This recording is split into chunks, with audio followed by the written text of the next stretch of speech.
Risky behavior.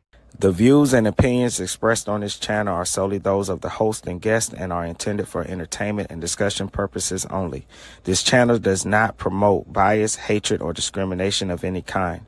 All questions posed and thoughts shared are part of a critical thinking exercise and are not meant to offend or judge any individual or group. We encourage respectful dialogue and love for all. Please remember to think critically and engage thoughtfully. We aim to foster a positive and inclusive community where everyone feels welcome. Thank you for being a part of Risky Behavior ENT. Risky behavior. Whoo! How y'all doing? Welcome back. This is Risky Behavior ENT. I'm your humble host, Mr. Diabolical himself. Oh man. Jubilee done did it again.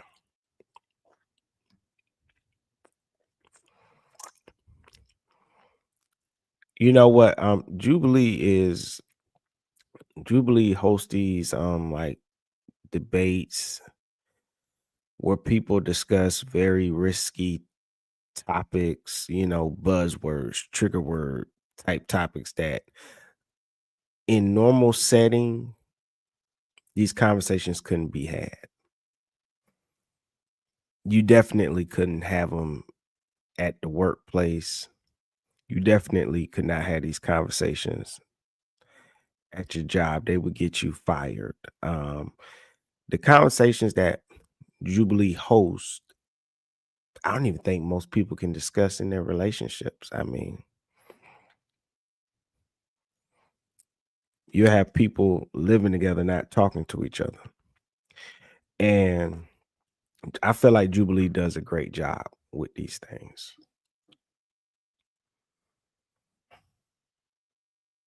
And then in comes Amanda Seales. I don't want to give no spoilers, but when I tuned into this, I already knew. I'm not a big fan of Amanda Seales. It's not like she's a stupid woman or anything like that. She's very intelligent, but oh my gosh, she is so condescending, and it just came out in this episode. I mean, I've never seen somebody just insult. Like, I've never seen somebody insult and just take on 20 people, and they're outnumbered, and I feel bad for the majority of the people. It's crazy. What up, Prince, man? You gonna come in? I was waiting for you, man, bro. What's up? How you doing? Shout out to Bernie. How you doing? This is a challenging week, not gonna lie. What's up? What's up? What's up, Bernie? As you come into the building, don't forget to thumbs up the video. Bring more people into the room. I'm about to start it. I see Prince is here. He'll probably join on later when he can. I'm gonna go ahead and start rolling the video. I appreciate everybody coming in. Remember, thumbs up the video. Bring more people in. Will be most appreciated. Yeah, let me go ahead and get this video started.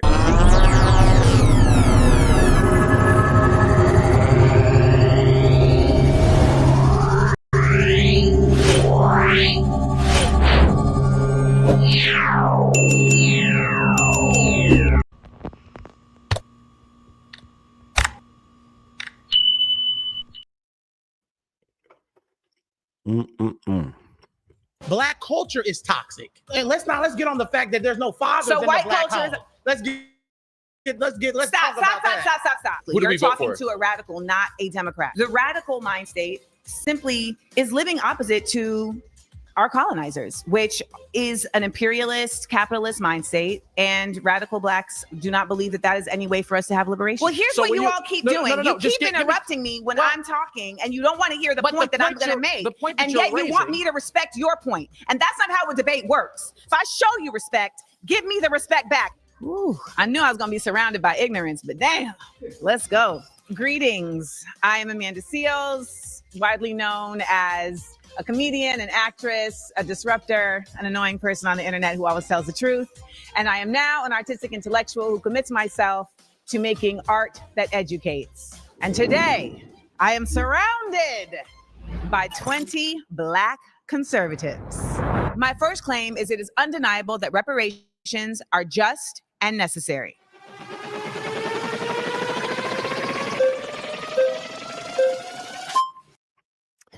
All right, first claim, it's undeniable that reparations are just and necessary. Okay. All right, reparations, fair, necessary. My question would be, who's going to get it?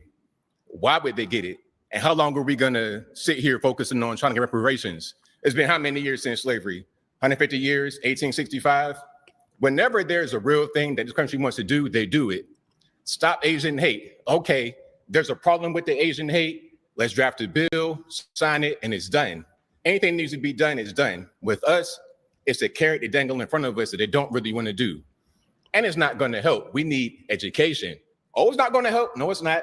We need education. Getting a check from the government is not going to do that. And we need proper education. A lot of us go to these institutions where we're not really prepared, we're not really focused, and we don't get things that help us in the real world. So if you want to help Black people, a check from the government, from our tax dollars is going to get raised, because let's be clear, everybody in here is Black. We all American, we all got to pay taxes. It'll go to that. So I don't really see how this is going to help us at all. Okay. Well, first I'll start with it will help on even just a moral level. The reality is that the United States has become very comfortable with the fact that it does not consider Black people equal. And it shows that in many ways that I'm sure we will discuss over the course of today.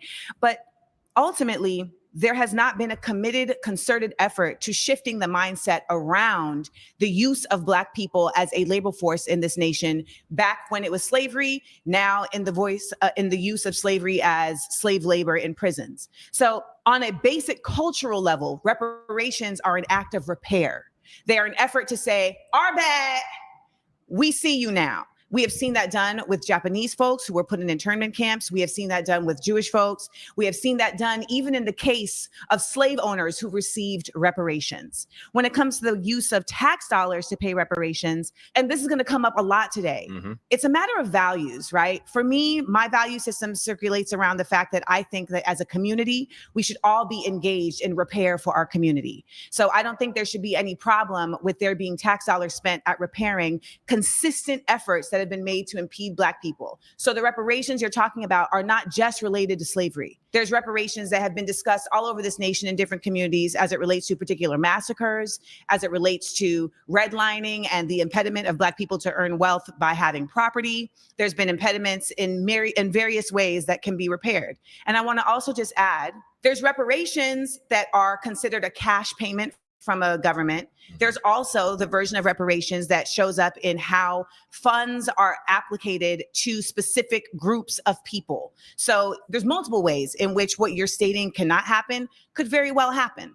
Okay, now as far as the money going towards certain things is going to help us, let's look at Baltimore public schools. They get, I think, the third most money per pupil in the US of A, like $15,000 per student, but yet the majority of the population that comes from that environment can't read, they're illiterate. So we're dumping money on the situation, yes, but yet we're not getting the results we should get from it.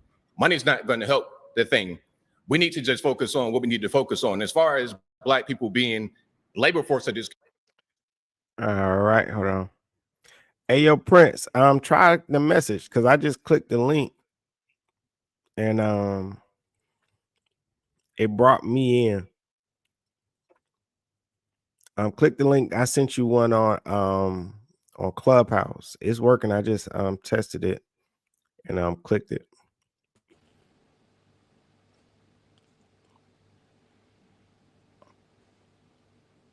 So see, and here it go right there.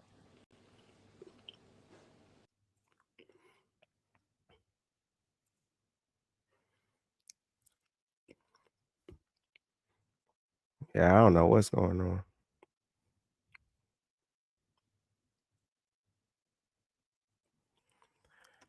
Oh man, hopefully it will work. All right.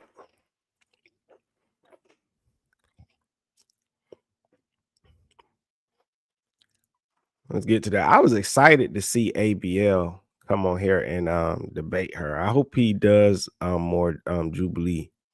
Country. What else are we doing? We got 25% of us on some kind of government assistance. 1 out of every 3 Black. All right, so we got an SAN fact check. That's Straight Arrow News. While they're doing these debates, they'll fact check some of the things that are being debated or said whilst people are debating and add them to the video. So here it says, Black people receive varying levels of government assistance. 37% are enrolled in Medicare or CHIP. 24% receive SNAP. 13% receive free or reduced school meals. We did a show last week, me and Prince, on the whole SNAP thing. People are upset. You can no longer, I guess it's state by state, but it's spreading like wildfire that you can no longer use your SNAP to purchase soda, candy, sweet. Like you actually have to buy food now. Man, we'll go to jail. We got to do something. We got to work with our hands, work with tools, do something, because we're not doing much of anything. And also, one more piece here. Reparations, again, always dangling in front of us, never going to happen. As long as you've been living, as long as I've been living, as long as everybody been living, they say we need it, and it never gets done. One more piece. You just said one more piece, then you're adding another one. I promise. So hold on to it. No, hold on to it. I'm gonna land the plane. I'm gonna land the plane. I promise. Reparations is a thing. Like I said, it's a carrot to dangle in front of us. They're never really going to get it done. And if it was going to get done, it would have already been done.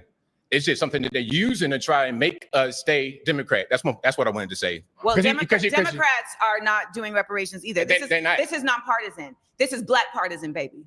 Okay. Well, this is nonpartisan. Who do we vote for? Who do we vote for? 90% of the time. There's no incentive. To be quite honest, you're not talking to a Democrat. You're talking to a radical. Okay, but let's land this plane very quickly. Who do we vote for? Let's land this plane quickly. Who do we vote for? You're talking to a radical, not a Democrat. Okay, and you are your own person. Let me tell you something now. I don't know what they told you, but if they told you that cutting me off is how we're going to get clicks, stop it now. Oh, no. That's not how we're going to. That's not how we're going to enter. We having a debate. A debate does not require continuously cutting somebody off. Okay, no problem. Now, I do want to state this. You're stating things as it relates to how money is not fixing a problem without acknowledging the fact that the problem doesn't exist in a vacuum and that there are so many other factors that are determining how that money is getting spent to impede it from actually fixing a problem. You can put all the money into Baltimore public schools you want, but if you are also putting all this money into policing, into communities that are not getting resources, then you are also creating your own conundrum. The other part of this is that when you're saying they, the they is a broad context. And the last part of this that I will say is that you keep saying they're dangling this in our face. They're dangling in our face. Slavery lasted for 400 years. It hasn't even been 400 years since slavery. So should we be only fighting for a quarter of the time to get repair? All right. I'm so sorry. You've been voted out by the majority. All right. Please return to your seat. Okay.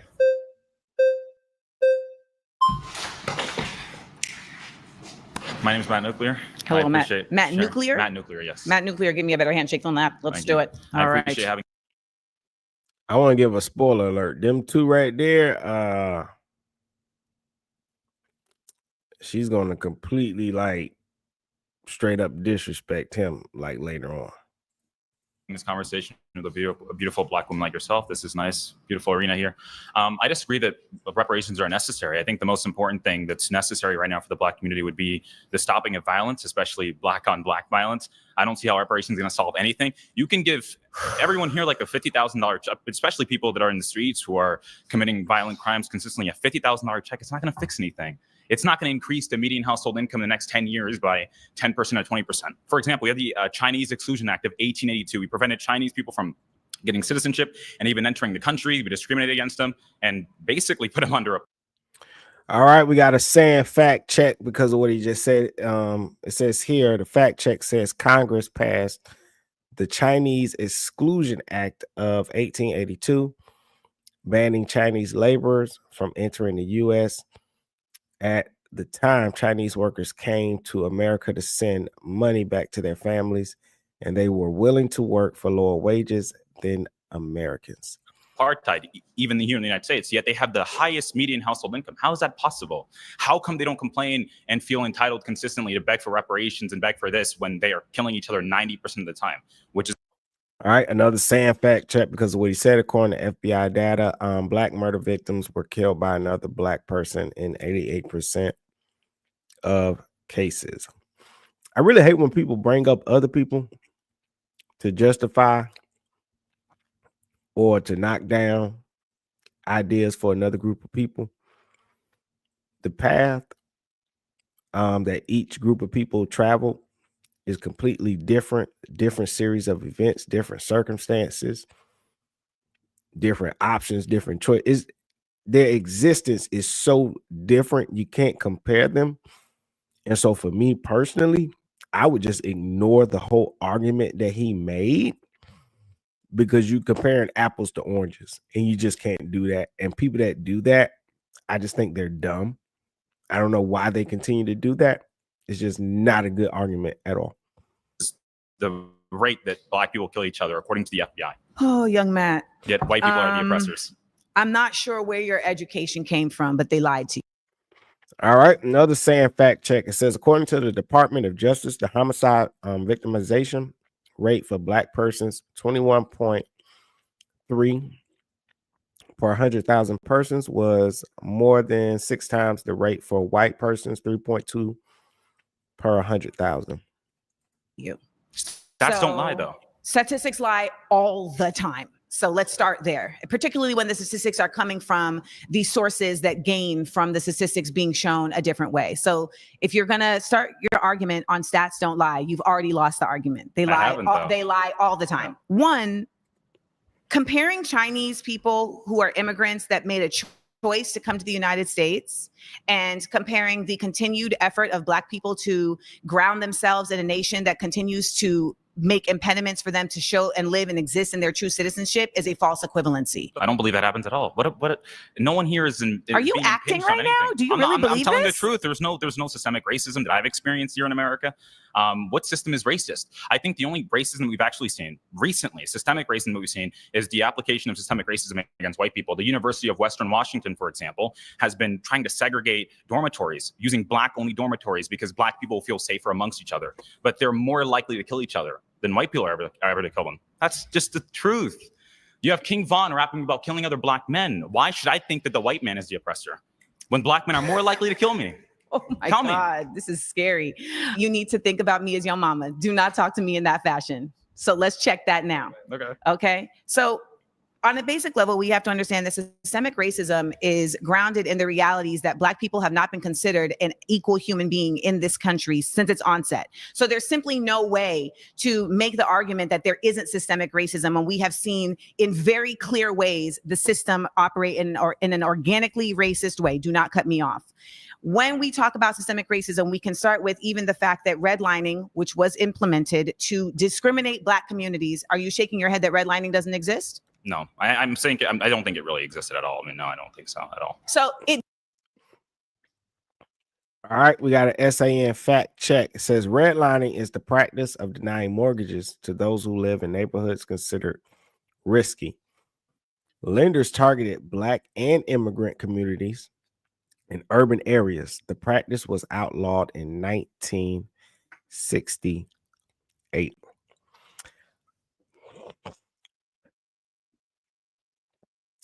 I think like things like this are important to bring up and talk about, because I think most people are discussing the effects of things that have happened before, while you have people arguing against that because they think that you're talking about a literal white man standing over you, beating you down with a belt or some shit. And it's not. When people talking about systemic racism, many of these things happened already before, and nothing was done to combat that. And so reparations don't even have to necessarily be money. It could just be something that really, makes up for those things that happen, because a lot of things happen and you got to correct those things so that people can get a leg up. You can't ignore it and say, well, I don't see it. It didn't happen to me. Well, no, it didn't happen to you. It happened to other people that affected the generations that came after them. I think people think reparations just only got to be money, though, for some reason. Does exist, and stating that it doesn't exist doesn't make it no longer exist. Redlining absolutely exists. It is not something that's being made up. It's an empirical fact, and there are realities that. What up, Prince, man? You finally made it in. Yeah, bro. I was finally able to get in, man. I had to refresh a couple times, and I had to put some juju magic on the screen and stuff. I had to go through a litany of things to get this to work. But man, look, pause. Let's go back, bro, to this reparations nonsense. I found out through a cordial conversation with my wife. I found out that apparently I'm a Republican. Why do you say that? Because I told my wife that the same thing me and you gonna talk about here on this live. Amanda Seals got destroyed in this in this 20v1. I mean, you really can't deny what these people were saying. And she really wasn't necessarily debating. It was kind of more so she was just trying to defend herself. It was more so her defending herself as opposed to it being a debate. I don't think she had no choice because she's so popular, to be honest with you. It's kind of like if Tommy Sotomayor came in there. Most people not going to debate him on the topic. They're just going to push his buttons. Yeah, exactly. Yeah, that's more so the vibe that I got. But this reparations thing, and I don't know if you're aware, the first dude that came up, all they put for a name was Anthony. His name is actually, yeah, okay, so you know who that is. All right, cool. Yeah. All right, no doubt. Yeah. And bruh, he made a good point. Who's gonna get it? So you mean to tell me if they authorize reparations, you mean to tell me that they're gonna that the United States government, of whom is already in debt, you mean to tell me we're gonna authorize what there's like 40 million of us in this country. They're going to authorize billions of dollars just to get us DNA tested to even see who out of us are descendants of these slaves. Now let's just say they don't do that. Let's X that out. Let's save those. Let's save those billions of dollars. They're going to give us trillions of dollars to just every black American in the nation. You mean to tell me somebody like Jussie Smollett, after what he did, deserves reparations? You mean to tell me child rapists and murderers in prison right now are deserving of reparations? Who is going to get these reparations? But see, that's the thing. Because of what you said about, I think her and ABL's conversation, I don't think either one of them scored over the other one. It's just a matter of how to implement it would be the only issue with what they were saying. I didn't get a lot of pushback for them too. And that is a good question, but it could be as simple as only the responsible people would wind up getting it. You know, they have record, they know who paid taxes. They know who's been here for generations and have, according to the census, always identified as being black or Black American or African American. And you simply go by that. Now, that would disqualify a lot of people that were not responsible, people that did not hold a job down, people who did not file taxes, or it could exclude people that maybe have had prison sentences up to a certain amount. You see what I'm saying? So for me, that would be less people that they would have to give that to.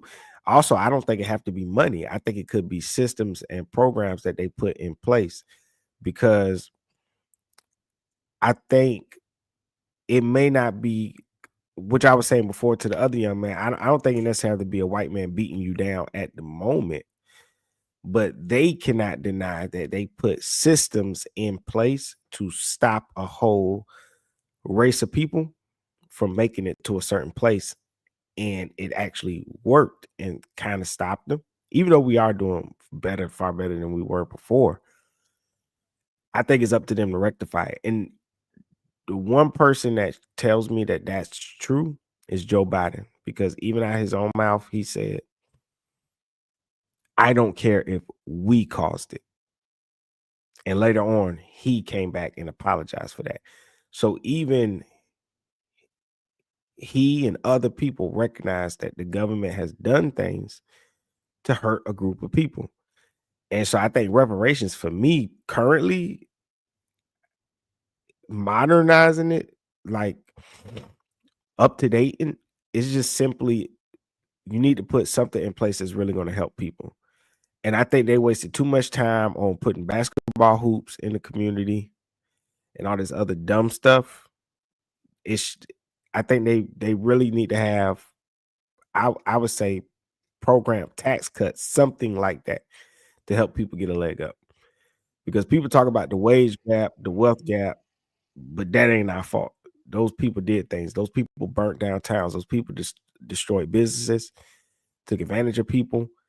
Redlining is stuff like that. Those are very, very big issues, because passing down homes is one of the number one ways wealth is transferred from family to family, and it seems like everybody else got to participate, but it was a targeted attack on us where we didn't get to do that.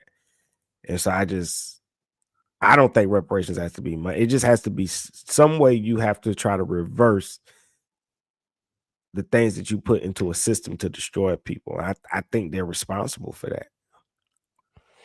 Now, you can't see my head nodding, but I agree with you. I got two things.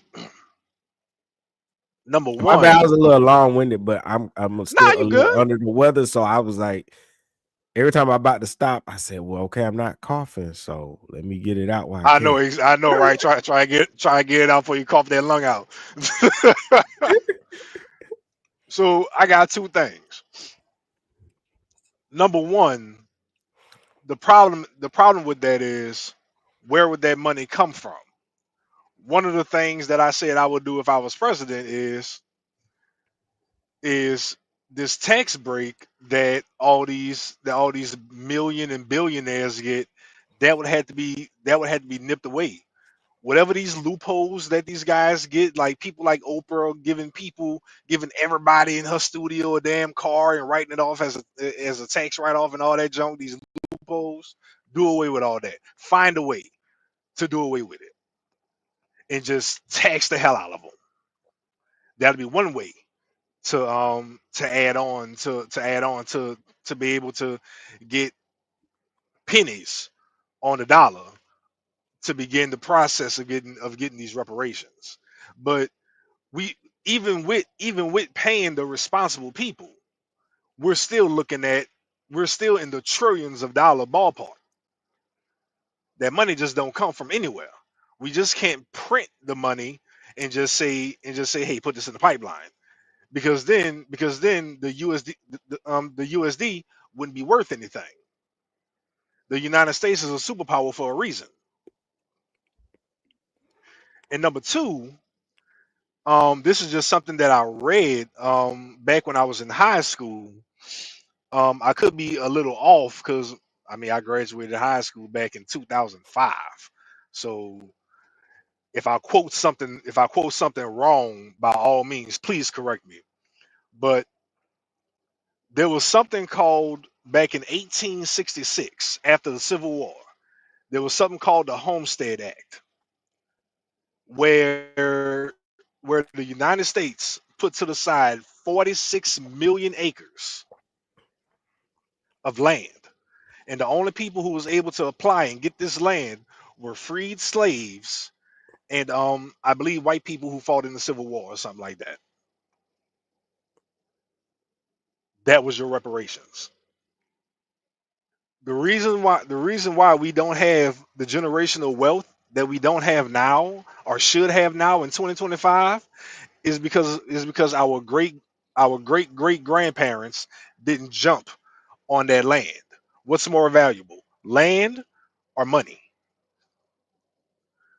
The land that we supposed to be owning currently right now has a Walmart sitting on it, has a Family Dollar sitting on it. That was Yeah. our reparations. Now, again, I could be quoting something wrong because, again, this is something that I learned and read about way back when I was in high school. But you can look it up. It's the Homestead Act of 1866. We got our reparations already. Now, I'm not going to sit up here and be an a-hole and say EBT and government assistance is our reparations. That's just foolish. But something was put in place before for black people to be able to get something and thrive. Now, granted, provided you took that land, you may have been lynched, possibly. I mean, they were still lynching and doing things. Hey, I can admit the truth. They were still doing things like that back then, and going forward, they were still doing that stuff. I mean, you a freed slave. God be damned, you own some land. Hell with that. But something was put in place for you to receive something. Now, Yeah. granted, should it be modernized? Yes, absolutely. But we got something. I mean, nobody should be walking around saying that you got nothing. No, you got something. Nobody just jumped on it. Well, it said here it was the Homestead Act of 1862, landmark piece of U.S. That's the first one. legislation. That's the Which first one you one. talking about? That was for the West Coast, 1866. The 1862 one was only for folks that was only for people in the West. The 1866 one was for people in the South, freed slaves. The 46 million acres was in Louisiana, stretched out to Florida. Well, right here it says and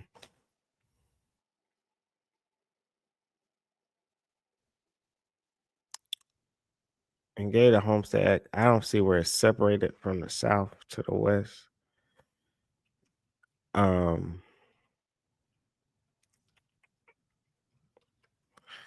I don't see where it's separated. Okay, here we go. Oh, you found it? Yeah, like I'm one supposed to know it. It said, It actually See? wrote, you're Trying to diving hide in. information. Yeah. It actually put that shit. It's funny. It said, you're diving into the Southern Homestead Act of 1866, a lesser known but deeply significant chapter in Reconstruction history. Here's a breakdown of what it was, why it mattered, and how it fell short of its promise. Signed into law on June 21st, 1866 by President Andrew Johnson. Aimed to help freed African Americans and poor white unionists in the post-Civil War South gain access to land. Opened up 46 million acres of federal land across Alabama, Arkansas, Florida, Louisiana, and Mississippi. I forgot how you supposed to say it. Mississippi. Goal and intentions. Break the cycle of sharecropping and debt. Provide economic independence to formerly enslaved people. Support Reconstruction efforts by redistributing land to loyal citizens. Key provisions. Initially offered 80-acre plots, later increased to 160 acres. Priority access was given to freedmen and white unionists until January 1st, 1867. Claimants had to occupy and improve the land for 5 years to gain full ownership. Similar to the other one in that way. Barriers and failures. Now, poor land quality. Much of the available land was swampy and forested, unsuitable for farming. Lack of resources. Freedmen often lacked tools, seed, and livestock to make the land productive. Violence and sabotage. White supremacists and local officials obstructed Black access to the land. Limited success.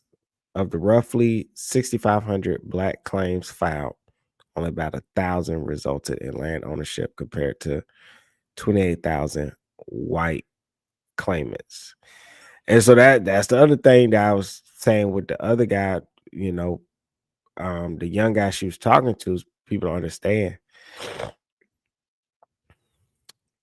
is they, even if they still give somebody something, it still can be unfair in how it's implemented, and people never would get to take advantage of it. And that proves the wealth gap right there. You make it so hard for the Black people. You make it so hard for the Black people. Only a little bit of them make it, and so they got some wealth. But all the you know, the white people get to make it because you still need tools, you need seeds. So you have people out there that shit, the government can give y'all land, but shit, I ain't gonna give y'all the fucking tools. I ain't gonna give y'all the seeds. So good luck. You know. Yeah, like I said, I could have been off on some stuff. Because like I said, that was something that I read about way back in high school. That was an attempt on reparations, though, but that's the thing. We need reparations untouched. Just give it to us and leave us alone. And I think that's why people shy away from the conversations, because people say, well, how are we going to regulate it? How are we going to? No, it was always regulated. You give us a land, but it's got, I got to keep it 5 years. You know how many people probably made it to their 4th year and failed because of the unfair practices? And what they do? Oh, well, you don't own it no more. Even though they set a trap for you. You know what I'm saying? You probably almost made it to the 5 years where the land would be yours and you would own it. But you don't own it now because they setting traps. People trying to kill you. Won't give you the tools, won't give you the seeds, and you know, and stuff like that. So, well, you know, they kind of do the same thing with real estate. With tax sales, if somebody owns a plot of land and they don't keep it up, or if they miss their tax payments or something like that, you can come behind them and buy it for pennies on a dollar, and you can cut the grass or whatever like that and keep it up for X amount of time. And after a while, if they don't come pay or whatever the case, you will get it. I heard that before. I was thinking about saying that. I need to go behind somebody and snatch me some land. I mean, it's kind of jacked up the way they do it, but it's kind of the same. It's kind of the same thing. It's just that the government implemented it with that in a messed up way. Yeah, but back to Amanda Seals, she was very disrespectful to that young man, talking about some look at me like your mama. Like, you can get out of here with that. I would have said, mama.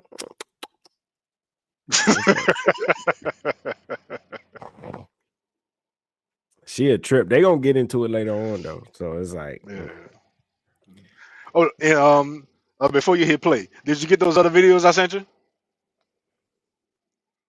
I think I'm pretty sure I saved some stuff. Did I go back and look? I'm gonna go back and look while I'm playing. Is it to do with this live? Yeah. Well, the aftermath, basically.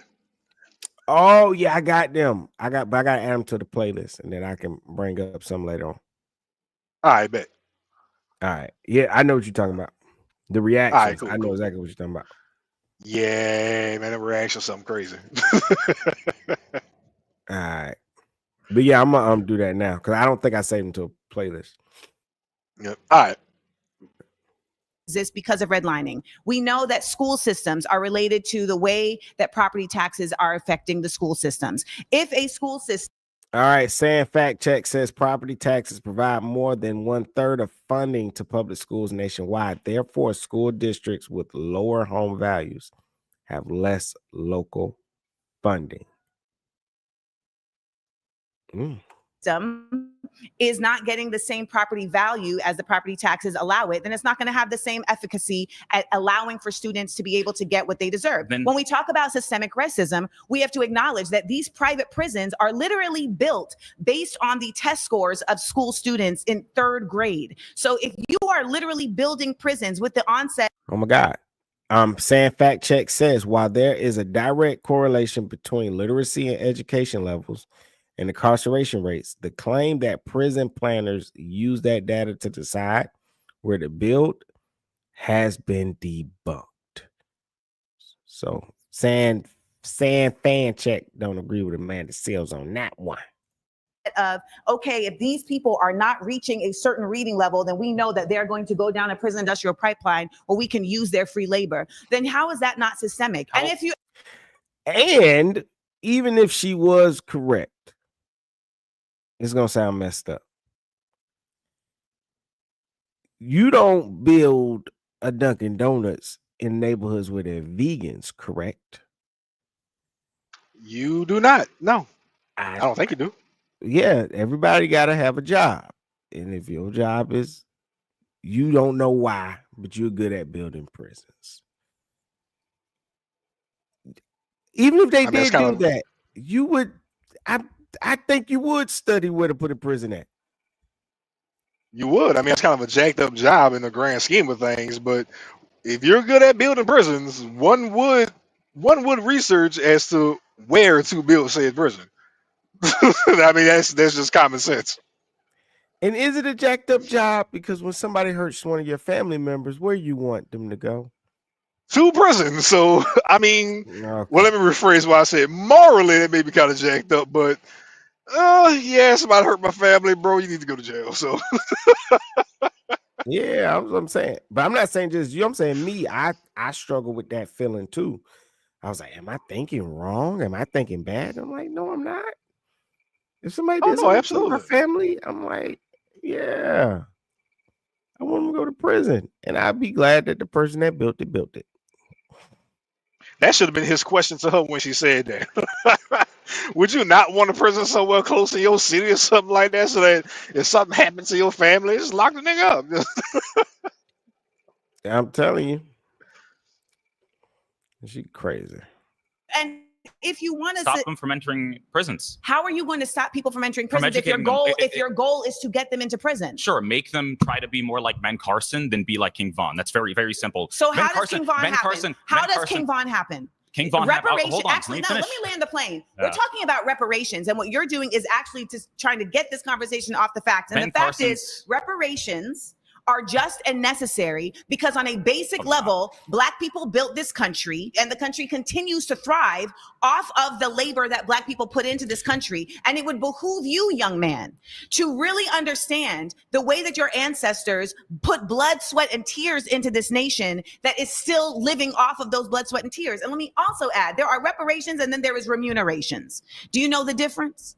Yes, but can I finish one point that I wanted to say? Question. Ben Carson's cousins were killed at a very young. I'm so sorry. You've been voted out by the majority. Okay. Please return to your seat. I hope some of y'all are acting. I really do. We in LA, and I hope some people in here are acting. Baby, I hope you're acting. Yeah, she attacking people. Oh, what's that on your chain? This is a coin from Israel. Lord have mercy. Yes, you gotta go. This one here is epic. That's a choice that you are making for yourself. Yes. The thing with the whole reparations thing, and I don't know, we're probably close to the same age, so maybe you can't call me. How old are you? I'm 32. I'm 44. Oh, really? Oh, you look young. Thank you. That's what water and keeping stress out of your life will do. Really? Mm-hmm. Liberal positions are real stressful. By the way, I wouldn't know. I'm not a liberal. Carry on. Well, most liberal, it's a liberal position because conservatives believe in hard work.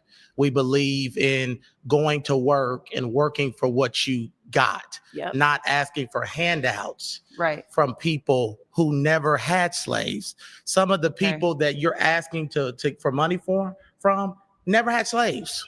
And let's talk about the fact there were also Black people that had slaves. So if you want to talk about that, how is that fair? We got a sad fact checks that says, like Steve Harvey's survey says, there were approximately 3,700 free black people who owned 12,000 slaves.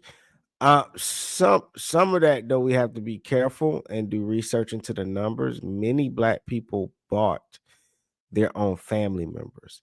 On paper, it would say they own slaves. What they were doing was purchasing their own people. And so it's a little bit different. You can't just say black people own slaves. But we've talked about that before. You did have black people that own slaves. And you had some of them that were cruel. But for the most part, it still wouldn't be the same as white slave owners. No, far from it. And we can argue that those black families did not unless you know what, we need to do research into that. Do you think there's black families that's hiding the benefits of their black families owning slaves back in the day? That would be something wild to look into. We need to investigate that. That would be crazy. I know. I wonder that. But I don't know. I think we got imagine doing a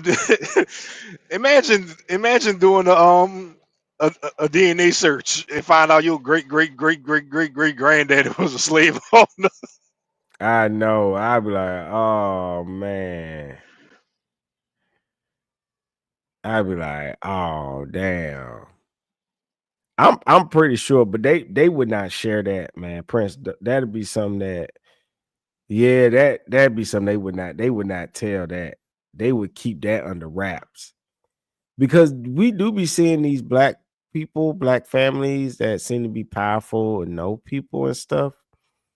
And I wonder, is that how they got there? That's a good question. That's a hell of a question.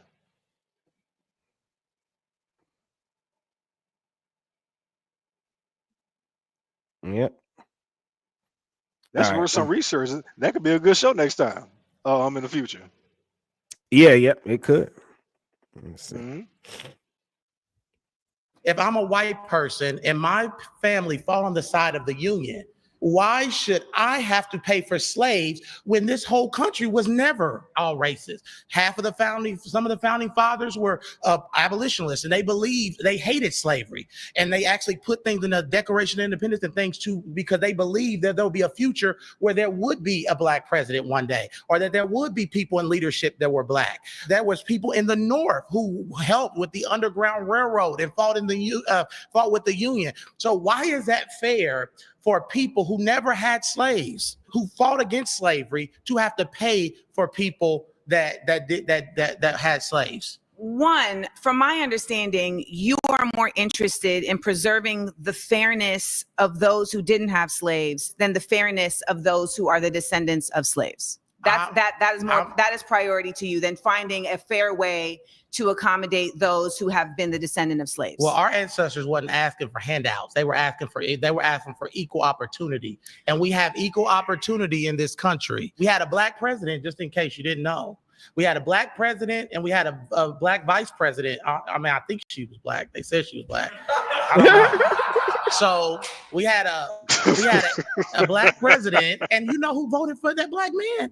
White people, because you can't win a popular election in this country without white people. So Barack Obama is the product of white people. So let's get off this thing where, America is so racist. What's making America so racist is people that continue to talk about racism and continue to focus on racism instead of focusing on unity and bringing our country forward. People that have these liberal mindset are infecting our communities, black people, and making us victims and not victors.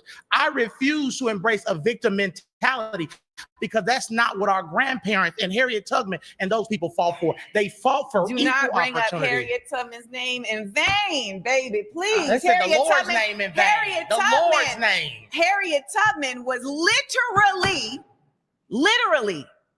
saving her family and others from slavery. Yeah. You know who helped her? White people. We got a sad fact check says Harriet Tubman directly rescued more than 60 people and provided assistance to dozens of others. During her journeys to freedom, Harriet Tubman received help from free and enslaved African Americans and whites, including the Quakers. Quaker oats. Says she got lots of oatmeal while on that journey. You know, I can't stand the history books because there's other people who were freeing slaves as well. Just like the person, just like Rosa Parks gets all the shine for not giving up her damn bus seat. There was somebody who did it before her. I can't stand these history books. I really can't. Yeah. Oh, what's up? Art of Mind 559 says research the lineage of present day political officials. You will find out who owned slaves. Duly noted.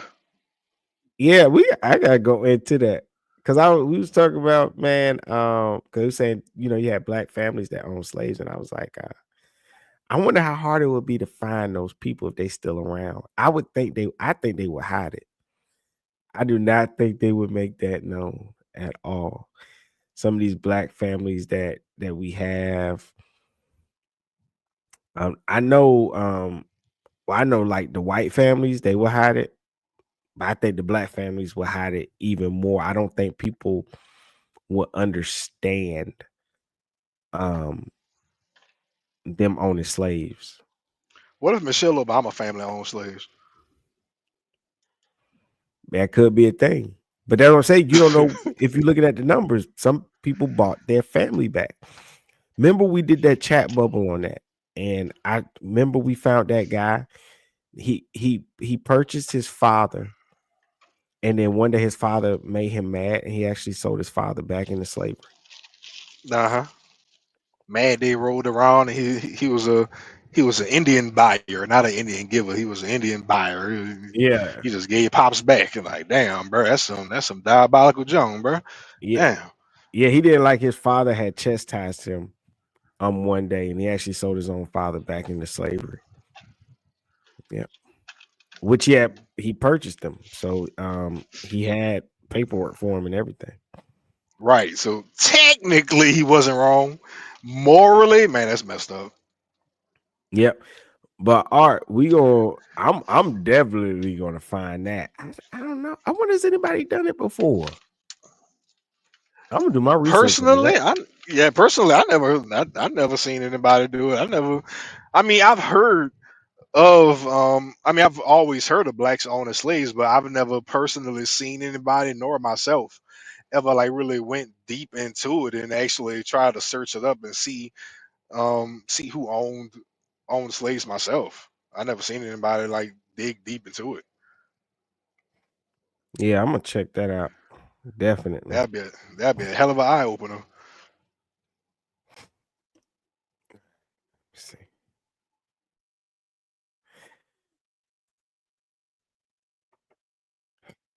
I want to say I do like the back and forth that they got going on right now. I do want to point out I don't think it's so much about trying to punish white people who didn't own slaves.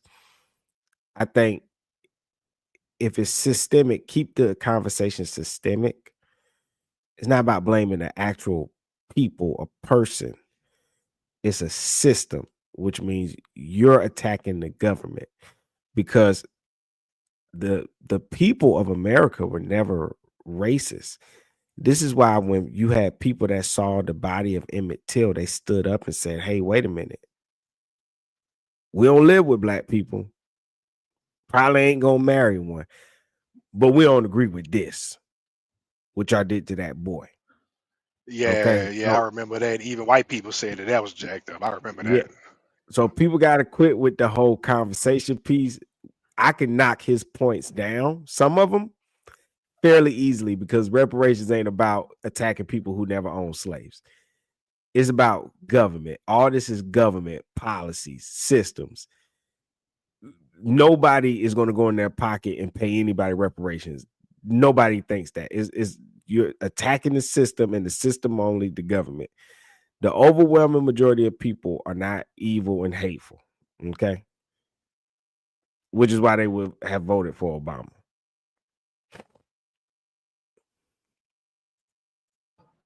You know who helped her? They were on the Underground Railroad. No. You know who helped her? Come on in. No, you know who helped her? God and people who benefit from white supremacy. One of the things it's a lie. White supremacy is a lie. No, sir, that's simply not true. If that were not the case, then we wouldn't see the continued effort of colonialism and white people placing themselves in positions of power when they do not have the power. I don't think that white supremacy is a thing. If it is, I don't think they care very much about it. In order to get laws passed and policies, you would have a group of people voting against their own best interests. If you make this statement that they're just running rapid. Because I agree. Their culture. Black. You say, yeah, you agree? Yeah, I agree with that. I believe I don't believe the white supremacy is a thing. I believe in a systemic racism. I'm not one to sit here and say that doesn't exist, but the white supremacy, I think that's far reaching at that point. Because then what just like you said, you'll be voting against things at that point. Yeah, you'll be voting against shit. I think it's a group of people running around that hate people because of color. Now there is a group of people, yes. There is a group of people, but it's not in the government to the point to where it's overbearing, like it's the overbearing majority. Yeah. Because remember, black people is 14% of the population. There's 14% of blacks in the government as well. So we are represented. You can't say blacks ain't represented in the government. We are.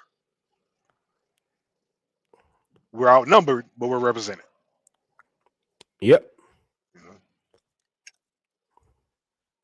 One more blacks in the government, have more kids. The black culture.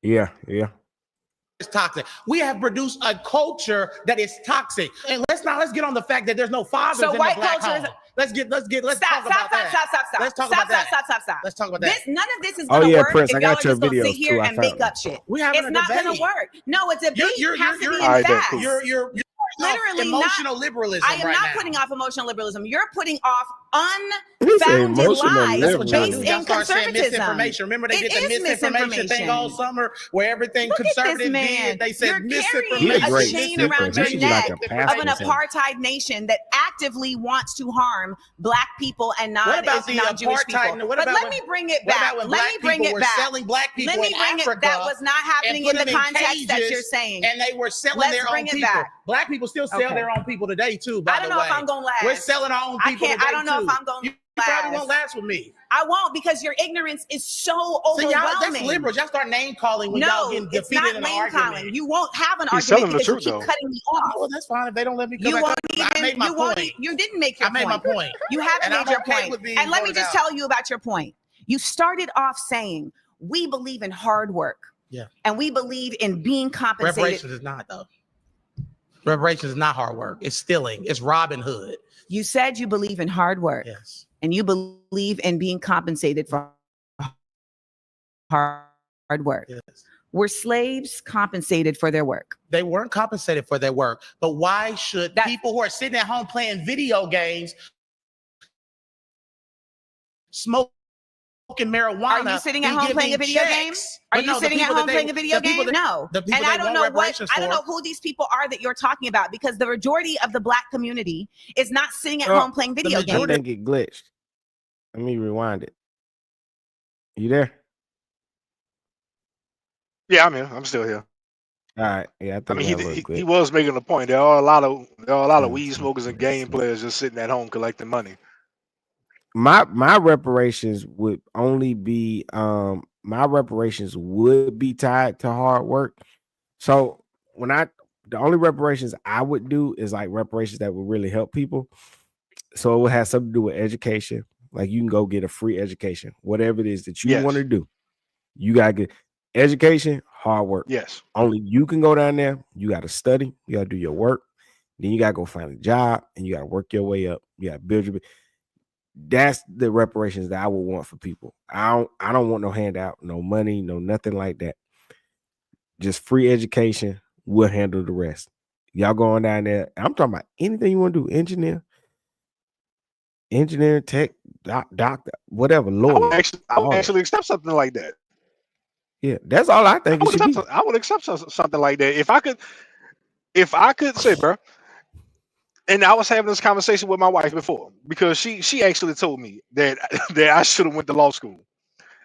If somebody make it to where I can go to school for free, and law school costs a lot of money.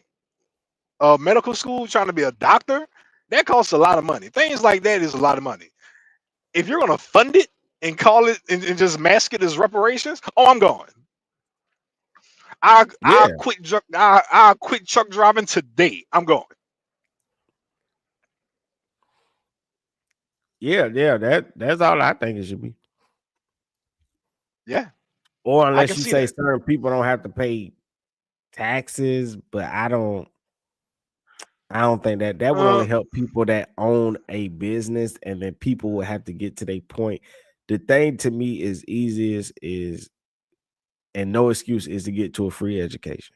And it don't even have to be at no big schools. It could be cost-effective free education with adjustments made for people, like, because you don't want it to be so cost-effective. So if people want to become a lawyer, it's like, oh, that they said you can get any kind of education, but they were only funded if you went to these certain type of schools, and they did not provide education for people who want to be a doctor or advanced nursing, right? You see what I'm saying? Right. So I would have it where it's adjusted. So if you're going to be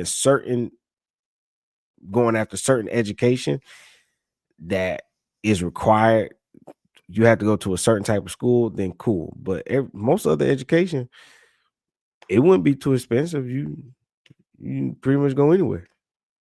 You gotta go to the most expensive school, and you take your time at a community college in your old town and just chill out and get your free education, and that would help more than anything. Take your time getting it.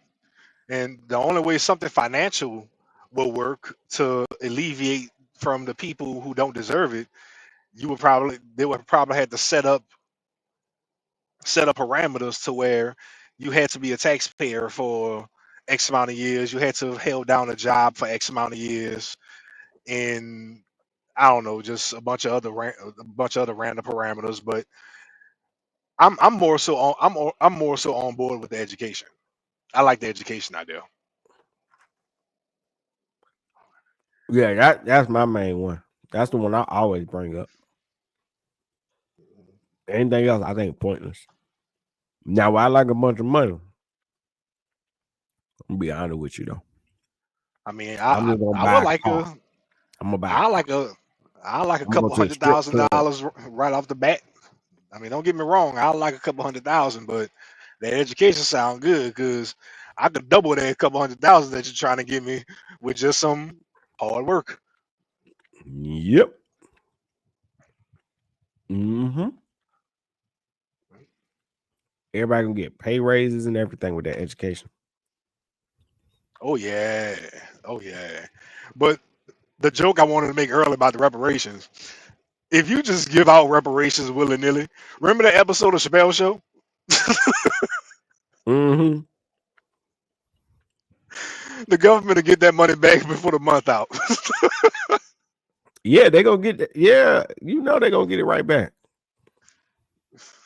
T-Mobile, Cox Cable, Sprint, not Sprint, Verizon, they'll be the biggest companies on the planet. Yeah, they don't care about giving you the money. You're gonna bring it right back to them. They don't care. The Nissan Altima will be the new Bentley. I'm telling you, they gonna get that money right back. I think Cedric had said that too one time, something like, well, Cadillac gonna be the #1 member. That was an old joke too they had back on Comic View. He's like, man, you gonna do nothing but make Cadillac #1 car. Yeah, I remember Giving that. them I people that remember that money. joke. And a lot I of people remember that gonna joke. die. You realize Man, that what a man? lot There of gonna be people gonna die. Man, you gonna be see so these many people people. getting robbed and killed. Nah, not just that. You don't notice that there's a drug problem? People Oh gonna be man, what? overdosing, alcohol poisoning. Like seriously, these people But that have a goes problem back with into getting high. But that goes back into the parameters of who gonna get it. I understand people with people with well-paying jobs. Of course, anybody could be an addict. But for the most part, the people on the streets with these problems and everything, a lot of these people don't have jobs for the most part. And you just giving this money out willy-nilly. Come on, bro. You gonna make a bigger issue far beyond than what you believe you are. They are. I'm telling you, I don't think you should give them all that money, man. No, I don't. I don't either. That's the conversation I was having with my wife. No, I The do only not believe money, you should just give them that money. No. the only way they should have money is into, and that could be something easily done when somebody's talked about like you could put money into where people have stocks and stuff like that they can't touch. Now that's a good idea. And it just grows every year off the dividends. That's a good idea. Yeah. But would they have a decision of what stock it go in though? I don't care, free. It can be American stock. Make it easy for them to give it to you. Oh yeah, true. It's Yeah. free. Yeah. Do that. Plus the education and the stocks. It can be something simple like $12,000 a year. That's easy. Over time, that'll grow. And people pass that down to their kids. That's the easiest thing in the world. And if you got free education, you don't even need all that money anyway. You don't get the money regardless. Right. Could you imagine if the government just gave out all that money and like 10 people come together and just buy all the Apple stock, and Apple stock becomes owned by just 10 random people, 10 random black people? Yeah. I don't even think they would allow them to do that. Yeah. Nah, they wouldn't. It'd be funny as hell though. Nah, they wouldn't. Yep. Let me see. I think I got it back up. Yeah. Yeah, but Apple, I don't. They will refuse it. But why should people who are sitting at home playing video games, smoking marijuana? Are you sitting at home playing a video game? Are you sitting at home playing a video game? The people that they're wanting Am reparations I sitting at home playing a video game? No. And I don't know who these people are that you're talking about, because the majority of the black community is not sitting at home playing video games. The majority of the black community is doing a lot of things. Where are you getting that statistic? Pause. You've been voted out by the majority. Please return to your seat. I knew I was going to be surrounded by ignorance, but damn, let's go. Wow. Damn, she disrespectful. Hello. My hand's wet from the bottle. My hands are sweaty because I'm nervous. You see, she had a twin, right? Look, Okay. That's crazy. So I just wanted clarity because I think it'd be helpful. You said radical. I wanted just clarity on that. And then also with the reparations, you said it's not just money, it's other things. I just want to know, like, what do you see as like the grand picture of what would help? The grand picture of what would help? Of reparations, like what does that look like to you? Oh, great. Reparations, what reparations looks like to me is a combination of reparations and remunerations. And reparations are about repair for damages that have been caused based on harm. Remunerations is a monetary response to work that has not been paid for. So if you come and paint my house and I don't pay you, you can take me to court and get remunerations for the work that you have done. So we're actually owed both in this nation as Black people. And there are incredibly just clear-cut records that show the buying and selling and purchasing of slaves, the work that was done. Also, intellectual property that was stolen from slaves, right? Because there was so much inventing that was happening. And there is also quite a bit of other reparations that are being discussed as it relates to property being stolen, as it relates to, again, redlining and the inability for Black people to get loans, etc.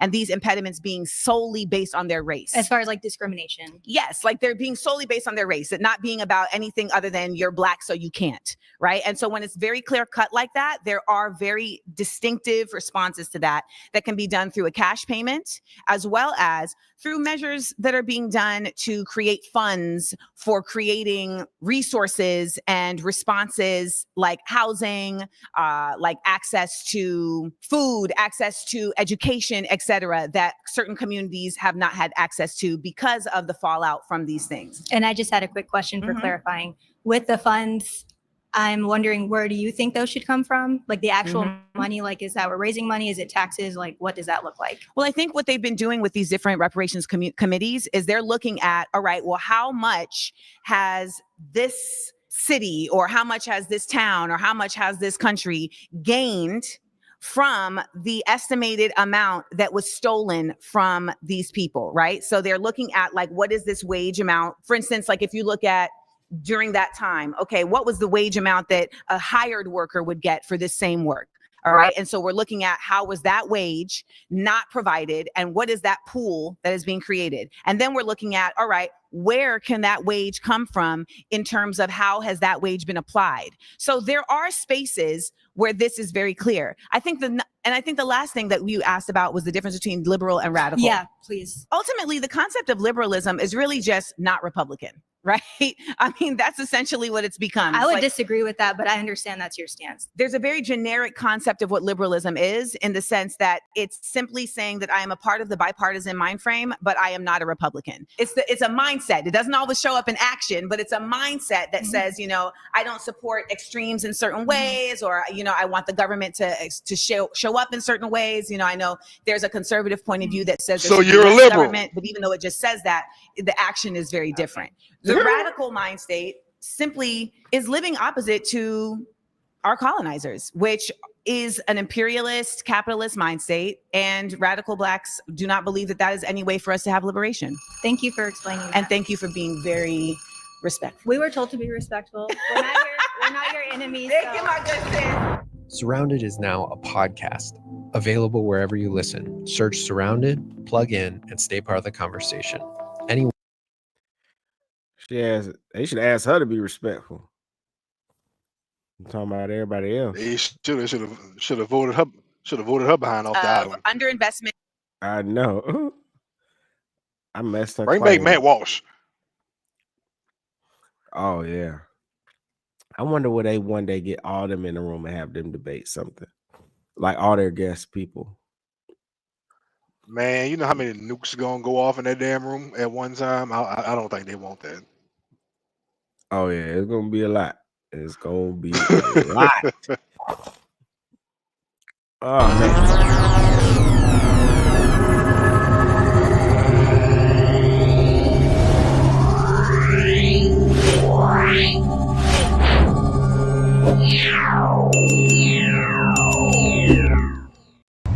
Fuck you. Fuck you too. You acting like you ain't Black. I'll never be one of you motherfucking.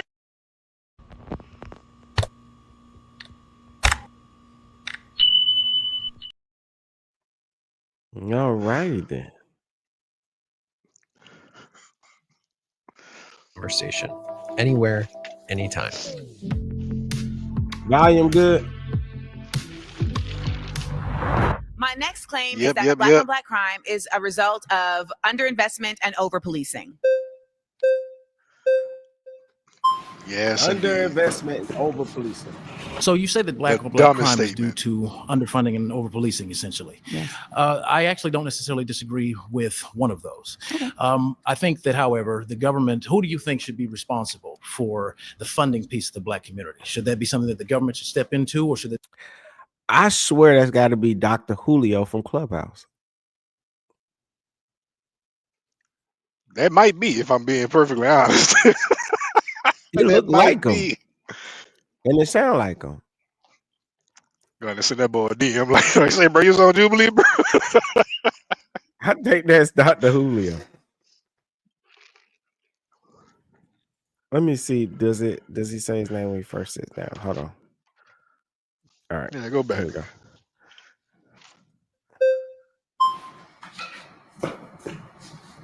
So you say that black on black crime is due to underfunding and over-policing, essentially. Yes. I actually don't necessarily disagree with one of those. Okay. I think that, however, the government, who do you think should be responsible for the funding piece of the black community? Should that be something that the government should step into, or should that be something that we as black people need to handle ourselves? Dr. Jordan Peterson and even Thomas Sowell and several others have stated one thing, that poverty and crime, there's a positive correlation. There's also a positive correlation in the black community of absentee fatherism being one of the root causes leading into criminality. Black males that grew up without a father are 10 times more likely to engage in criminal activity. And all right, Sad Fact says that research clearly shows there is a correlation between absent fathers and a higher likelihood to engage in criminal activity. Researchers have reached different conclusions on the exact percentage. Data from Florida Atlantic University found children in general with the incarcerated parent are 5 to 6 times more likely to become offenders.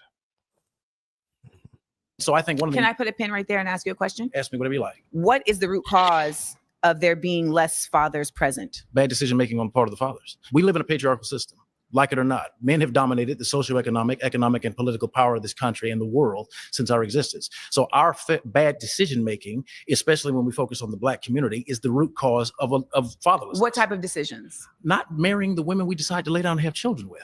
Not being careful with the seeds that we plant in women. No woman can get pregnant without a man planting his seed inside of her. So therefore... So it's marriage. Well, that's a part of it. That's marriage is a part of it. Okay. But the true piece that I'm looking at is connectedness between familial units. The black community was at its economically strongest while being at its poorest during the segregation era. Prior to 1968, Dr. Martin Luther King in his last speech said that we have an annual income of more than $30 billion a year, which is more than all of the exports of Canada and more than all of the exports of the United States and more than the national budget of Canada. That was when we were economically at our poorest. Yet 85% of our black children were growing up with a father in the home. There was less black on black crime. There was less.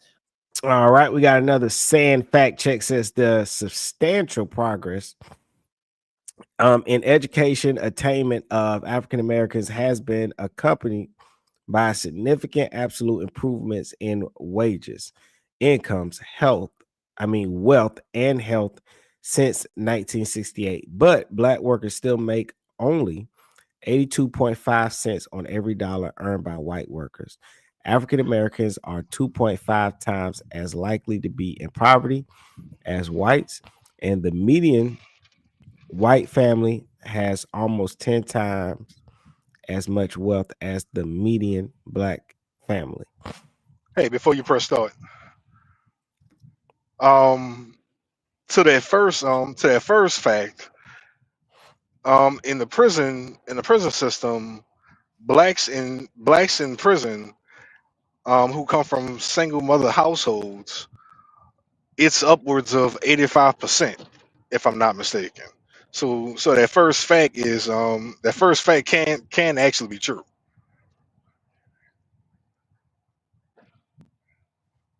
Okay. Blacks in prison. I don't know about the whites, but blacks in prison that come from single mother households is upwards of 85%. Upwards of 85%.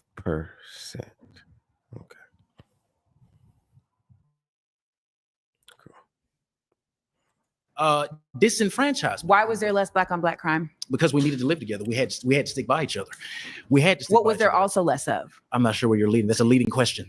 I don't like. You don't like this? I don't like leading questions. No, I like direct stuff. So essentially, when we were living in our own communities, we were also policing our own communities. So we were not being used as statistics in the same way to determine how resources were provided to our own communities. When we were going to the government saying, hey, we deserve because we are supposed to be separate but equal, we weren't saying, hey, we want to be with y'all. We were essentially saying, we want what you are stating we deserve. And that is what all of the efforts of the civil rights movement has been. It's literally just been to say, you said when we got out of the Civil War that we would be considered citizens, and all citizens should be getting equal access to these things. However, you are actively allowing the Klan to harm us. You are actively allowing... Who's killed more Black people, the Klan or us? I would like to continue my statement.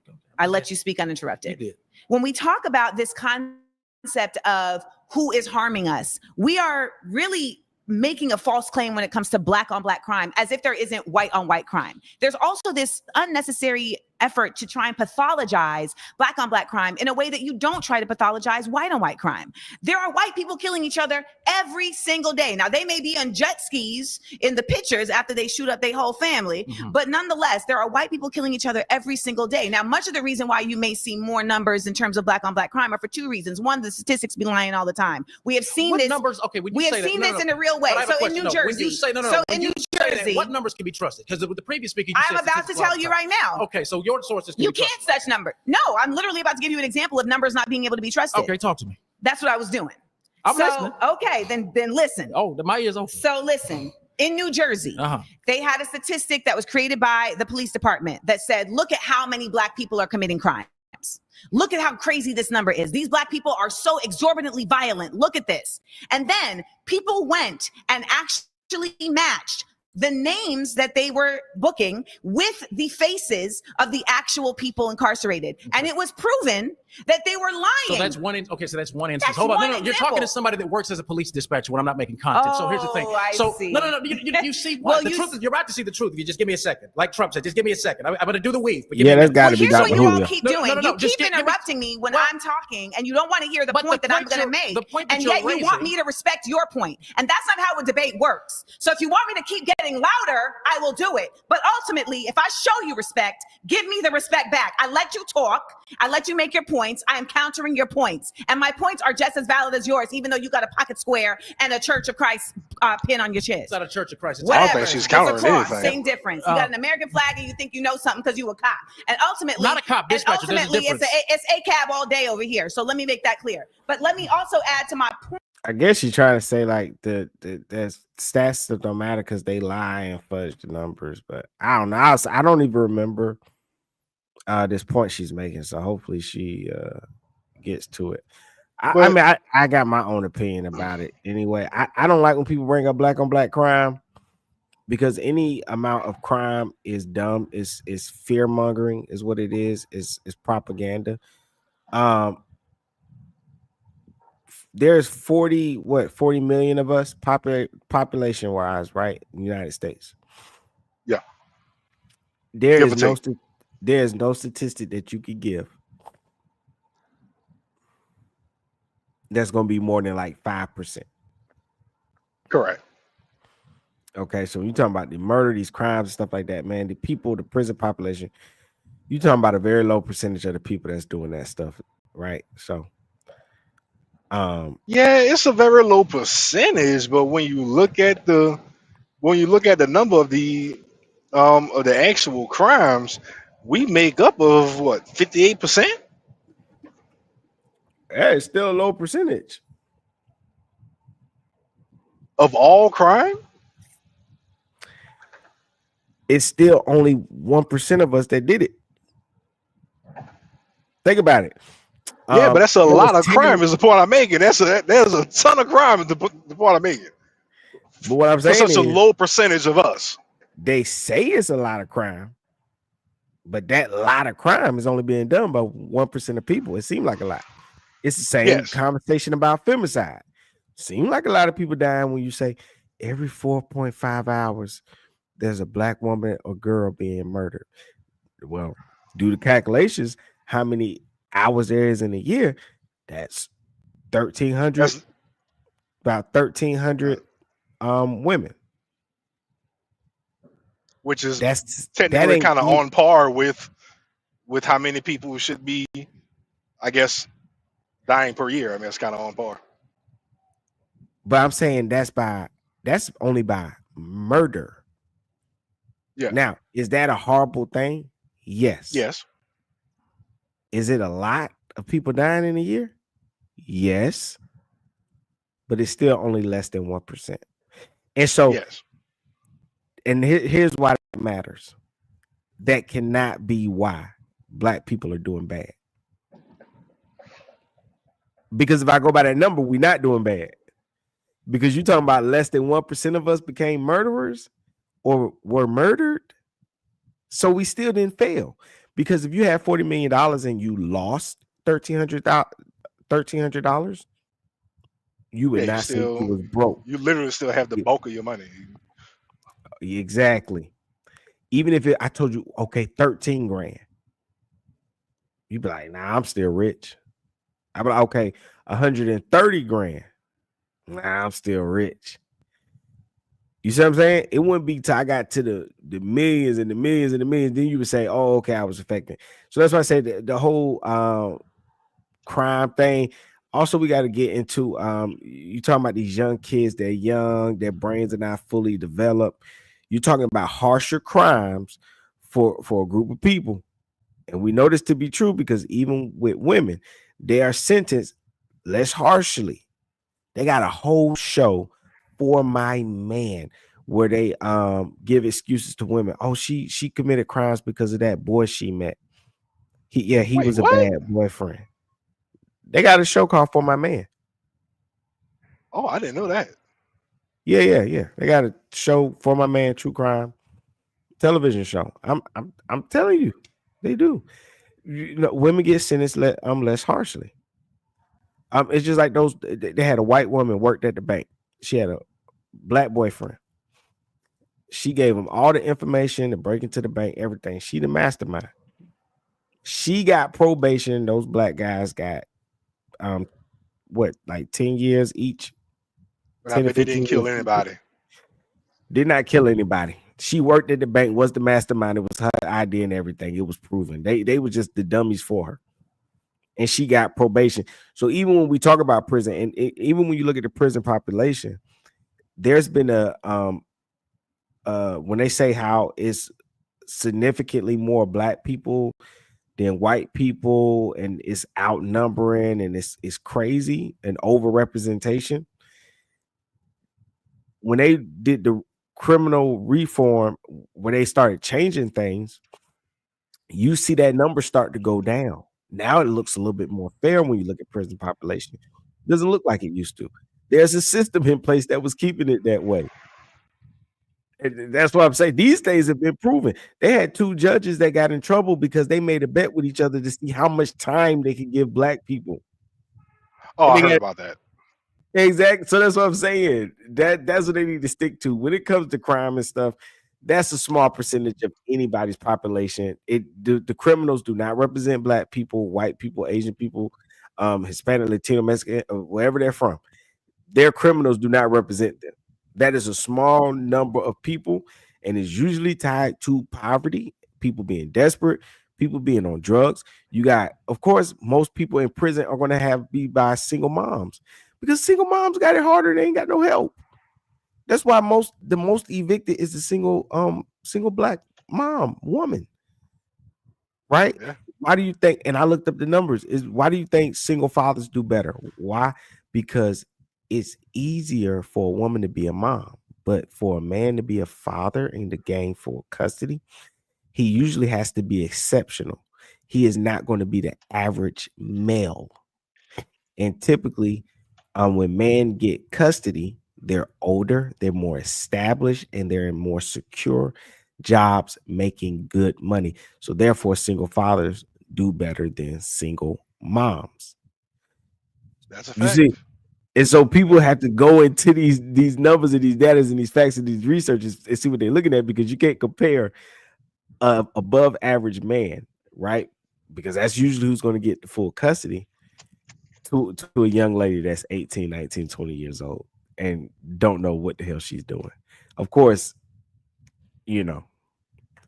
And so that's all I'm saying. That's why I'm saying I don't like these arguments when it comes to reparations. I don't think black on black crime has I know she kind of, because of her claim, she introduced that, but I don't think it is. Like she put black on black crime is a result of underinvestment and over policing. She brought that dumb thing in. You know, I hate when people talk about it. But my question is, how does over policing make things worse? I mean, if there's more police around, I mean, you think people just gonna walk outside with a cop sitting on the corner and start selling dope? How does that work? I think over policing That can doesn't be even an make sense. issue.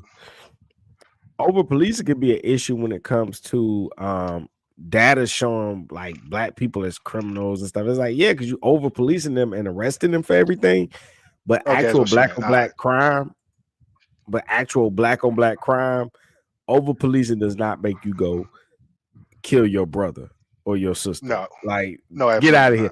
Over policing may look at like, man, y'all get arrested a lot. Yeah, we get arrested a lot because they keep over policing us. And over policing leads to petty stuff like, oh, you drop that piece of paper, get against you know what I mean? And then You on got top a tail of light out. or if you got like a white neighborhood next to a black neighborhood, right? And in each neighborhood, you got 10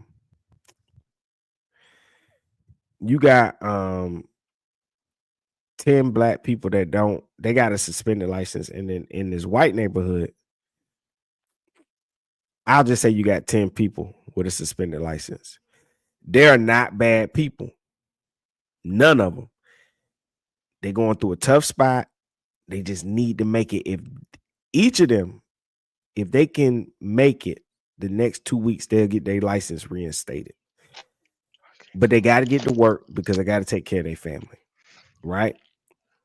Mm-hmm. Everybody, come on, man. It's time, man. Your insurance went down and you took that chance. You wasn't selling drugs. You wasn't killing nobody or doing nothing. You just got to make it to the job, make it back. That's it. Right? In over policing,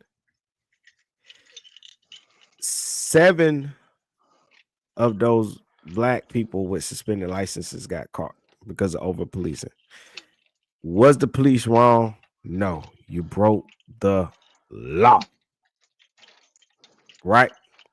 Correct. Out of the white people, only 2 of them got caught.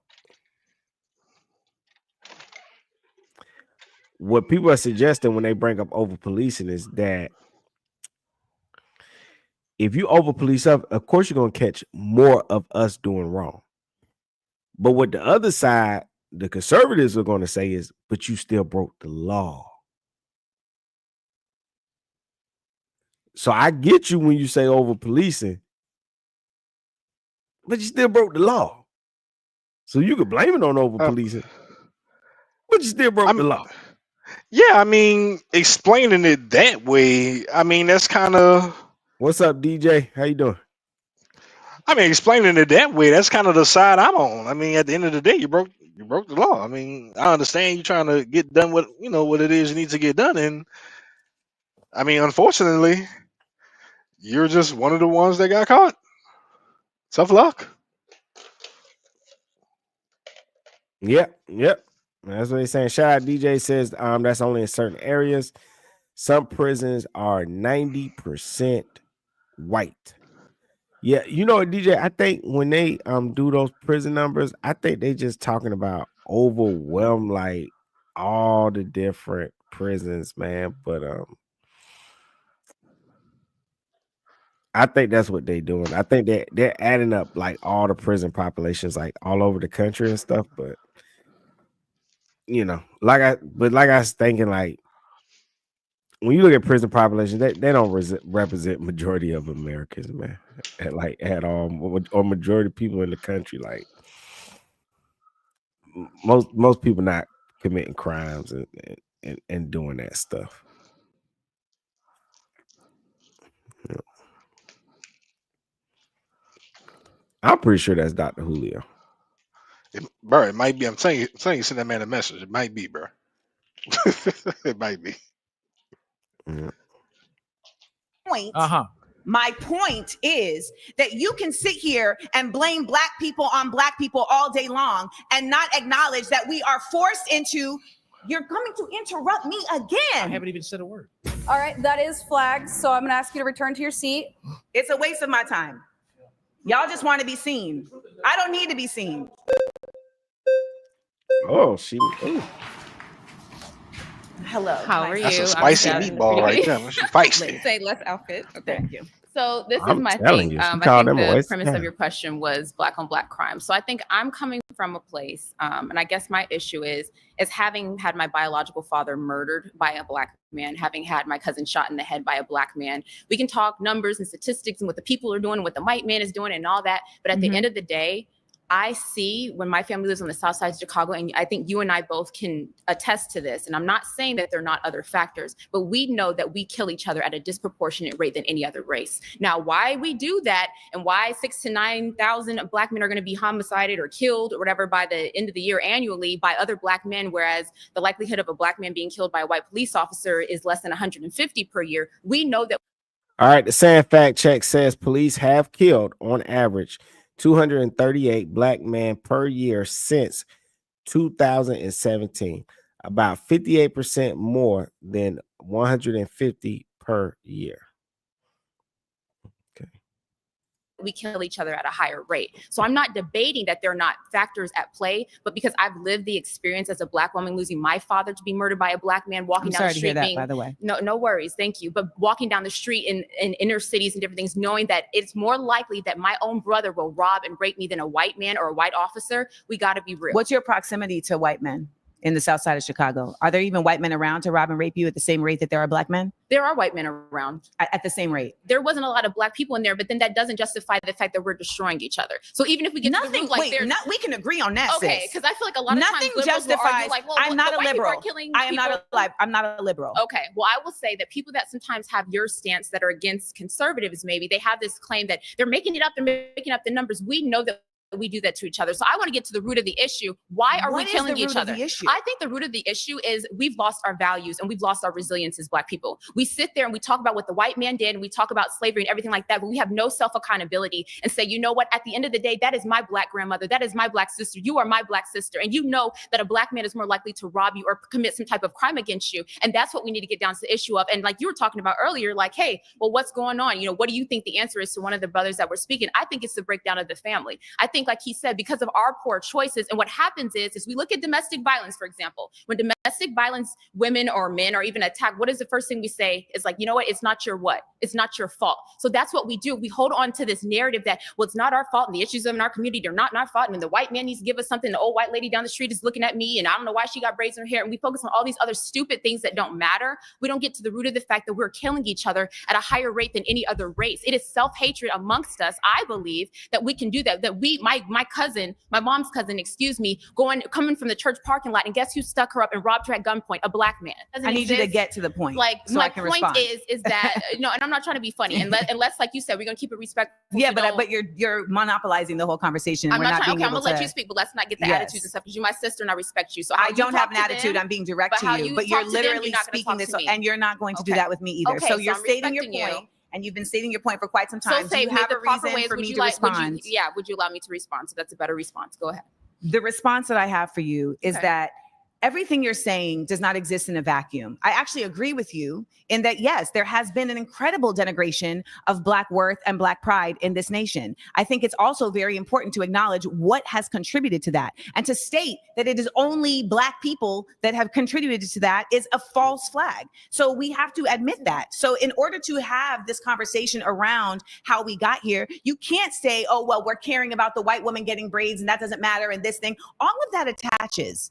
All of that is actually a very big part of the lack of worth of Black people. I'll ask you, do you think we're resilient?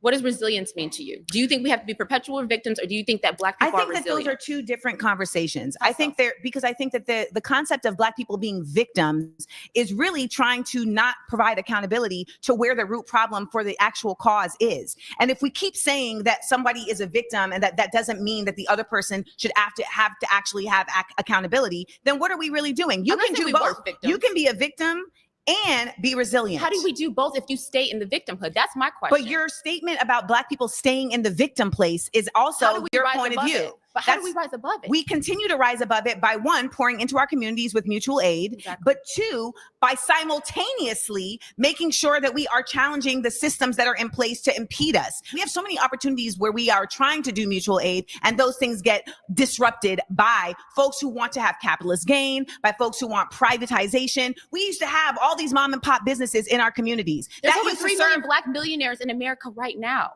You are an intelligent Black woman that is successful. That's irrelevant. No one's stopping me from doing anything. I'm an intelligent Black woman that graduated. Many efforts have tried to stop me from doing what I do. We are not all equal in our capabilities. And we are not all equal in our ability to be invested in by others. I agree with we you. are not That's all my question equal of in our resilient. trauma. Are we resilient? We can't say because it is a false equivalency. I believe that every Black person has resilience. We from keep slavery trying, all the way but we until keep trying to cause. I'm so sorry. I'm so sorry. You've been voted out. I don't know. I think they keep missing the argument. I agree with that last part of what Amanda Seales was saying, to be honest. Because I think it's about poverty. If we were still creating jobs, and you have to create that community, if you what kind of behavior do you want from a group of people living somewhere where ain't really no jobs? They're walking down the street, they see people, it's drugs, it's prostitutes, it's the building is abandoned and stuff like that. And I think honestly that's all it is. Yeah, I can see Amanda Seales. I can actually see both of their points when it boils down to that, because just like the young lady was saying, our people, we do lack a lot of accountability. We kind of place we place a lot of blame where the blame shouldn't be, because personally speaking, I'm not worried about the white man. I'm not worried about police. When I walk out my house, when I go to the ATM at 3 o'clock in the morning, I'm worried about Black folk. I'm not worried about nobody white running up on me doing me anything. I'm worried about my own people. I have a higher chance of my own people doing me something. And I live in the city. I have a mixed bag around me. My city has white, Black, Hispanics. We got Asians live out here, but for the most part, it's Black people that's doing a lot of the nonsense. I'm not worried about nobody else doing me anything. It's the Black folk. So I kind of see, I kind of understand her point, but at that same time, I get where Amanda's coming from too. So it's they both kind of hit that wall and refuse to knock it down, or they both hit that wall and refuse to move. Yeah, I think they're talking about two different things, is what I think it is. The young lady's describing the violence, the attacks that she receives in her community. And I think what Amanda is talking about would be the oppressive side, what created a community of people that behave that way. Right. And I think, the other side, they just can't see past it. And I understand it's like in a lot of ways, they're not worried about it. You telling me to worry about the white man, and I'm just trying to survive for the rest of the day. And so, and they can't help but see life the way they see it, because that's how each of us survive, through our own perceptions. It keeps us safe, So I would agree with what you're saying. I definitely see both sides of the story. I think they're two. I think that they both long-winded, but I just think they. Oh my God! I need an old girl to take a breath. Jesus Christ! They spend too much time pushing back on each other. Yeah. I think in their own personal room or interview, I think they would do better talking to each other. But you got these people on the side raising flags, and you kind of in a situation where you got to rush your thoughts. And when you got to rush your own thoughts, it doesn't allow you to give consideration to other people's thoughts. And so you're more likely to just knock down what the other person is saying, because you just don't have time to consider it. Right.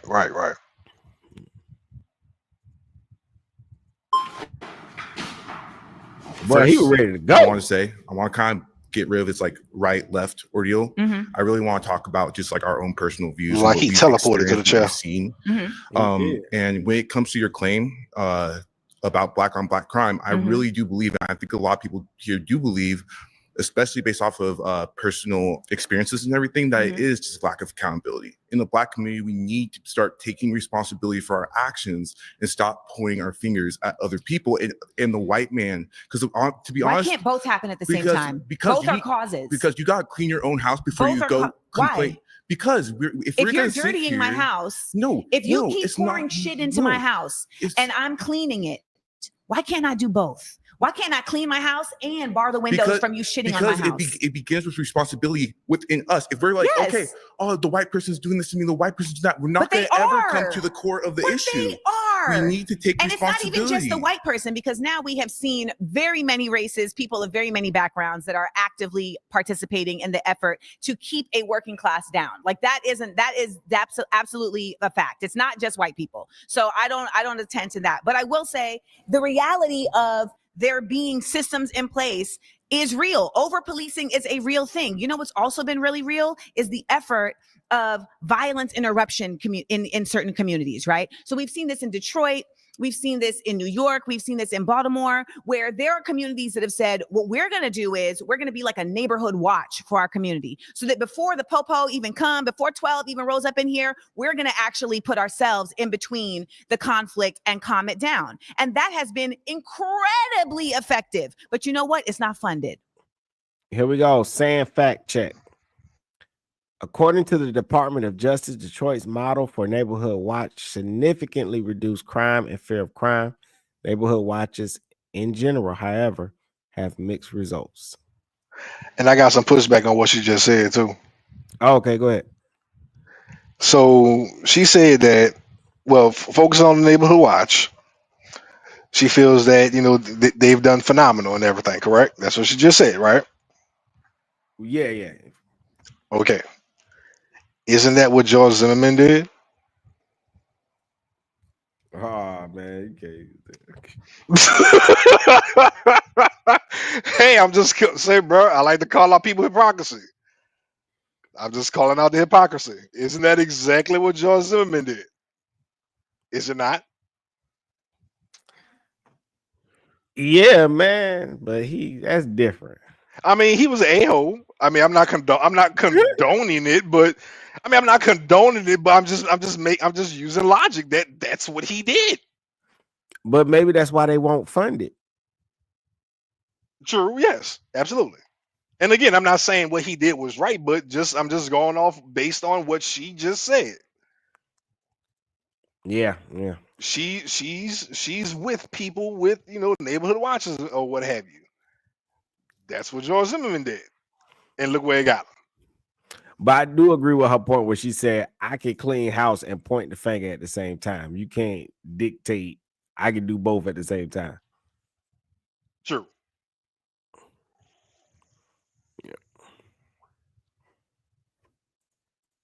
It's not funded. And you would think that like city councils and mayors and governors would say, shit, you know what? This is going to save us so much money, because why? Taxpayers keep having to pay for the fault of these police officers. And even though we say, well, only a certain number of people have died, that doesn't dispel the fact that a large amount, more Black people are imprisoned than any other group in this nation. And that is not by accident. Again, I started with accountability. And it just seemed like I disagree with you. I mean, I don't disagree with you. Because here's the thing. Look at our media. Look at rap. Look at what we're glorifying. Right. We're glorifying violence. Who's we? Who's the Black community. Who controls the Black community? Who controls the distribution of these sources of media? And who takes it in?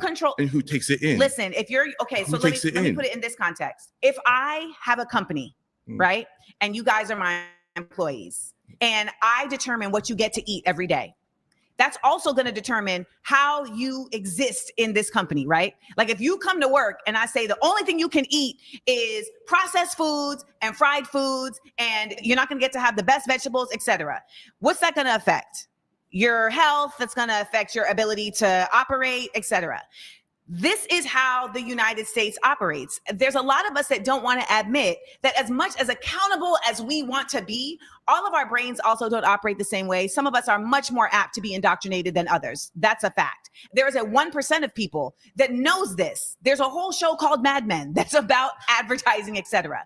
And if we don't acknowledge multiple things at the same time, then we simply cannot stop it. We can be as accountable as we want to be. And I hope that if you're right, because I hope you're right, I wish that it was a situation where if Black people could just be accountable, then nothing else would matter. But unfortunately, that hasn't been the case, because we have seen when we have Black Wall Street in Tulsa and we have Black Wall Street in Durham, that when we actually do hold our own and build our own communities, they will still come and run it down. Boss, you've been voted out. Please return to your seat. I'm going to say he lost because it was a moment in that debate where he smiled at her. I don't like that. You got to keep your game. Yeah, I don't like that. Yeah, I don't like that either. I think smiling while you debating with somebody, I think that's like an automatic L, because you just know you just got defeated. She did, because and here's the thing that they not, and this is why I was saying I don't like the black on black crime. I don't even too much like abortion talks too much, unless we're talking about what is life, because I like the debate, because I think human life is at conception, right? Yes. Abortion and black on black crime are what you call symptoms to a broken society. And she's correct. Even I don't even like Amanda Seales. She gets on my nerves. she really does. Remember, we was talking about her before. We did a video on her before. It's like she's irritating. Yeah, she's conducting herself like really childish in this quote unquote debate. And I don't know, in her personal life, she doesn't really come off all that nice either. Yeah, she don't seem like a nice person at all. She's not. It seemed like I don't think people like her very much. But she is right. Black people, you can't just simply take accountability. Nobody can, though. I mean, there's not even a race thing. There's plenty of people of all walks of life that take accountability, but there's still a system in place that keeps them at a certain level. And people like what happened with Black Wall Street, and she talked about both of them, Tulsa and Durham, right? Yeah. Think about how many generational wealth was stopped that could have possibly been done, that could have happened. We possibly missed out on 2 Black powerhouse families because of that. I'm just saying 2 at the least. Yeah, it could have been well more than 2, but yeah, 2 at the very least. And we are in the year 2025 where people that should be here that are not here anymore. And that is a similar feeling when you have somebody that's been killed, in your family, and you remember seeing them every Sunday, and you live with the fact that every Sunday that person's not here, but they should be here, and they're not here for that reason. So I think she's speaking to this system that has created a situation. That's why I say I think for me, reparations is just about fixing certain things that have been destroyed in the past. But a lump sum of money, I don't think. No. Yeah.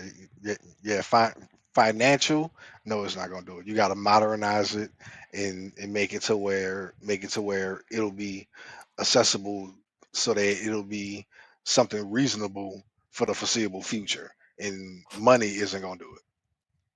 Yeah. Who's next? She is insulting people. I'm surprised anybody called her the B word. Man, they would have been kicked me off the aisle. I would have cussed her square the hell out.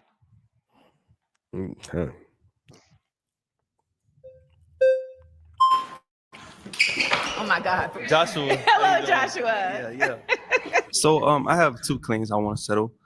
So I'm originally from New Orleans, right? And I've seen black on black crime my whole life. Shout out to right? Nola. I don't believe it have nothing to deal with the police.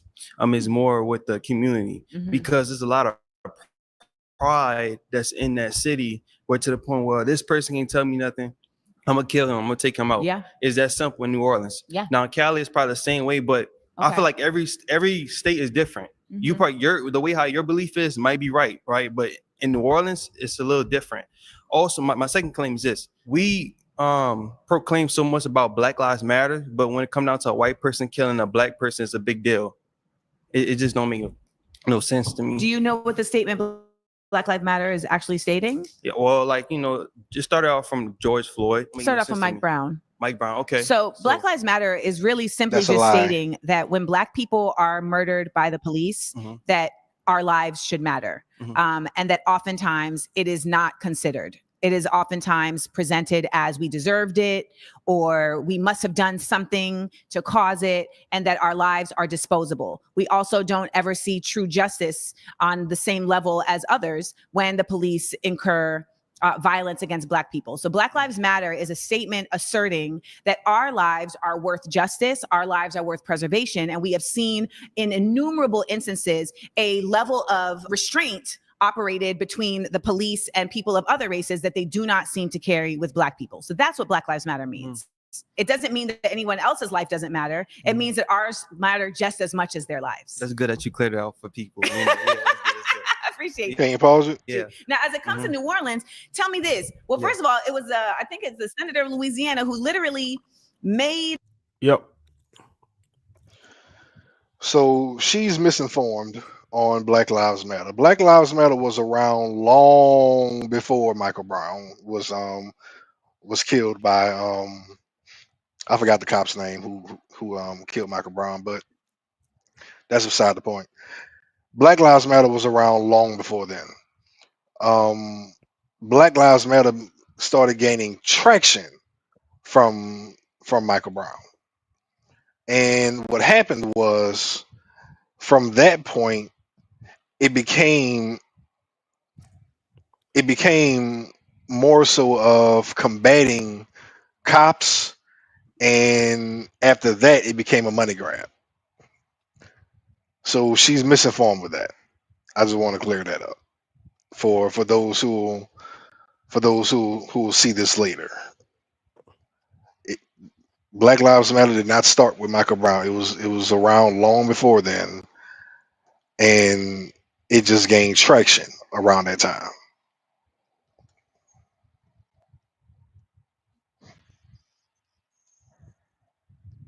When did Mike Brown happen? I can't give you an exact year. It's been so many of them. I can't give you a year. Yeah.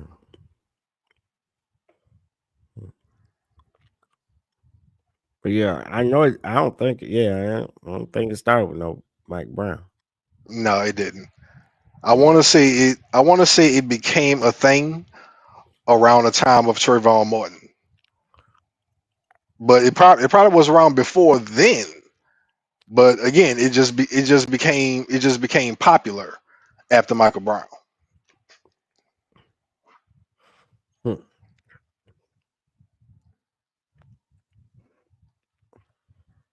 All right. Let's see.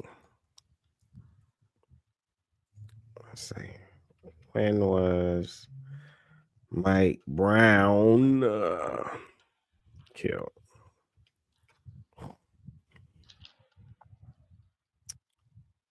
Let's say it says in 2014, August 9th, in Ferguson. But yeah, but Trayvon was before that. Yeah. Yeah.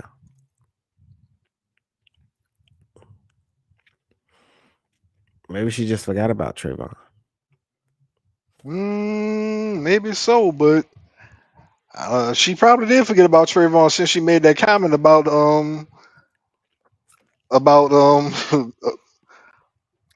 neighborhood watches. So that is definitely a possibility.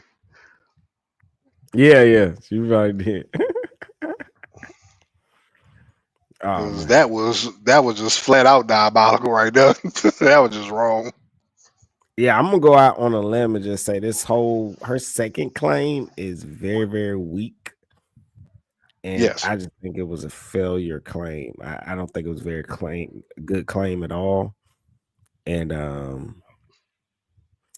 if you bring up black and black crime, people are going to bring out their own personal, like your lady said, her dad was killed by another black man, so I think her claim was poorly.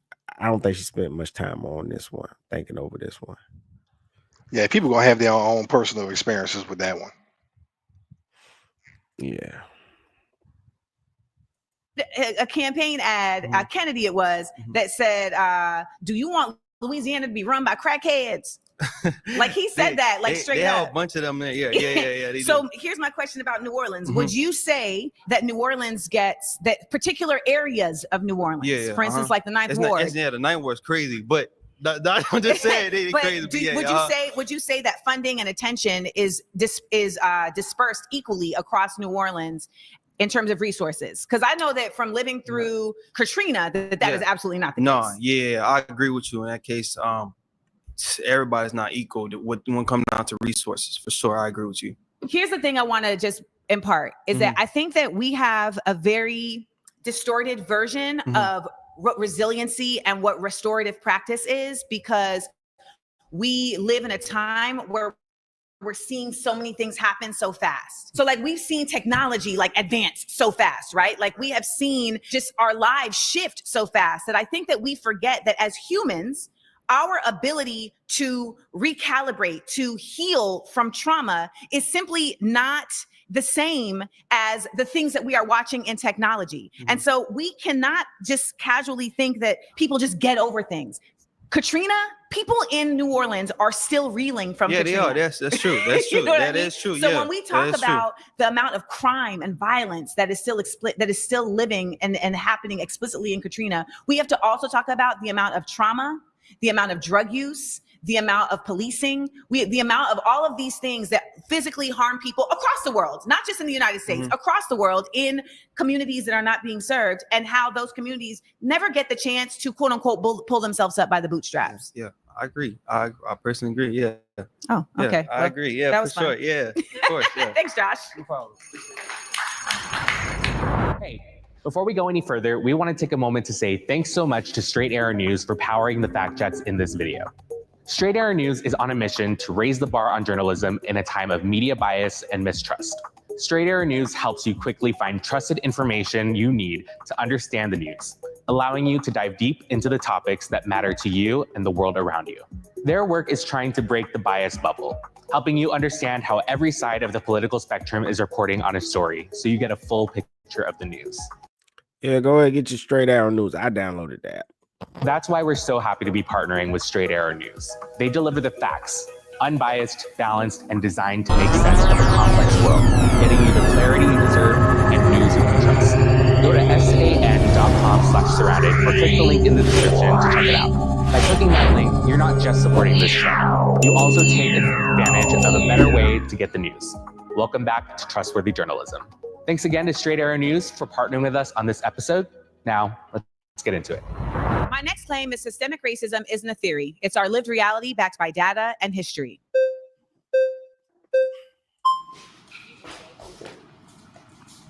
Hello? Hello, John. John Samuel. Hello, John Samuel. First name. All right. Blame my parents. Hi, parents. I want to listen to you first. Why do you feel that? Why do you feel that way? Why do you John went to debate training before he came here. Okay. Ultimately, I feel that way because it's simply just facts. It's in the books, and that's why there have been laws to challenge it. There have been innumerable instances where actual systems were created specifically for the impediment of Black people to advance. We have also seen innumerable instances where there were things created for Black people to advance, and they were taken back under the auspices of we don't want them to advance. Ultimately, systemic race institutions on a government level, in our institutions, whether it's prisons or schools, and it is undeniable because they are actively trying to reinstate it right now. Can you give me an example of one of those systems that you believe perpetuates that cycle of racism? Redlining. Okay. Yes. And how does that, can you elaborate? Like, how is that affecting the Black community? Do you know what redlining is? I know a little bit. I'm not an expert. Redlining was a system that was created to determine property values, and that said Black people can only live in certain neighborhoods and not in other neighborhoods. And the redlining lowered the property values of those Black neighborhoods by stating that they were more savage, that they were more dangerous, etc. Thus, they were not able to own property that was on a level of par to their white counterparts. There were also many efforts at just simply not allowing Black people to get loans for property, putting them in predatory scenarios where they were being essentially unable to own land. And that inability to own land, but still having to pay out a mortgage, if you will, or a rent, continue to put Black people in a conundrum of not being able to excel at the same economic rate as their white counterparts. What I'm hearing from you, if I'm hearing correctly, is it feels like in the United States that for a while we've kind of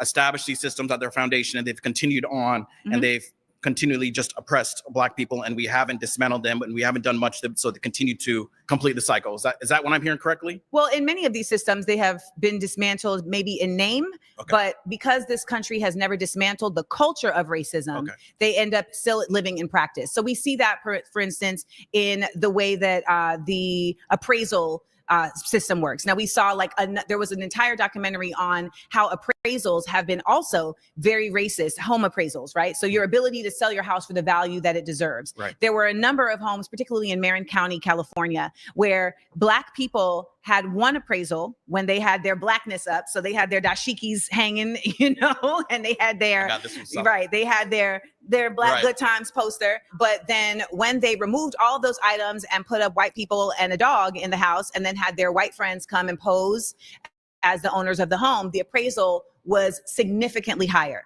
And we have seen that in a number of instances. Now, of course, that is just Marin County, but there are a number of other scenarios where this has been relayed. And that's why there were certain efforts by the Democratic Party to say, okay, well, we're going to try and step in for this. I actually remember that case, and I watched it with the family, and I thought that was just really just terrible. But the problem I guess I have with systemic racism is, I guess for somebody like me, where my family comes from, the Deep South, you probably don't even know it, Aliceville, Alabama. Okay. That's where my grandparents are from. And my grandpa came, if you saw the house that he grew up in, I'm not trying to be funny, it looked like a slave house. It was just, they grew up in poverty.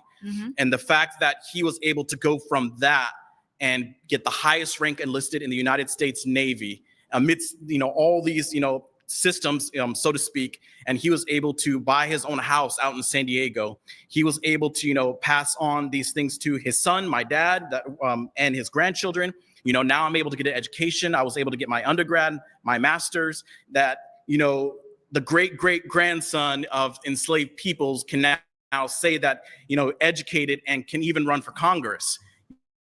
I don't see how these systems are still in place as they were. You do have some validity there. But I just think these days, when we call it systemic racism, really what we're calling it is those people who may still be in those institutions, those individual people who may actually be racist and hold some racist ideals, who are continuing to perpetuate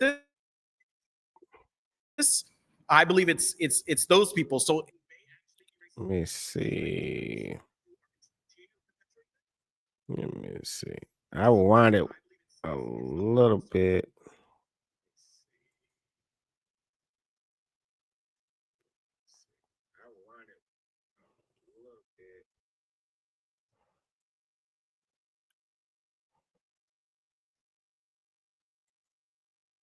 I don't want to take it too far.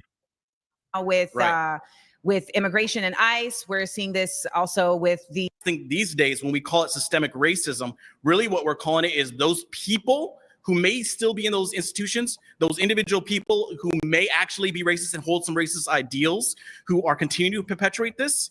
I believe it's those people. So in all reality, the problem is not the systemic racism. The problem is us. The problem starts with those, with those people who are perpetuating these, kind of, racist ideals. And so I feel like just to attack these systems is just, it's nonsensical. Who's running the systems? Like which system? You're talking about whether Congress, it's the prison government? industrial, whether it's the prison industrial complex. We're seeing this now with immigration and ICE. We're seeing this also with the effort at not making schools available for equal level of schooling available with the voucher systems that are now allowing tax dollars to allow people to go to segregated schools. Right. Who is controlling those systems? So for instance, in Tennessee, right? Yeah. So in Tennessee, you have a Senate and a House of Representatives that is largely controlled by white Republicans, and that have actively said, we are not going to consider what the people want in our constituencies. We are going to simply just do what we want to do, to the point where they have removed. So it's only in those states that have largely white legislators or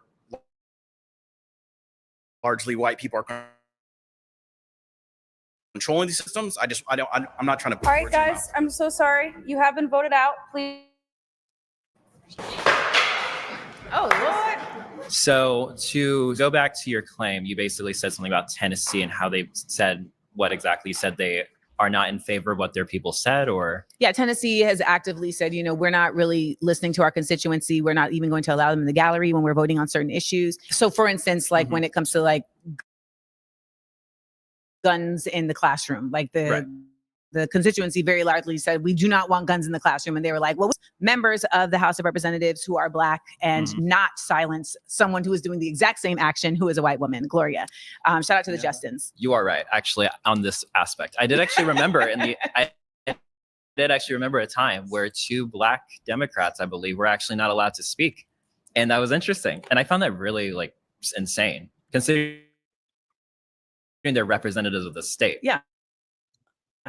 So no, I totally can get where you're coming from, but I don't think that's a institutionalized problem where it's a law per se. I think it's more so a person acting your personal ability, your personal choice through impediment of law change. So if we're going to go based on systemic racism, it has to be institutionalized, which means it has to be written into law, made public. When it comes to that aspect, that's not necessarily made public by law, that's made public by choice and actual discrimination by person. So I can give you an example in Tennessee. Okay. So for instance, in Tennessee, we can say that they are put into law that will be supporting voucher systems. The voucher systems for the schools allow parents to choose whatever school they want their child to go to using taxpayer money. And these schools can be private schools. And private schools are not in any way limited from creating systems of segregation. And this is actually how segregated schools was carried out previous to Brown versus Board of Education. So this is a systemic example. We also can acknowledge that systemic examples come from not always it being written into law. And I think that is a real straw man argument for the way that a lot of colorblind racism is carried out in the United States. And what happens when we do that is we ignore the fact that most of the people making the laws are not going to put their racism on the books. Oh, that's true. Obviously not going to put on the books.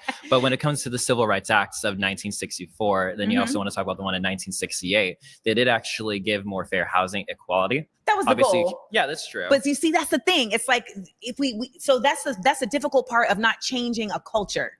You can change the law all day, but as Martin Luther King Jr., as the Dr. Reverend Martin Luther King Jr. talks about in his final book, he says, I feel like I integrated my people into a burning house because he understood America to be a place of morality. Well, when it came back to even back in the 1960s, like Lyndon B. Johnson actually proposed many systems in place where he actually people still got lynched. Well, I can't really say that's a systemic problem. That's definitely a personal heart problem. Those are more people's individual choices against someone else. But when it came down to, if the system that's in place does not incarcerate those people or create any repercussions for those actions, then it is systemic. Well, because when you don't allow for there to be repercussions for harmful behaviors of the people, you're literally saying our system is okay with this. So that's what Black Lives Matter is about, right? Saying okay, if police are going to act in this way, well, there should at least be fair repercussions across all people that they're doing this to, and they're not carrying out those repercussions for Black people. Why? She must never read the mission statement. Supporting this personal point of view that you're talking about, and that's what makes it also systemic. You said never read the what? She must never read the mission statement, because in the Black Lives Matter mission statement, it states more about Black Lives Matter placating to gays and trans, as opposed to them worrying about the betterment of the black community and the fairness, the fair treatment by police officers. She must have never read that.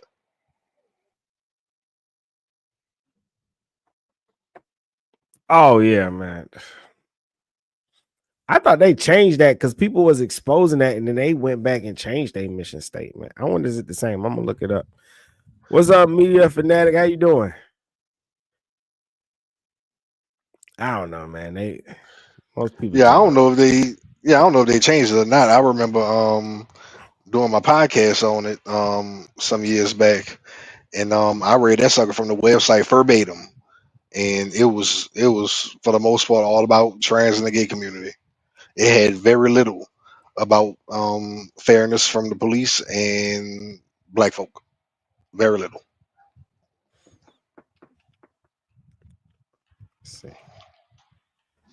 I'm looking it up. If it's even still a website at this point. Yeah, I wonder. It is blacklivesmatter.com. Oh wow. The audacity of these people stealing money and got the audacity to keep a website up. How dare them? Let's see. About our mission and vision. Click that. Oh, our oh vision. Lord, what is it? Black Lives Matter. Black Lives Matter imagines a world where Black people across the diaspora thrive, experience joy, and are not defined by their struggles. In pursuing liberation, we envision a future fully divested from police, prisons, and all punishment.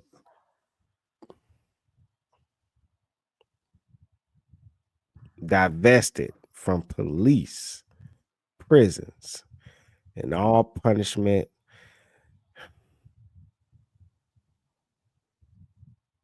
How you divest from the police and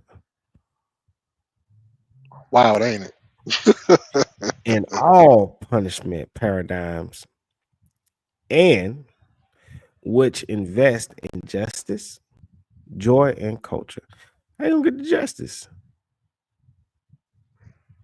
Yeah, they changed it and made it worse. Our mission, Black Lives Matters, is working inside and outside of the system to heal the past, reimagine the present, and invest in the future of Black lives through policy change, investment in our communities, and a commitment to arts and culture. Yeah, they changed a lot. Yeah, they changed that stuff. That's crazy. And they made it worse, apparently. That's worse than what I read. Yep. Let's see. Black Lives Matter Foundation is abolition-centered foundation fighting institutional injustice and serving Black people globally. We fund organizations and individuals leading policy and abolitionist efforts and partner with organizations and individuals who offer direct services to support the needs of Black communities.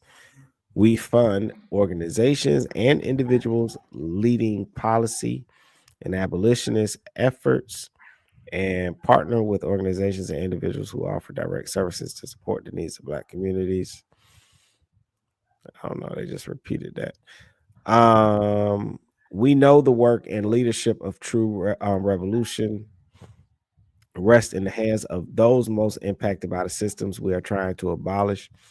We acknowledge that our role as funders distances us from daily on the ground organizing, and that our partnerships keep our work, our language, and our commitments informed, guided by, and in alignment with the most vulnerable. I thought they were boots on the ground. That's a new one. to separate themselves and say, well, we just doing funding. I think what they mean to say is they're just taking money now. That sounds about right. I mean, in the grand scheme of things. They said, we acknowledge that our role as funders distances us from daily on the ground organizing. Since when was that them? As a Black foundation, we invest in research which supports Black futures by reimagining a world without punitive measures. What the? I'm sorry. What the fuck that sentence? Bro, that's worse than the one I reported on, man. What the hell do that mean? As a Black foundation, we invest. What do you invest in? Well, we invest in research which supports Black futures by reimagining a world without punitive measures.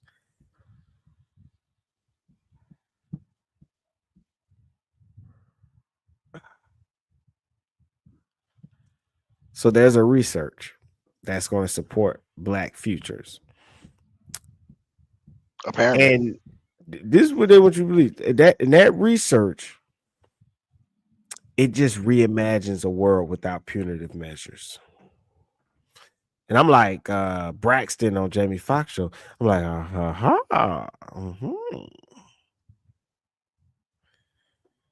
By partnering with nonprofits to train on the ground organizers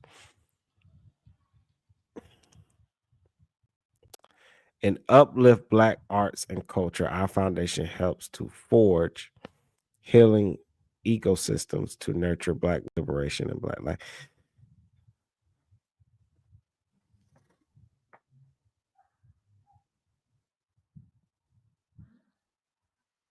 Don't even make sense, huh? It don't make sense.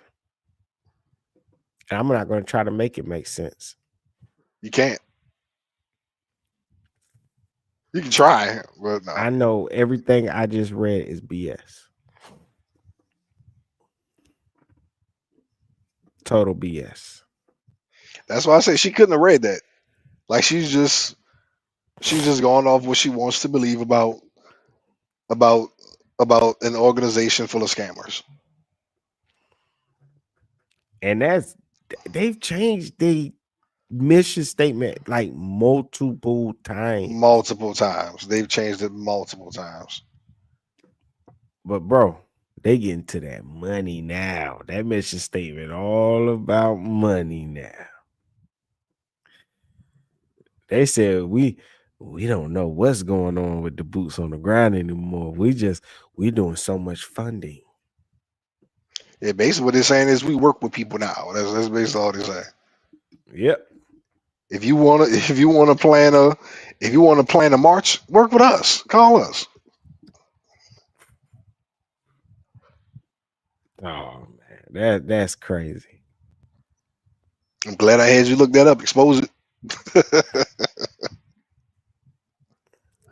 Anybody can go look that up. It's going to be under it's going to be under their about, which they have our mission and vision.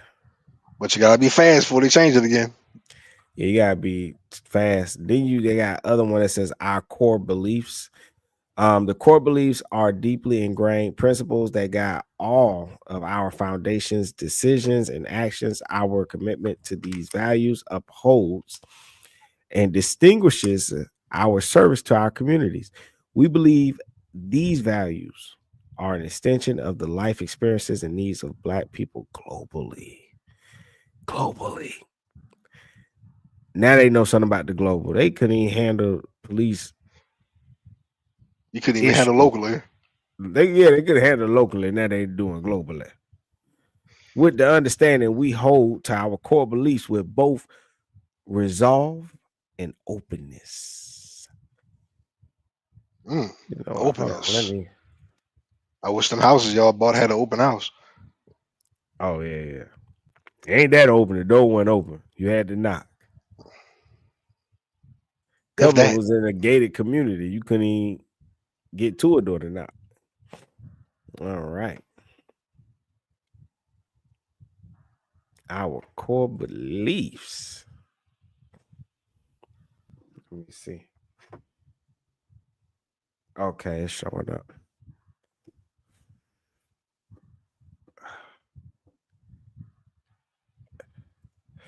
Yo, what's up, Mr. David? We're gonna be going back to the video. We just going over this Black Lives Matter thing real quick. Cause Black Lives Matter lies, the foolishness. Yeah. It says we affirm the lives of all Black people. Our network centers those who have been marginalized within Black liberation movements. I noticed they just be putting words together. It sounds good though. The emancipation of the proclamation of the liberation of the delegation, the alienation. Boom. We are working for a world where Black lives are no longer systematically targeted for deliberate and indirect demise. We affirm our humanity, our contributions to society, and our resilience in the face of deadly oppression. We affirm the abolition of any system that perpetuates violence against Black people, including prisons and police.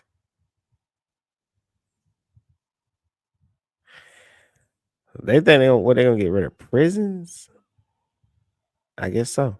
We affirm collective safety and community-based support. We keep us safe. So they said, man, I don't know.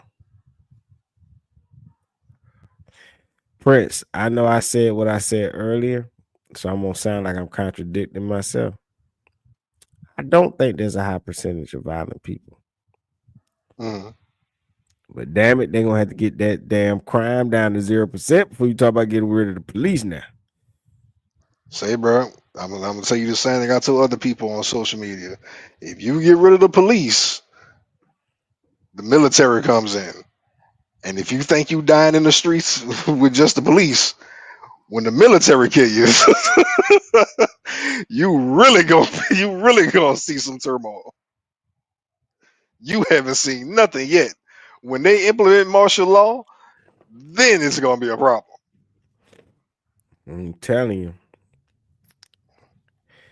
In 2013, 3 radical Black organizers,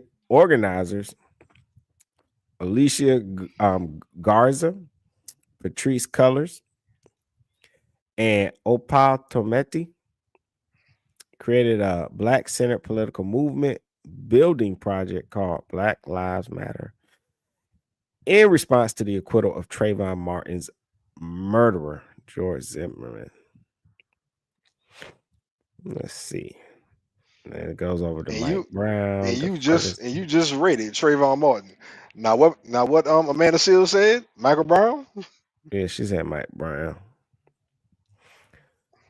I said who? Mike Jones. What I shouldn't have said that joke. In 2014, Mike Brown was murdered by Ferguson police officer Darren Wilson. During Labor Day weekend that same year, Darnell Moore and Patrice Cullors organized a national caravan called the Black Lives Matters Ride. In 15 days, a plan of action was developed and successfully gathered over 600 people to occupy the territory of St. Louis to support our brothers and sisters in demonstration. During this time, organizers made two key commitments: to support the team on the ground in St. Louis and to go back home and continue to do the work wherever home was. It was understood that Ferguson was not an aberration, but in fact a clear point of reference for what was happening to Black communities everywhere. Inspired by our friends at Ferguson, organizers from 18 different cities went back home and developed Black Lives Matter chapters in their communities and towns. Yeah, they did have all them things, chapters. Mm-hmm. Broadening state or something. Yeah. Broadening the political will and movement building reach, catalyzed by the Black Lives Matter project and the groundwork in Ferguson. There was a clear need for the continued organizing and building of Black power across the country. People were hungry to galvanize their communities toward ending state-sanctioned violence against Black people, as Ferguson organizers and allies were doing. In response to that need, the Black Lives Matter global network infrastructure was created.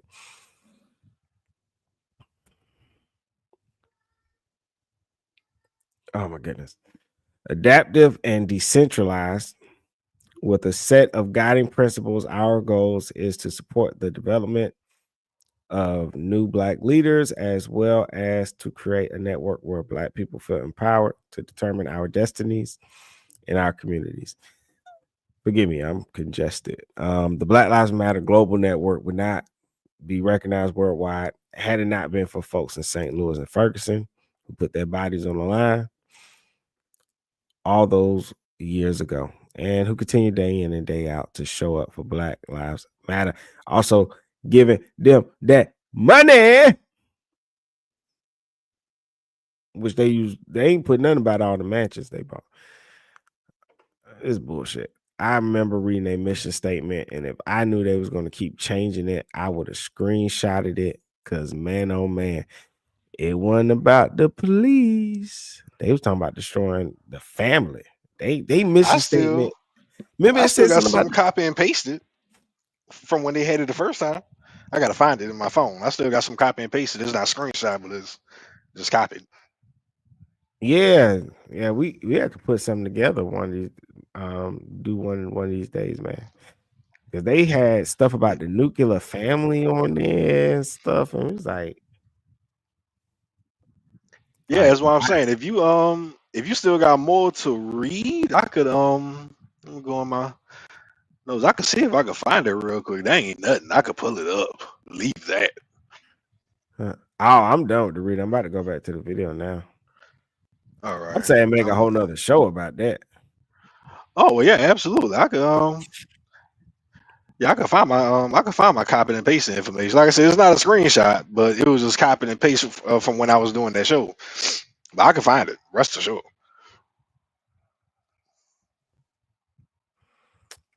Trying to see.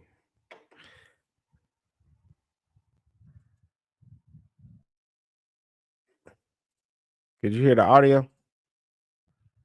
Nah, I don't know if it was muted or not. Her face was moving. She about to blow a bubble with some chewing gum. Let me. I'll redo it.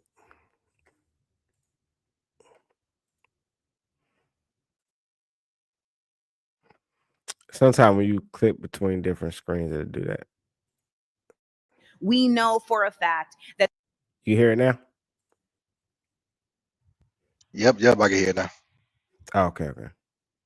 The number of Black people incarcerated is greater per capita than white people. We know that Black people are having longer sentences for the same crimes than white people. This is not me making that up. Like, that is actual data. Right, so pause. Systemic is real. Pause. You've been voted out by the majority. Please return to your Thank seat. you. Thank you. Man, everybody getting voted off the island. Lord. All right. How you doing, Amanda? I'm Hello, Ryan. Ryan. Nice to meet you. Thanks for being here. All right. Well, what I would say is, as far as systematic racism, right? I thought that was just as smoothly for a second. At the very least, it has occurred in this country. Okay. Right. You know, we've had slavery, we've had Jim Crow segregation, all these different things. Yeah. I think my argument would be that right now, in modern America, I don't think, at the very least, it's not as prevalent as it has been to where it could stop us from being successful. Okay. I would say that it's not a thing anymore where it needs to be talked about so much and so much attention focused on it.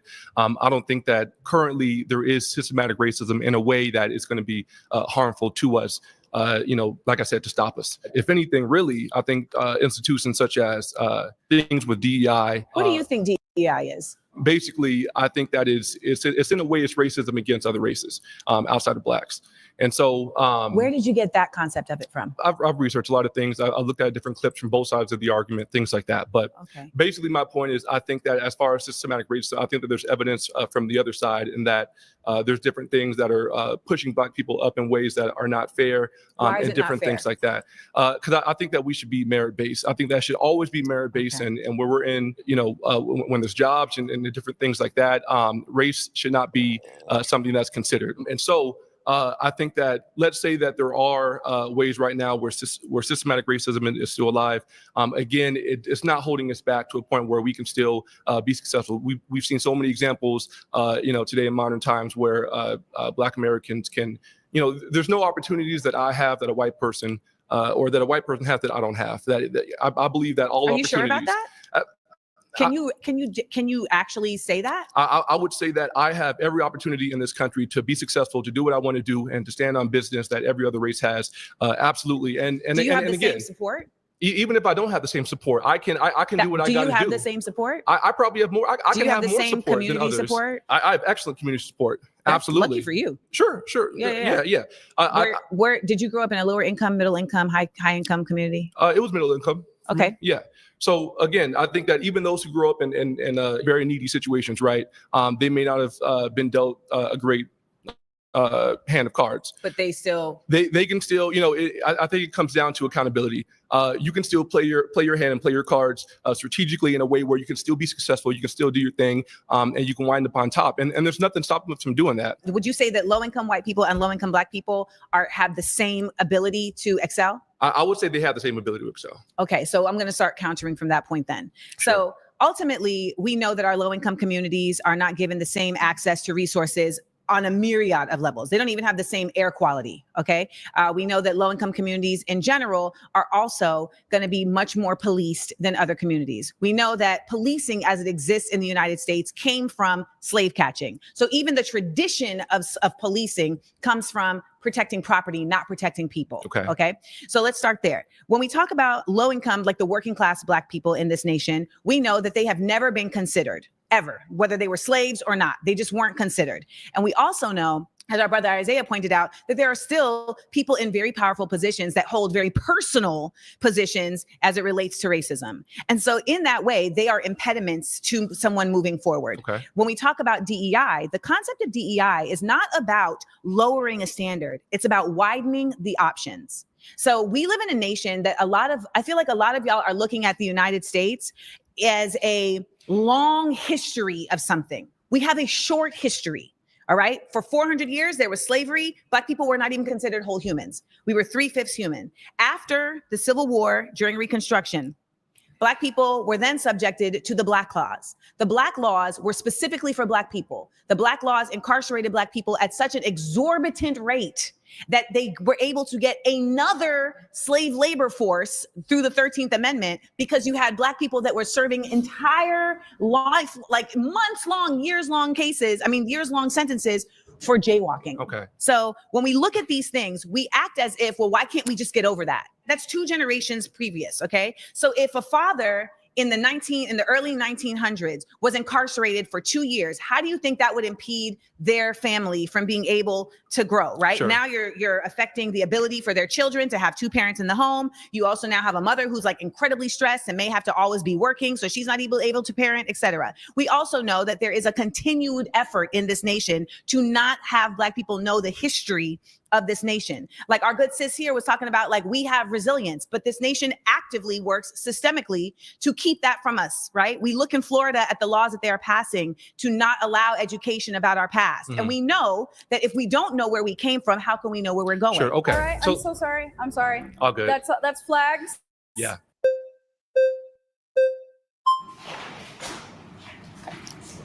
Hi. Hi again. We cool now? We good. We good. I think we're on the same. We're kind of looking at the same side of the same coin, and I think we both want the betterment of the Black community, and I think we're maybe coming from it from different ways. And so I do respect your position to what you were saying as well, that there are certain things and powers at play. And I've experienced racism firsthand. A lot of conservatives may try to act like, oh, there's no racism in America. I absolutely believe there is racism in America. I believe racist people exist. I just don't think that the systems as they stand today are inherently racist, because I've seen too many Black people overcome. And I just feel like a lot of times what's left out of the dialogue is self-accountability and like self-will. We talked about how we were 3/5 of a person, but now we are 100%, I guess, according to the law or whatever, a person. And I feel like at the end of the day, if you wanted to walk out here right now and decide, you know what, I want to change my career, I want to do that, you can. And that's why so many people, and Nigerians come here and Indians come here, and so many people who are not white, who are supposed to be discriminated against because they're not white, they come here and they become doctors and lawyers. Why? Because to your point, there's community. There's a sense of pride about, you know what, I got to go honor my parents back in Nigeria. I'm part Nigerian. I have to go honor my parents. I have to go honor my elders. They're not twerking and shaking booty. They're getting They are literally twerking and shaking booty in the Nigeria. Nigerians I know ain't doing it. If they are We twerking and shaking, literally but they learned doctors it from Africa. They're doctors twerking and shaking booty. So maybe they can shake because they got the money to back it up. But do you see what you're saying? But do you see what I'm saying though? We have to be honest, Amanda. When Indians as a fellow daughter of an immigrant, okay, right? So my mother's from Grenada. My mother did come here and was able to work and was able to get green cards for folks. So shout out to my mom. There's a very big difference in growing up somewhere and coming from a place where you are the majority and where your people are running the show than being somewhere where your people have been subjugated the entire time your people have been here. Your mama came here and she wasn't the majority. So how did she succeed? She succeeded because she came here with the fortitude of coming from a place. Her resilience, right? No, but and she had her village. Let me say what I'm saying. Okay, I'll let you unpack. If we don't acknowledge divide and conquer in the United States, we are having a pointless conversation. I agree. We have to acknowledge that there is a concerted effort at divide and conquer in the United States. We're literally watching it happen right now with an effort to divide and conquer and have Black people fighting immigrants and have Black people saying that immigrants don't matter. And so fighting white people. White people is not the point. The concept of white people is about people who are upholding a supremacy of whiteness versus people who understand that there should be an egalitarianism. There should be an equality. We are becoming the new white supremacists. We are. We've been putting them on a pedestal. We are. We feel like we can't do anything. No, it's not that we're putting them. It's not that we're putting them on a pedestal. It's that we are joining them and instead weaponizing our Blackness against our people. When we do what you're saying, we are saying, I am better because I figured it out. And so you're the problem because you didn't figure it out. But Amanda, what about if I believe that the American dream is, I have a right to that as well? Is that me joining white people? Or is that me saying, you know what, I want a life for my dream? The American dream for me, because it may look different from other people. Some people it's a boss chick. For me, I want my kids to grow up in a wonderful neighborhood. I want them to go to college. I want to have a 401k. I want to do this. I want to do that. So I feel like a lot of times in the Black community, we associate anything that's right or that's just or that's striving forward with whiteness. So when you say that we're working with them, it's whiteness, it's capitalism. And I think that's what we have to understand the difference of. The concept of capitalism always is grounded in exploitation. But Amanda, we're sitting here benefiting from capitalism, and you know that because you would. I understand that we are benefiting. I understand that we are benefiting from capitalism, but I also understand that we would have other people and a majority of people benefit if we were not solely capitalist. That is what it means to be a Black radical. It's to understand that I can benefit as well as others. So, Amanda, what is your solution then? Because we know that capitalism benefits us, and people are coming here every day. My solution is what I continue to say. We need to have coalition building across cultural differences, across ethnicities, across classes. And that includes collaborating with white people. I've never said it didn't. But this obsession with white people fails to acknowledge the fact that there are people who benefit from white supremacy. But we live in America, let me finish my point. There are people who benefit from white supremacy that do not identify themselves as white. They don't consider that to be the most important element of their identity because they understand that at the end of the day, we need to see each other as humans that all deserve a right to exist. Exactly. We all deserve a right to exist. And I shouldn't have to earn my right to exist. And that is what capitalism does. What makes you think that you have to earn it? That's what I'm saying. That is what this nation is. You do have to earn it. You do. Yes, you do. That is why we are criminalizing the poor. We are criminalizing the poor on a regular basis. How so? Because we're not even allowing for a wage to happen to allow people to get out of poverty. We are seeing inflation grow. We both have people in our family that have done it. So we can't. No, we have not had people that are done it. My mother came to America with an entire nursing degree. I can't say, oh, well, my mother did it. Why can't you? Because my mother was pregnant at 19 from the south side of Chicago with no degree and still made good for your mom. But this is the thing. So we can't do it. It's not. The question isn't whether or not some people can do it. The question and the reality is that it is not available to everyone in an equal equal way. And that's unfortunate, man. But you know we live in a It's broken not a matter- society. I went to well, then Nigeria that's what and they're we're having the talking same about. problems, and But there's a that's bunch what of we're black talking people that are about. running It's a broken Nigeria. society. But it's the same thing in But Nigeria. and there are Nigeria black is a people in broken power- society, with black whereas people in Burkina power. Faso is not. Burkina Faso is not. That's time. My final claim is Black conservatism fails to meet the needs of the working class.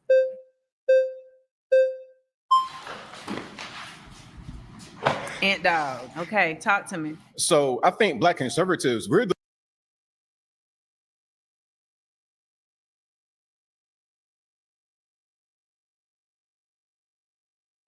Yep. I had to grab me a Snizak.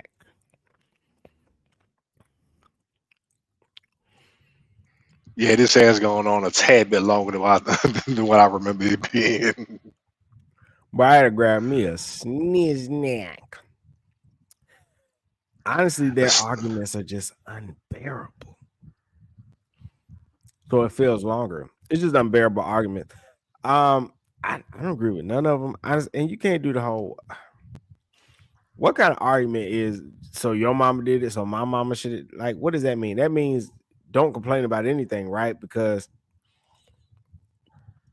that same person will be like, women need rights. I'm like, I mean, my mama did fine without rights. Why your mama didn't do fine without rights? You see what I'm saying? So I was like,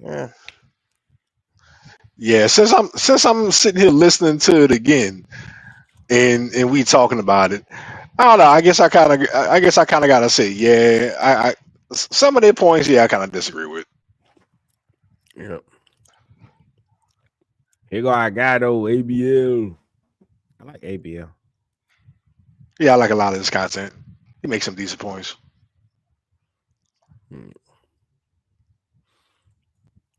So this gonna be her third claim. Burkina Faso is not. That's time. My final claim is Black conservatism fails to meet the needs of the working class.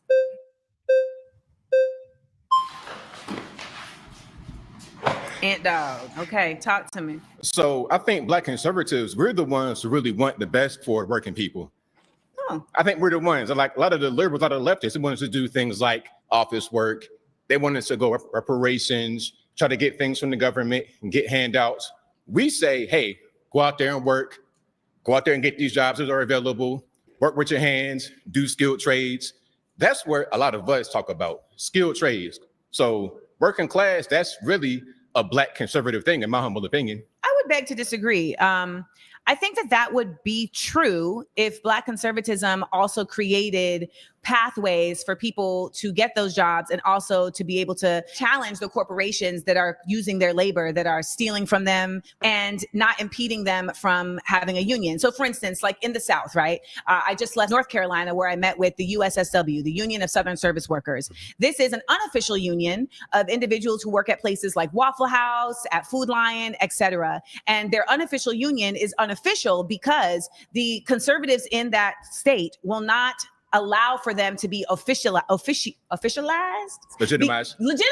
There you go. I got you. It will not allow for them to be legitimized because then they would be able to push back legitimately on the corporations to get fair wages, right? So like someone was telling me in this organization that she was in Baltimore getting $15.25 as a minimum wage. And then when she moved just one state away, she was now only getting $7.25 for minimum wage, but the cost of living was the same for her.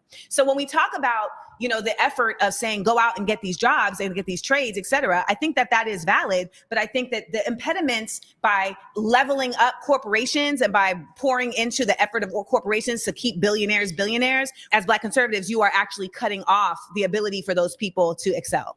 Okay, I understand your point, but how do they cut? I don't think that we'll ever live in a world where you working at Waffle House. I don't see that happening. I still don't understand how she's blaming that on. Am I missing something? How did she go? What we had a union for the Waffle House worker? They ain't never gonna let you get rich in that position. a lot of us are more about being self-sufficient. So the South, a friend of mine down there, King Randall, has a school for boys. He's what, 22 years old? He has a bunch of kids living with him. He's teaching them physical skills they can do. Okay, being a mechanic, working on your car, working on your house, doing things with your hands. So you don't got to worry about corporations. You could be your own man. You could be your own woman. And also, didn't you also say earlier that you're against unions? But are you for them now? I never said that. Also, you're for unions. Absolutely. So when the unions keep black folks out, you're for that as well? Because that's traditionally what they've done, keep black folks out, correct? Obviously, I am not for that. The reality is that unions have definitely in the beginning kept black folks out. And the reason why they were keeping black folks out is because after the Civil War, when there was Reconstruction, you had all these black people that had been used with free labor and they had skills, right? Whether they were a blacksmith or a carpenter or whatever. However, they could not get jobs because the white people who now had to fend for themselves, if you will, because they didn't have slaves, they had to go and learn all these trades. Right. And so they actively kept black people out of those jobs. And then what they would do is that when they would, as a union, say, we're going on strike, the black people would be like, well, we'll work because they won't let us in their union anyway. And then when they would go and actually get those jobs that the people were on strike for, they would hang them. They would lynch them. So yes, these are real things that have taken place. But we keep having these conversations where we acknowledge the past when it's convenient, and then we only say in the present when it's convenient. So you can't simultaneously say, well, everybody's fine now and there's no systemic racism at the same time as stating that there are unions that are racist and unions that aren't racist. Ultimately, there is racism. I'm sorry, I gotta stop her. She's just rambling on. She's comparing two different things. You're comparing a time you caught where that you too. she's talking about a time where people were actually skilled laborers and work. I hate to use these words, but worth the money, right? Where it's not that I'm not skilled, can't do the job, but you're keeping me from it. And you have these unions in place, right? And then she's talking about currently now a Waffle House union. I'm sorry, but if you're working a position at Waffle House, Walmart, McDonald's, Burger King, and that's what you think that's the only working class. Because see, what she's doing is very disingenuous. She's trying to only highlight one working class. That type of working class, there's not a lot of skill. You're easily replaceable, so you're not going to make that much money. Okay, that's why I said not to raise the minimum wage. I mean, why raise the minimum wage for an entry level position? Yeah, I mean, and instead of wasting your time with that minimum wage, you can go be a plumber's apprentice and spend that time training while receiving minimum wage. Exactly. Knowing that you're guaranteed to get a pay bump. Exactly. Doesn't that make a hell of a lot more sense? And here's another thing, talking about a union. Well, do you know that a lot of these companies now pay for your training? Even like trucking, they pay for your license. Literally. And from so start to finish. They have your endorsements. Yep. And they have a vested interest in you. So what you think they're going to do? They're going to keep you working. Yep. Absolutely. I got 15 years behind the wheel. Haven't had a hard time finding a job yet. So she's just making up stuff. It depends not completely making up stuff, but it depends on the industry that you're in, depends on what you're doing. But to have a union about increasing money in positions where they could pretty much replace you with anybody, I'm sorry, that I don't think there'd ever be a time in this country or any country where you're going to be. I just don't agree. No, I just don't think that's going to happen. They're talking about two different working classes at this point in time. She totally skipped over and missed what he said because she couldn't defeat it. Yeah, she was too busy trying to not lose. She was too busy just being combative instead of trying to listen. She was listening to respond. Your mom ever told you that before? Your wife ever told you that before? You're listening to respond. You're not paying attention. And I do be listening to respond. Oh, most men do. Most husbands do. Half the time my wife be talking to me, she started to teach on Charlie Brown. I'm fully guilty of that. I'm telling you. But I do understand that. I do say they do need to increase the minimum wage though. In a way, just for people to make life that people can at least scrape to get by, especially if we don't want people on food stamps crazy. So I can agree with that, but only if that would stop people from being on food stamps like crazy. I think it'll help, but I think her claim is wrong because she only wants to consider this other small group to be working class, and she doesn't want to consider our other working class, and so she moved the goalpost because she said, well, black conservatives don't consider the working class, and it's like, what are you talking about? Truck drivers, electricians, the plumbers, mechanics, technicians, all these people that work with their hands, construction, landscaping and stuff. The hell are you talking about? There's a lot of us are the working class. What are you talking about? A lot. And we make a hell of a lot of money. Yeah, she's silly. To the point to where unions are needed. Because even if you do work at a Walmart, I want you to know this. If you work in Walmart in the warehouse, you have those people, forklift driver. But here's another thing people don't think about. You go and get certified. There's people that inspect that warehouse for safety. And you can just walk around with a clipboard and you ain't got to pick up boxes no more. Yeah. And you get paid good money. And you can go visit other warehouses. Yep. Very good money. Yep. I mean, there's a way that you don't even have to get a CDL. You know those guys who drive the oversized loads, the little truck that drives in front of them, measuring the heights. I think they get like like $500 an hour or something like that. Yeah. It depends on the trip, everything and stuff, but yeah, they make good money doing that. Yeah. You don't even need no good car to do it. As long as you the don't engine keep running. Yeah. Yep. Working class people. Yep. But she tried to reduce it down to the entry level positions.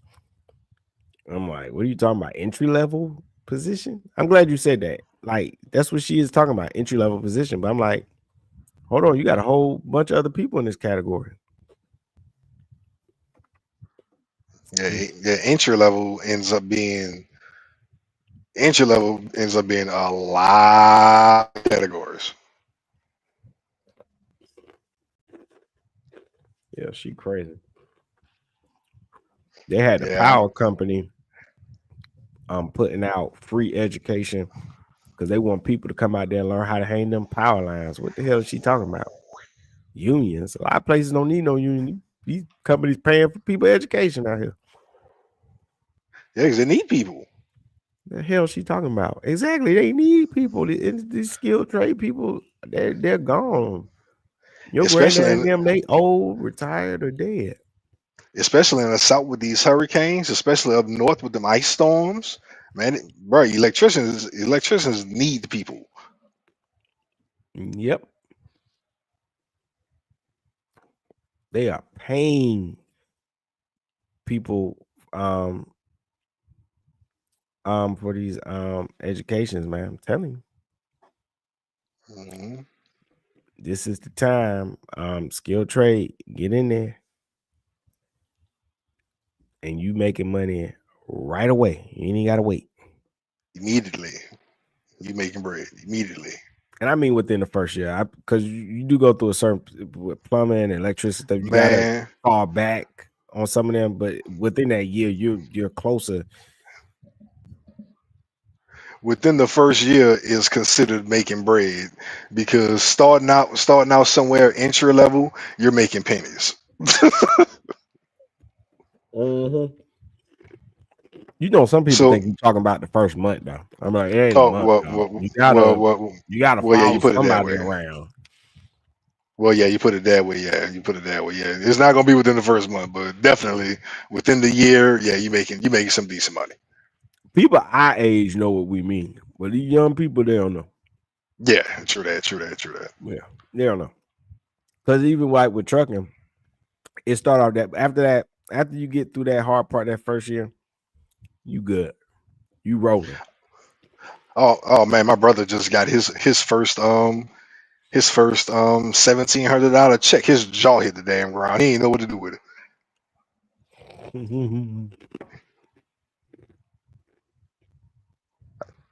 I had to tell that boy. I had to tell that boy I didn't save even it. want to spend it.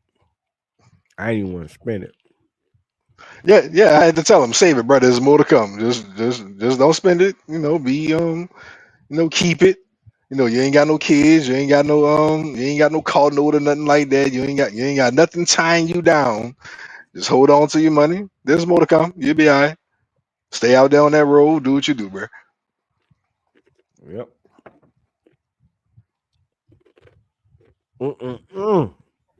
I'm happy for him. Them stay out there, don't buy nothing, man. Just stack up. Yeah, I got him on them truck stop truck stop drinks. I got tongue tied. He was buying the bottle drinks, the Cokes and all that stuff. I got him on the fountain drinks because they cheaper and stuff.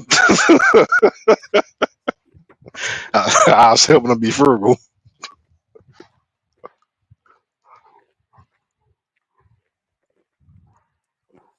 One thing, kid, too, get your bottle of water at the grocery store. Yeah, I told him that. Yeah, I got him on that. All right, they selling one case of water for like $8-9. You got the grocery store selling you 3 packs of water, 32 in each case, for $11. If that. Yeah, if that. Sometimes you find it cheaper. Yeah, and I think that 32 pack in each case, and they 3 of them for $11, and you go buy that same case at the truck stop for like $8-9. All right. Yeah, I think that 32 pack. I think that 32 pack here by me at Walmart. I think that 32 pack is like $9 by me. For how many cases? It's one case of 32. $9. I could be off. I gotta find my receipt. At the Walmart? Mm-hmm. That's a lot. 32 16-ounce bottles. That's about $9. Dang, that's a lot. Yeah, I got these ones. 32 of them was like $3 or something, $4. Mm-hmm. Good God. Yeah, I'm telling you.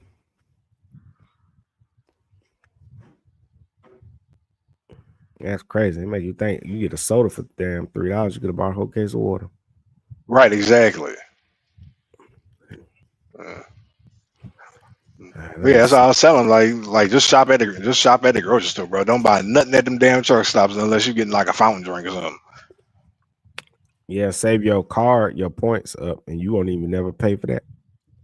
Right, that too. I told him to get him a Love's card, get him a pilot card, get him a TA card.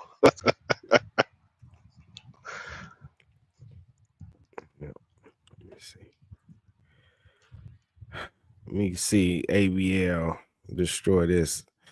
Because then I'm gonna play the videos of ABL in the United States. It is deeply embedded. We have seen it in a myriad of examples, even just yesterday or today. She is overusing the word myriad. Like, I get it, it's a cool word, but she's overusing it. Yes, many people learning them words. Yeah. Are working against the working class because they are actively placing their vision, their ideology of Black excellence in economics solely. Well, there is racism and in individual economics. And I think that's really the big difference of what we're talking about right now. You're talking about every man for themselves. Every man for themselves. No. I don't say that. Oh, you didn't say that? I say that we have to be individual as people, as Black people, but still get all of us on the same page. My friends at school, he's not just looking out for himself, looking for all these kids as well. So it's like, okay, I bring myself up and then bring everybody else up. rather than relying upon the corporations and white people to lift this up. That's where we come So from as I Black think there's a conservatives. difference between relying on and acknowledging that there are impediments of. And I want to acknowledge the reality that we keep seeming to bump up against, which is that everybody has equal ability, and they don't. Everybody doesn't have the same impediments. So, for instance, I grew up with a single parent, not because... Me too. I grew up with Same. a single parent, not because my father was some deadbeat that didn't have... My father has a MD from Harvard. My father has an MBA from Tufts. My dad was a firefighter, so working class, conservative. He just didn't want to be a parent. So when we talk about this whole idea of like, oh, the blacks that are, you know, not doing the thing, it's not about necessarily what class you're in. It's literally just about, we live in a nation that gives the option of, I don't want to be a parent. We live in a nation that gives the option of, I don't need to be in cooperation with our community. And as far as I'm concerned, Black conservatives do not address the needs of the working class, which are fair access to resources, which are equal access to getting jobs, which are equal pay to the same access as others. And we don't. Equal to who? Equal to other states even. Like, there's no reality where you can say that the same amount of white people are working low wage jobs per capita as Black people. A lot of the reason is because there's such a disparate incarceration of Black people that it impedes their ability to get higher level education as well as higher level employment, because we know about disenfranchisement. All right, there you go. Hi, Layla. Nice to meet you. Nice I'm to meet Layla. you. I would actually argue that the Black working class is failing themselves. Wouldn't you agree that, you know, in order to get a job, in order to qualify for a certain position and an education system at a job, wouldn't you argue that it should be based off of qualifications and not your race or identity? I've never argued that. I've never argued that. That's not I be the know that case. you were saying that you would argue that it should be equal, right? So you're saying that there should be Black Americans in education systems, in jobs, but wouldn't you argue that they should be qualified for those positions and not just placed there because of their skin color? I've never disapproved that. Okay, so let's say... That's not what DEI is. Do you know that? Well, I'm not talking about DEI right now. Well, because you're suggesting that I suggested that somebody should get a job just because they're Black. And I've never asserted anything like that. I mean, I understand that you may not say that exactly, but a lot of the claims are, you know, they're pointing to that. No, it's not pointing to that. And so that is that I need to clear this up because it's a really important point. Okay. We live in a nation that has actively pedestaled white people. Can we all agree on that? That we in the past, we can't. in the past, but not currently. In the past. But not currently. So okay, fair. Okay, so how many Black people are part of this administration's cabinet? I'm not sure. Can you tell me? Can you fill me in? Zero. Who? So seems like there may be a couple. That's not a cabinet. I don't know. Scott Turner. Okay. So we got two. So there are. So we got two. Can we also? We got two. So back to your point, DEI is about expanding. Oh yes. Okay. Not lowering credibility. Okay. So if we have a system that has very actively said these particular people are the best people simply because of their race, DEI said, or their gender. Okay. Because DEI mostly leveled up white women. Okay. So it would be incorrect if it's, you know, if we're pointing toward this, you know, a majority of race is qualified because of the skin, the base of the skin. Absolutely. Yeah. Whether they're white, Black. I mean, race is fake anyway. Now, I do want to touch on a point that you did mention earlier, that you would argue that, you know, Black people have less opportunities in America. I do not agree with that. I have not had, you know, first of all, you're a light-skinned woman. And so are you. Yes. And you're doing great for yourself. Yes. And so colorism really does serve us. I do want to say, why do you think that is, though? Why do you think that? Do you think it's just based off the color of our skin? Or do you think it's based off of the reputation that Black people make for themselves? What reputation are Black people making for themselves? What would you argue? Because I mean, when I look at who makes the reputation for Black people? Let's look at music, for example. We already had this conversation with somebody else. Well, we're gonna have it again. Most of the people that are we? Most of the people. I'm gonna shut it down right now and let you know that the reality is that when you come to Black music, for you to say most of the people, you've already lost the argument. Am I right? There is no most of the people with Black people because you haven't heard of all of Black music. Most of the music that is, let's say, maybe exalted or shown by the media, right? And who controls those systems? It defiles Black Americans. But who's putting it out there? We are Black. We're the ones putting it out there. The distribution systems that are putting them out there are owned by white people. Who listens to them? Because I can bet you most of my friends, my Black friends that are not conservative, they listen to that music that defiles their bodies. You know who else about? Yeah, that's a dumbass argument. You can't tell what kind of music a person listens to and be like, oh, they conservative, they liberal. No. Yeah, that is. Black Yeah, I gotta rappers admit that will is pretty be dumb. poor if they depended on the money from black people. Anybody who thinks that black people are the ones supporting this black degenerate music, you're an idiot. They have plenty of black artists that we support locally. They just don't put them out there. But there's a lot of black artists out there, musicians, and they're not rappers. Seriously. They're just not.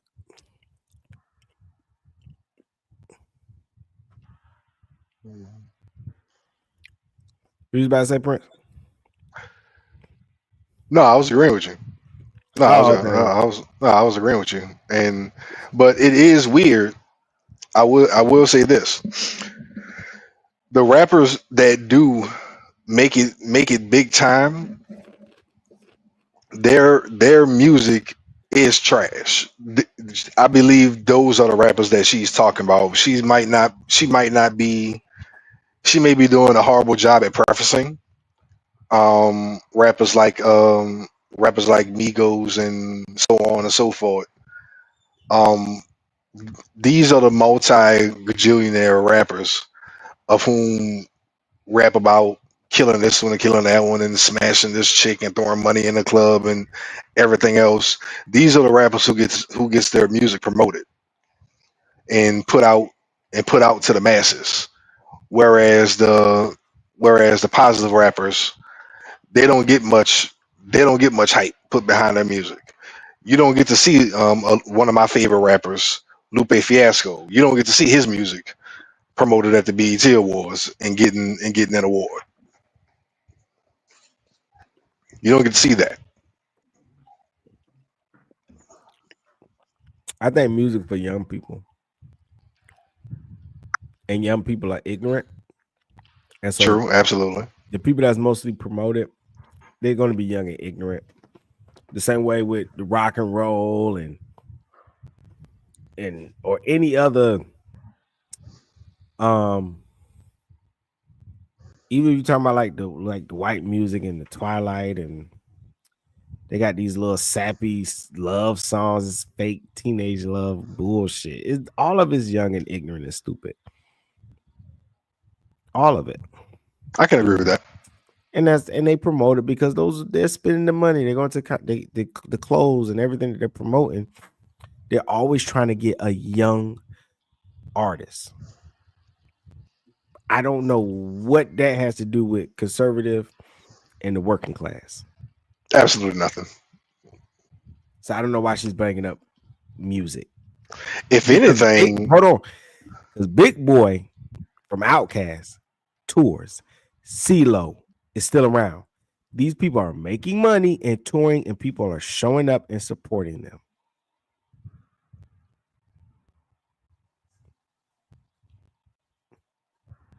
I didn't know they were still touring. That's why I'm quiet. I had no idea these guys still touring. I'd say somebody, who else? Tech Nine made more money than anybody. They never talked about him at the award show either, but he's getting supported. Just because people put things in front of your eyes on the TV, that don't mean it's supported, or another person you didn't see is not supported. That's what I'm saying. Tech Nine was independent, touring, made more money than everybody. Because he's independent. 100% of the money is his. He keeps it. Of course, the fact that you see people on TV, you know why? Because people have invested in them and they want their money back. The labels, the distribution. So that's what I'm saying. Amanda Seales, I'm sorry. She's knocking them out on some of these topics. They don't know what they're talking about. You see them on your TV because the distribution company, the label, want their money back.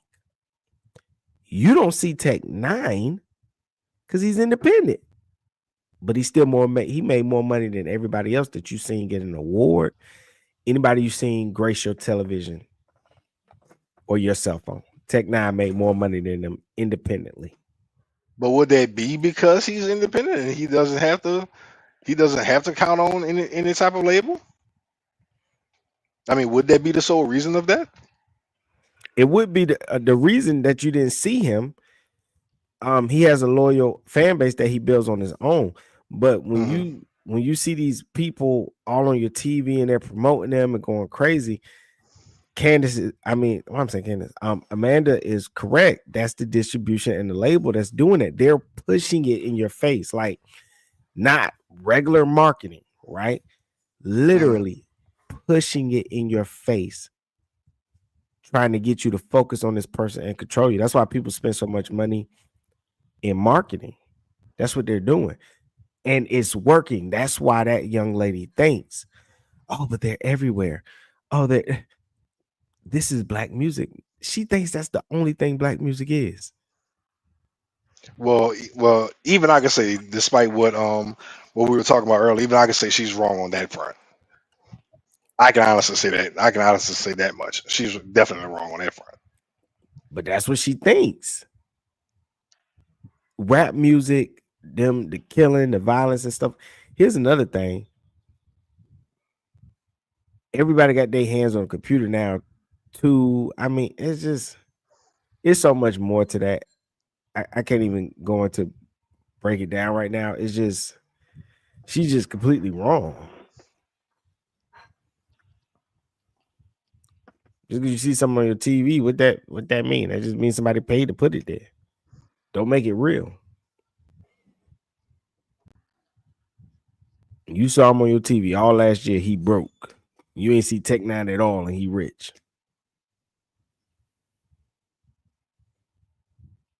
I honestly don't know too much about Tech Nine. I'm actually sitting here learning today.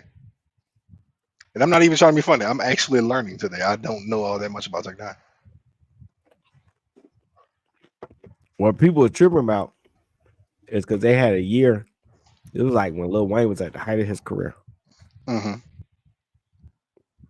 And you had Lil Wayne. And then you had Baby. And then at the tip and at the top of at the four lips above them, like within the top 10, it said Tech Nine. Everybody was like, Tech Nine. And that's what got the conversation going on. And then Tech Nine did interviews talking about just being independent, branding himself and different things like that. Okay. Think about it, when Wiz Khalifa was young and he was out and they wanted to use him, and this is what Amanda is talking about. They wanted to use that young black man. You saw him everywhere. You did. I remember that back in the cut. I ain't seen Wiz Khalifa on my phone or my TV at all, but he is one of the most successful he's ever been currently, with his own product, brands, everything. Because when they want to use you, they want everybody to see you. But when they can't use you no more, then nobody sees you. But you have a loyal fan base, and you're now marketing and selling everything through your companies and your brand.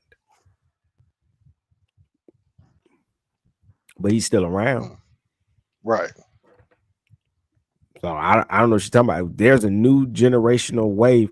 First of all, you can't blame rap music because rap music ain't always big. King Von, Lil Durk and them been out since the 60s. I'm sorry, what the fuck they got to do with where we're at currently? Well, you're right about that. They have nothing to do with what's going on. Can't blame them for anything. They ain't been here. When we was growing up, all our rappers, a lot of them currently still are married to black women.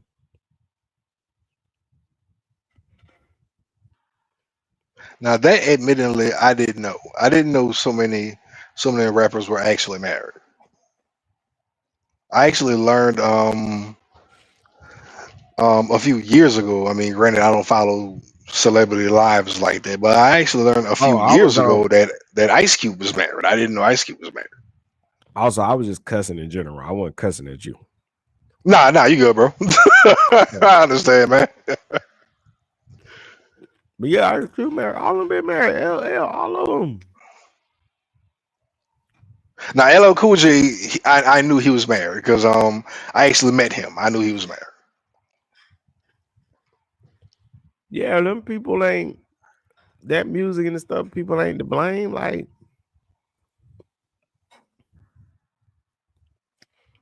music, life don't imitate art. Art imitate life.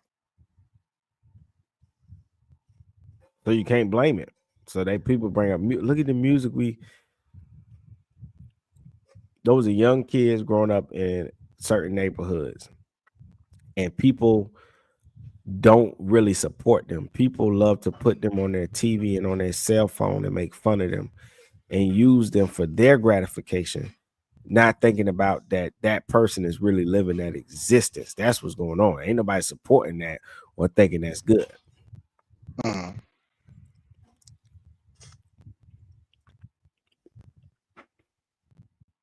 So I just in general, I just think the music that's just a weaker argument. It really, really is. I can surely see your point with that. I mean, like I say, I'm sitting here learning. I can see your point with that. But look up Tech Nine. A lot of people had them on their album over the years. You'd be surprised. I'm telling you, you're gonna look it up and you're gonna start seeing like on the albums and like especially at that time, like Lil Wayne and stuff having him on the albums and everything. She told this girl, she said you light skin. Yeah, I caught that. I don't think the other people like what she's saying anyway. Watch, they about to vote her down. Watch. Man, they been voting everybody down. Yeah, but her, it gonna seem a little quicker.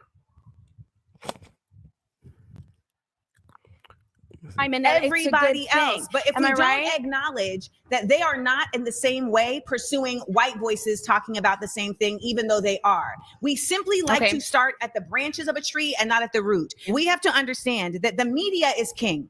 Okay, media is king, and media does not favor conservatism. I can tell you that right now. I mean, look at the protests right now in Los Angeles. Depending on who is in office, media does favor them. I mean, we have Trump in office right now, and media is not favoring Trump at all. Media is absolutely not favoring Trump in certain spaces because Trump is also not favoring that particular type of media. But it depends on the day, and we have to acknowledge that regardless of whether you talk conservatism or not, media has never favored Black people at any point. All right, guys, that's time. You've been voted out. Thank you. At any point. Thank you. But I would say this, AIM from Clubhouse, right? That be in the rooms. Yeah, I was in the room with him. I think last week or something like that. Cool dude. Yeah, I don't understand this stuff completely, but like I know he did speak towards that with the DEI, all that stuff with the and he was talking about remember they was talking about the pilots, and he was like, I don't see nothing wrong with it.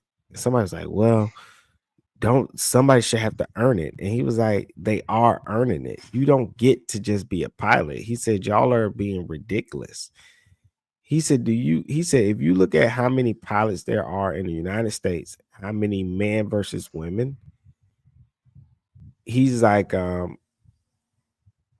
it's like, Prince, I'm telling you, it's so crazy. It's like, say if it was 1,000 pilots, it's only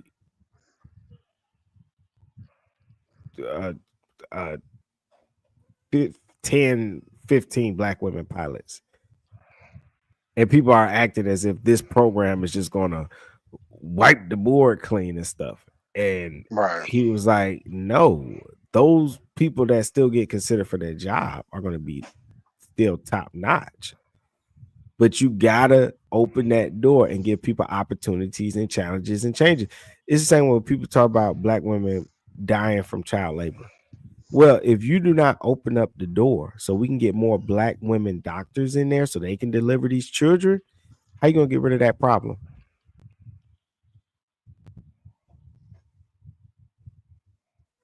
That's true.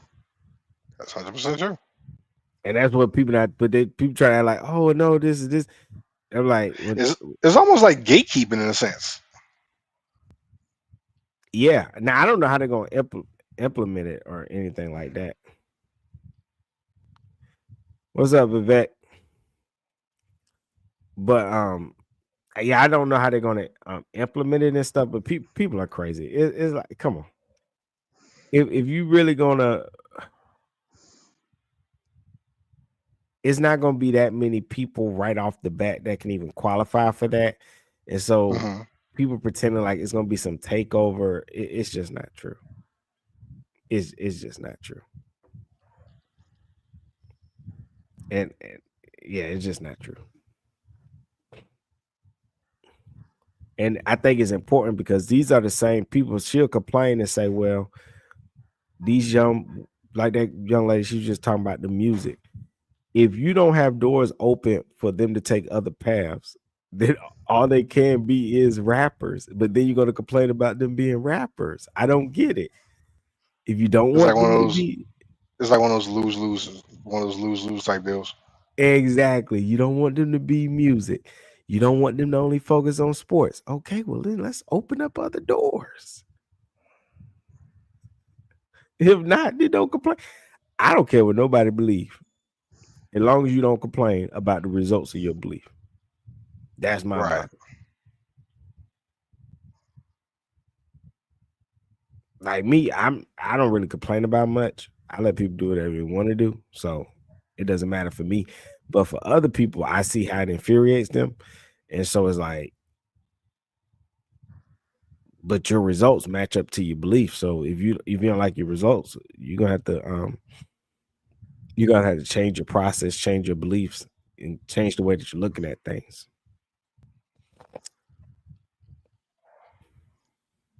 Well, that would be one way to go about it. I mean, you would have to change the way you look at shit. I mean, if you're looking for a different result, because don't they say that's the definition of insanity? Exactly.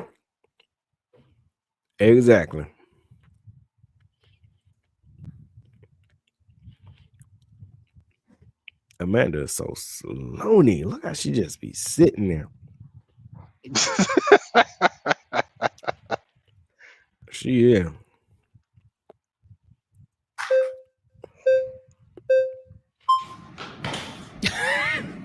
I'm back. So let's talk about facts. I just want to move back to systemic racism because you mentioned systemic racism earlier. I just want to look at 3 applications of systemic racism against white people and against East Asians as well. So for example, we have the National College Attainment Network, which defines affirmative action or even race-conscious admissions as taking race as one of the factors in whether or not you're going to admit a student. And we noticed that when race-conscious admissions was out of it, Black enrollment dropped 64%. At UC Berkeley. And that is an act of systemic racism. Trying to look at people's races and allow them into colleges whether or not they're of a set race is racism. And it's race conscious. And Martin Luther King's most famous quote is that he doesn't want his children to be judged based on race, but by the content of their character. And the content of people's characters also includes merit. We have another example of systemic racism. Burgess Owens, he's a representative out of Utah. He's a Black Republican representative. He called out the MIT president for having Black-only dormitories. I mean, what does that mean? Why are we trying to segregate each other and say that Black people feel safer amongst Black people when the truth is they're actually more in danger when they're around Black people? And that's unfortunate. It's sad that I'm saying this, but it's the case, and I have to say it because it's true, okay? Black people are killing each other at a vast, crazy rate. Black men rapping about it. It's savagery. It's barbaric, and we shouldn't be doing it as a people. We should try to get more Ben Carsons. Ben Carson's cousins were murdered when he was younger, but his mother came to him and gave him a book and told Ben Carson to read and study to not be like his cousins. And Ben Carson separated 2 twins at the back of the head, and he's known as one of the best renowned neurologists or neuroscientists that we've ever seen, right? Ben Carson said that slaves were immigrants. Well, they were brought here to the United States, and many of them were slaves, and we know that to be a fact. What is the difference between someone being an immigrant and being a stolen person? I mean, I understand that many people were stolen here, but 90% of historians agree that slavery would have not been possible if Black slave owners within Africa didn't sell off their people. We got a sad fact check. Slave merchants in Africa sold indentured servants who were brought to North and South America. The slaves sold at the ports were captured during war raids or sold by African leaders.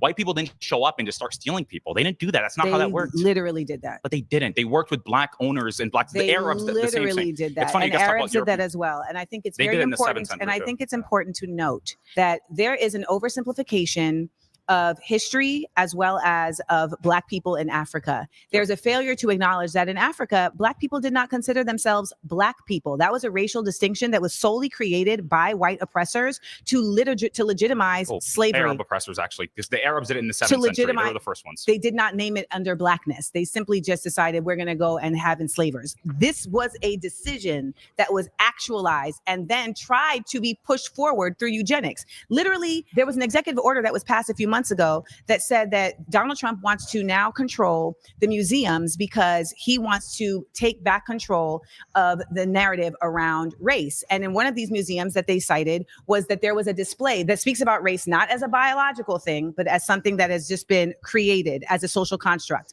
And he stated that that is an incorrect expression of race, that race is biological. But it is biological. Like let's look at our phenotypical traits, the nose Oh, differences, wow. the hair texture. It's a biological thing. Oh, Sure, there's baby. a It is social not, concept, but sir, there's biological okay, differences that sir, exist. It's you're fine. very biological thing, but as something that has just been created as a social construct. And he stated that that is an incorrect expression of race, that race is biological. But it is biological. Like let's look at our phenotypical traits, the nose Oh, differences, wow. the I think I see now why he irritated her so much, because this young man is a fucking idiot. Race is not biological. Yeah, that was kind of stupid. As a matter of fact, take time out my day because I hate these idiots. And that young man, that young man, he pissed me off beyond. I would have reached across that table and slapped the dog shit out of him. Like, seriously, he's a jerk, and he was being, because people don't like her.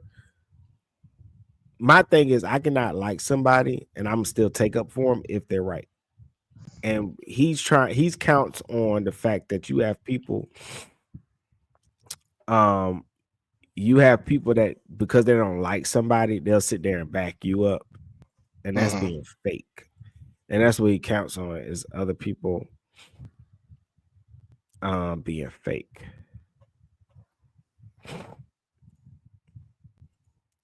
Biological reality. What genetics has taught us about race. It's a BBC. They need to change that acronym. That name, that acronym. I don't like it. Now, as U.S. President Donald Trump takes aim at the Smithsonian Institute for Anti-American Ideology, Adam Rutherford examines what the science of genetics has taught us about race. When scientists unveiled the first draft of the Human Genome Project 25 years ago, it seemed to deliver the final word on some antiquated myths about race. It provided definitive evidence that racial groupings have no biological basis. In fact, there's more genetic variation within racial groups than between them. Race, it showed, is a social construct. And so they're gonna sit there, let this man, little orange guy, lie to him. Little orange guy. I like Trump. He funny. I like him. I really do. I like his arrogance when it comes to politics. It serves his purpose, but he ain't got no business talking about science, though. No, absolutely not. Keep it about business, homeboy.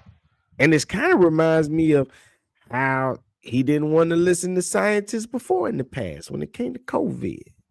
He don't like to listen to scientists. He like to make up his own stuff. He like to make up his own stuff. It is biology. No, it's not. No, it's not. Nope. It's not. It's just a social construct.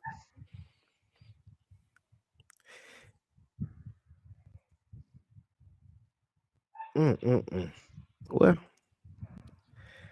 I have proved my point. Social construct. Yes, sir. I have proved my point. And that's word to the BBC. Got that name.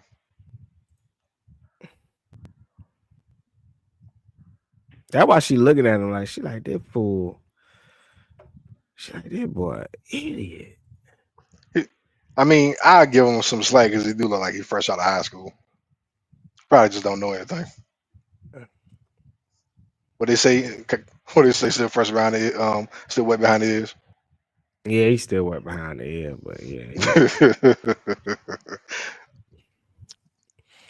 All right, let me see. Can you hear this? Hair texture. It's a Yeah, biological. There's a You hear the volume back? Yeah, yeah. Okay.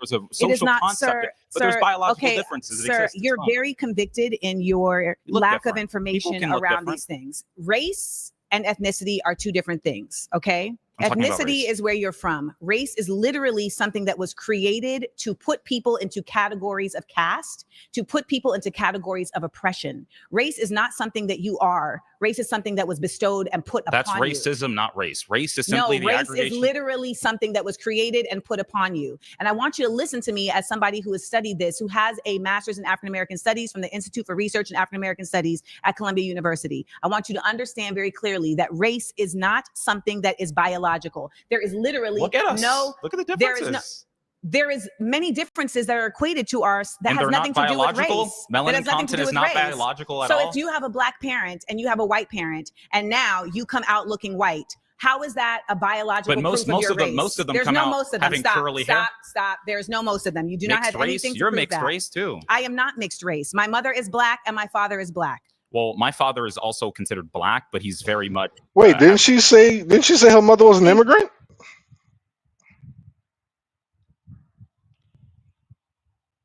Yeah, but she's saying, they're black. That's why I'm saying all of it's confusing. It doesn't make sense. That's why I just say I'm American, to be honest with you. Right. That's what I go by because the African American stuff. I don't subscribe to that. I just say I just have an American, or I just go by black. One or the other. African American. I don't say that. I'm black, or I'm just a flat out American. One or the other. But if race isn't backed up biologically, and she grew up in the social construct, then I guess she would be black. Because she grew up over here. Yes, she did say that. She grew up over here. Yeah, she did say that. So I guess technically, well, yeah, I guess she would be. Yeah, Why she would they be say her black. mom from Grenada? Where is Grenada anyway? No, ask I me mean, that. I'm not a kept hearing geologist. Grenada, and I thought it was talking about a drink. That's what I thought.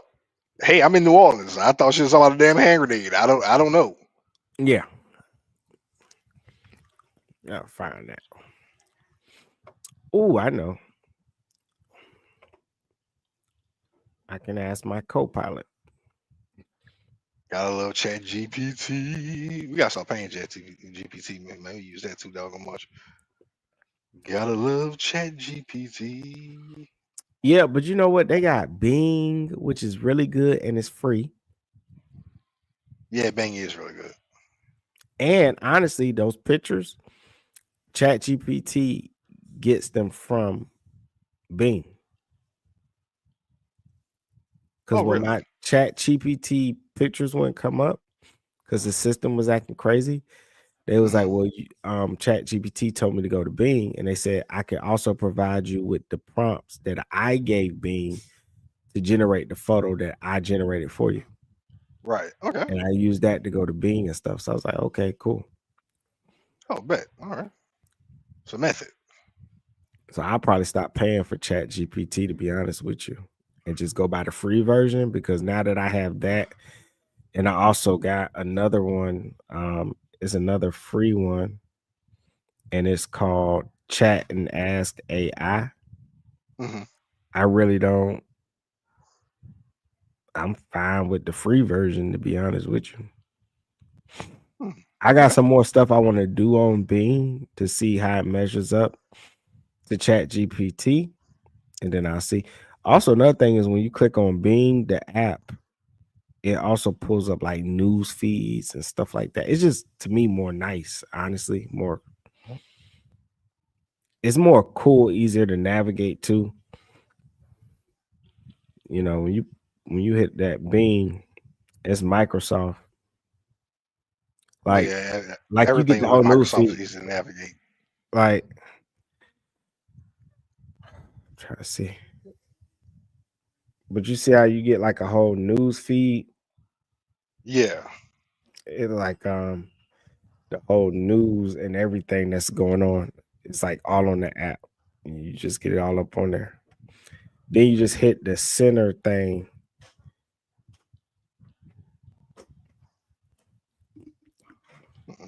Yeah. Okay.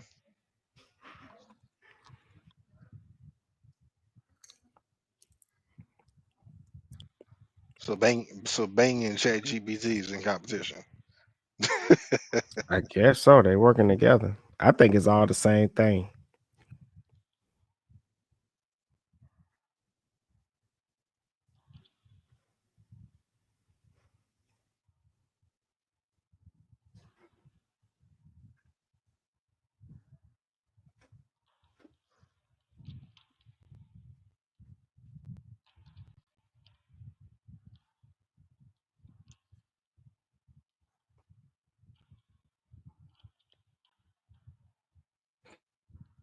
Damn, thing's getting on my nerves.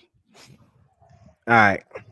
I think that you are at a phase of your learning where you are a contrarian. And I look forward to seeing your development because I have a feeling that you're actually going to flip the script eventually because you are somebody that definitely is grounded in wanting to learn facts and wanting to learn the truths of things. However, you're currently still stuck in an indoctrinated space that is tricking you into thinking that you are something that you are not. You are a Black person who is literally having to receive the results of racism, but ultimately you are of an ethnicity that has thrived in spite of it. And that is where we really exist from. And that is where our resilience comes from in spite of systemic racism. I think our resilience is happening now. I think growing, understanding the real problems, not going out and trying to protest against, you guys don't ever do this. KTS. You guys don't ever do that. KTS Who is you guys? Members of the Black community that want to hold people accountable, especially Black people. So KTS Dre was shot 60 times outside of Cook County, Chicago. How many BLM members came out? You earlier said BLM is about referring police. to me as you guys. Okay, that's fine. So, for example, we had a really good example of this where it's not a police because I remember you said. Where are you from? Where am I from? What do you mean by that? Like, what state am I from? Where was I born? Where do you live right now? I live in Florida. I was born in Angola, though. I was born in sub-Saharan Africa. Okay. Where did you grow up for most of your time? In Maine. I lived in North America. In Maine. Yes. And what is the population of Black people in the town that you're from? It's really extremely low, but I grew up around Black people, and there was a Black community where I lived. And that Black community that you lived in, did they teach you about Black history in the United States? Like, are your parents Black American? Yeah, my mom is Black. My father is Black. No, I'm asking, were they born in the United States? No, because I wasn't born there. Oh, so you guys are all from Angola? Yes, but again, I like I told you earlier, right? In terms of people like KTS Dre, they were shot. BLM doesn't come out for them. And I remember you earlier said, think it's really hold on, can I please finish? You earlier said that BLM is worried about police, but when Daniel Penny choked out the man that we all know was causing violence on that subway train. He was not causing violence. He was threatening people. Causing disruption is not causing violence. He was threatening people. Causing disruption is not causing violence. And the people there helped him also. And we know that he helped them. I don't know what that has to do with BLM. Random people on a train is not Black Lives Matter. BLM showed up for that. They did. Showed up for what? BLM showed up threatening white people, saying that they're going to go get white people now. They BLM did. protested. BLM New York. BLM protested. Where did you get that from? You see, BLM New York. All right, sad fact check says after Penny was found not guilty, a Black Lives Matter leader called for Black vigilantes to retaliate. As the trial was ending, an unknown group placed signs on the subway that said a man was lynched here. Yeah, I was actually getting ready to say it before that showed up. Oh.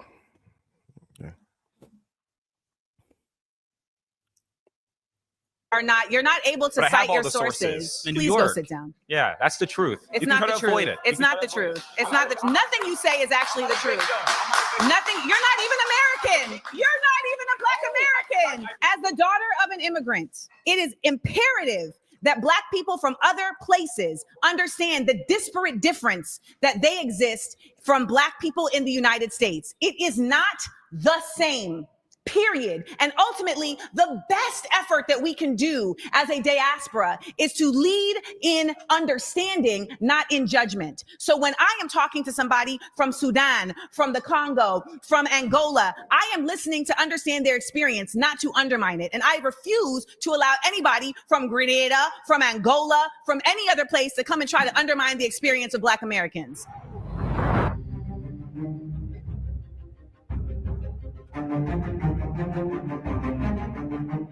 Who feels passionately about something that they want to talk to me about? I choose John Samuel because I like his facial hair and dashiki pairing. I feel like he's gonna sing a mean R&B. Which one? My claim is that Black people as a community need to walk away from the Democratic Party and progressivism completely. I'm saying this from a very unique perspective. I'm not trying to shout myself or anything. This is really just my experience. Currently, I'm running for Congress, right? And one of the biggest hurdles I have in doing that is the Black community. It's because they expect us to be in this box. What's the box? The box would be, okay, you're Black, so you got to be a Democrat. You got to think this way. You have to have this view on this matter. No, you got to tell me, think what way? Like, I really want to understand. So let's take immigration. That's a hot button issue right now, especially in Los Angeles. Yeah. My view is that you should come here the legal way, and that if you don't come here the legal way, you are subject to the laws of the country. But I also feel that if anyone would disagree with that. Yeah. Well, I'm just saying that a lot of people, especially where I'm from San Diego, will like to put Black conservatives in this box. And the reason why I say specifically in my claim that Black people need to walk away from the Democratic Party is because every single election cycle, all they do is use us as their tokens. They use us as their kind of election tools. They use us as these campaign posters. They tell us to come to their rallies. They tell us to sing on their stages. They tell us to do all these things, and they forget about us 3 other years, and they remember us 4 years later.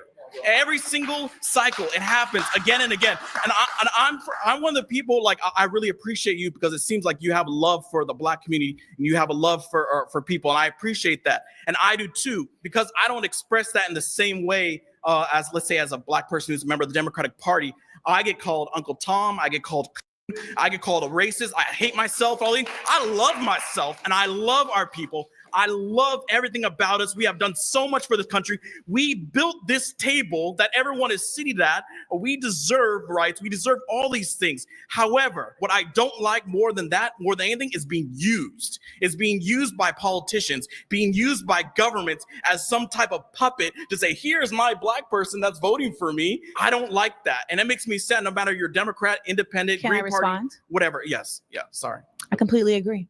I completely agree. I would add to that it's no different with the Conservative Party, that there is 1000% a use of Black people to weaponize a concerted effort to literally, quote unquote, make America great again. The concept of make America great again did not start with Donald Trump. It started with Ronald Reagan, and it happened right after the Civil Rights Movement. There was a very strong, visceral response by white people after the Civil Rights Movement, after the Voting Rights Act of 1965, the Civil Rights Act of 1964, the Fair Housing Act of 1969, the Economic Opportunity Act of 1965. These were all efforts that were put in place on a federal level to say, okay, fine, here and damn, we're gonna give you a little bit of something to get your weight up. After that, there was a active effort made by conservatives, because that's also when we saw the flip between the Democratic and Republican parties. There was a flip. That's actively what happened. There was a flip.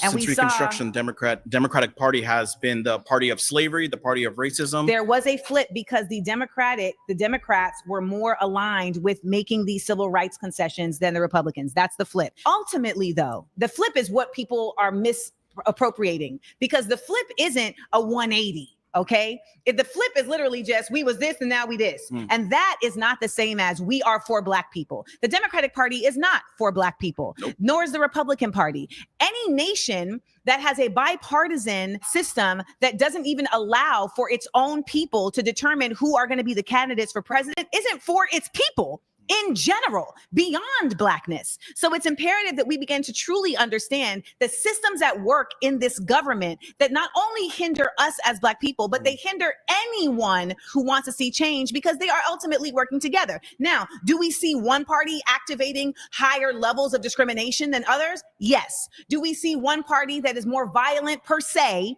than others? Yes. And we can say this on many different levels. But when it comes to like enacting genocide or destabilizing other nations, we know that that happens on an American level, regardless. Okay. I completely agree that the idea that you have to act a certain way as a Black person is really problematic because the Democrats and the Republicans, neither of them actually care about Black people. And when we talk about conservatism or we talk about being a liberal, neither of these aspects were grounded in how do we help to repair the harm that we have caused an entire group of people who made it possible for us to even have a constitution. So you can sit here and show me whatever you want. No. The only reason why I was going to show you this is because even with that constitution, we weren't even humans. When they wrote it. So that was another fact check I wanted to kind of fact check before, but I couldn't say anything. But the 3/5 compromise had nothing to do with your 3/5 of a person. The 3/5 compromise had to do with representation in Congress. So there's a little note here. If you open this, the 3/5 compromise said that. All right. Sand Fact Check says the 3/5 compromise was made at the Constitutional Convention and allowed Southern states to count 3 out of every 5 slaves for the population survey that determined representation in Congress. The Southern slaveholders needed to be represented fairly in Congress. And because there was so many more slaves than actual white people in the South, they were allowed to count their slaves as representation, even though those slaves did not have the ability to vote. If we were at that time, let's say the 3/5 compromise never happened, we were a whole person as in light of the government, right? If that happened, then this America would not be the America that you know today. Because what it was is, if it was, we were counted as You're whole. defending the 3/5 compromise, Can you bro. just listen? Can you listen? No, listen for a second. Okay. Because I don't want you to get mischaracterized what I'm saying, okay? Okay. Slavery was wrong. It was absolutely disgusting and immoral thing. Okay. I have nothing good to say about that. But the 3/5 compromise, if you counted a person who was a slave as a whole person at that time, most of the slaves were held in the south of the Mason-Dixon line, I just right? said that, yeah. So what would happen is they would have more representation in Congress, and thus those laws that were, by the abolitionists, those would have been gone. Okay, so that would have gave the South more power to do the things that they couldn't do. So that's why they said the 3/5 compromise, because then if it's 3/5 compromise, they don't get that power. But of course they're people, so they have to say something. And that's where this came into play. Because if it wasn't for that, this country would have looked a lot differently. So you're suggesting that it was okay for slaves' bodies to not only be used for labor, but also used to empower those who are harming them to be fairly represented in government? I think it's absolutely, they should have been used, period. Okay, I think it was so then we agree on that. Yeah, so we agree on that. It was absolutely abhorrent. There's no excuse for it. There's no justification for it. So then where's the argument? Because ultimately, when there was an opportunity in Reconstruction for there to be equality and humans considered in a real way and protected, Democrats torched it. Andrew Johnson. Yes. As well as the Supreme Court. That's actually more important. What we have to acknowledge. All right, Sand Fact Check says the Supreme Court made a number of decisions that hindered racial equality during Reconstruction. That includes the infamous Plessy versus Ferguson separate but equal decision, which allowed for segregation.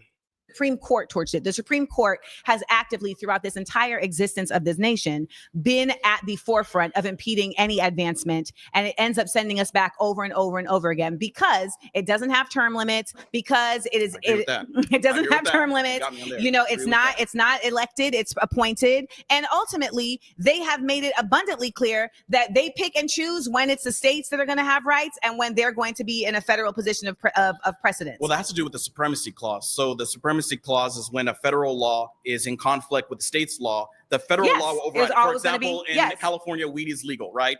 But federally, it's not. So they can come down here and they could say, hey, we're going to raid all these places, and they would be completely in line with the law. And so this is how segregation and discrimination ended up existing even after the civil rights laws of the 13th, 14th, and 15th Amendment were passed, because Congress said we need to protect Black people, and the Supreme Court said we actually are not going to give you the right to do so. For what it's worth, I think we can do this back and forth all day, but at the end of the day, I will completely agree with you. Black people need to let the Democrats go. I think Black people need to let both of these parties go and figure out a way to move forward together in our own nation. You know what? I can actually get on with that, because, you know, I don't believe that all Republicans are, you know, good and not using us as well. I agree with that. You know, I agree with that. And let's sing a duet. I'm for no matter what color skin you are, or Black, whatever it is, just think for yourself. If you think for yourself and you do your own research and you want to be a liberal radical, go for it. If you want to think for yourself and be a Green Party, go for it. I agree with this. If you want to be liberal and be a Republican, then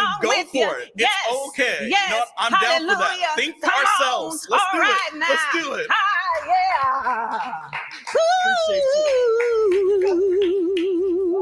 I appreciate coming on the show and debating with Amanda. I could see that there was a care for the community, and there was a care for wanting to uplift us rather than treat us like a monolith. And that's what I'm all about. Regardless if you're Democrat, Green Party, or Republican, like, I just think that people are far more complex than we give them credit.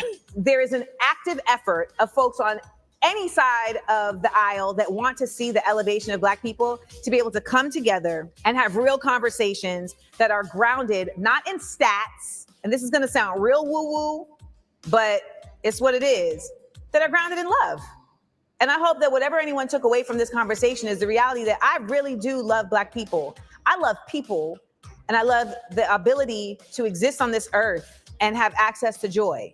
I think sometimes things get a little bit heated, and that's okay because emotions get the best of us. But I think overall she did pretty well for her position. I don't agree with her for the most part, but I think she did pretty well. Just kind of seeing this dynamic, that this is really what happens. A lot of times when we look at discourse, we look at it online. So everybody's typing and typing, but this is what real discourse looks like. When you have to really sit in front of someone and unpack your arguments, you can see the pressure that causes and how you have to really kind of have your thoughts together and how heated and emotional it can get. So I think the fact that you guys, you know, created this space for us to be able to do that is awesome. Whether it was productive or not, we'll only see. Hopefully some of the things that, you know, we said stick with Amanda. She was using some of my quotes, you know, about like resilience and everything. And I was like, okay, so I'm planting a little bit of seeds there. And then of course there were times where when she was right. I was using your quotes, girl.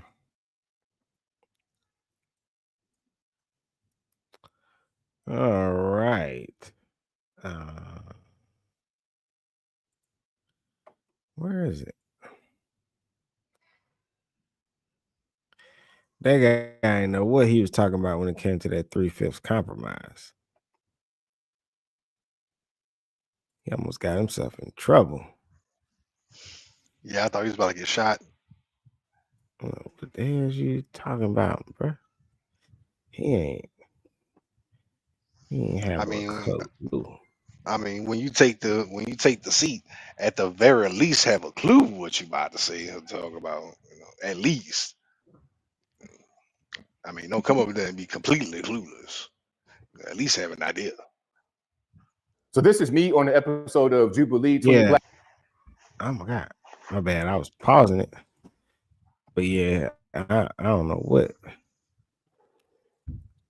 what he was talking about.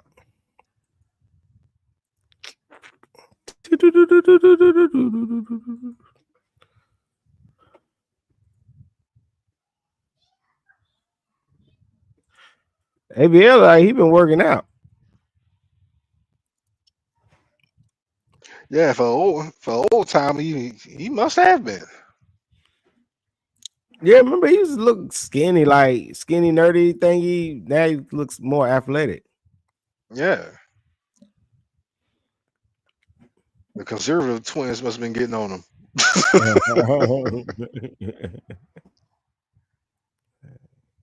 So this is me on the episode of Jubilee 20 Black Conservatives versus 1 Black Radical featuring Amanda Seals. Now, a lot of y'all are asking me, hey, ABL, how was your experience? How was Amanda Seals? All this, that, and the third. First things first, shout out to Jubilee. They're very, very professional. We shot this back in June of this year, 2025 in Los Angeles. So it was a Hollywood style environment, and it was very well choreographed as far as the format. But what was not choreographed was our responses. Whatever you heard came straight from us. There was no coaching from Jubilee at all. And shout out to everybody who I met when I was there. Very, very impressive. That was the highlight for me. Everybody who I met, all the conservatives, because 10 years ago, this wouldn't have been a thing. This many of us on TV getting exposure, it wouldn't have been a thing. And it most certainly was unheard of back in 2002 when I was 18 years old. So shout out to everybody who I met when I was there. Amazing. Now, Amanda Seales, what was my experience like with her? First thing first, let's go back. She was actually a child star on Nickelodeon, if you didn't know, and her moniker back then was Amanda Diva. And when she came into this set, I saw some of the diva energy immediately. First of all, you got a big, huge security guard. I'm 6'3". This guy is way above me, dwarfing me. And she had like a cup of coffee and an iPad for some reason. We could not have our phones, but she had an iPad. I don't understand why, but I saw the diva energy immediately. And her tactic throughout the entire time was, if she got back into a corner and they got a little bit heated with the back and forth, she would threaten to leave.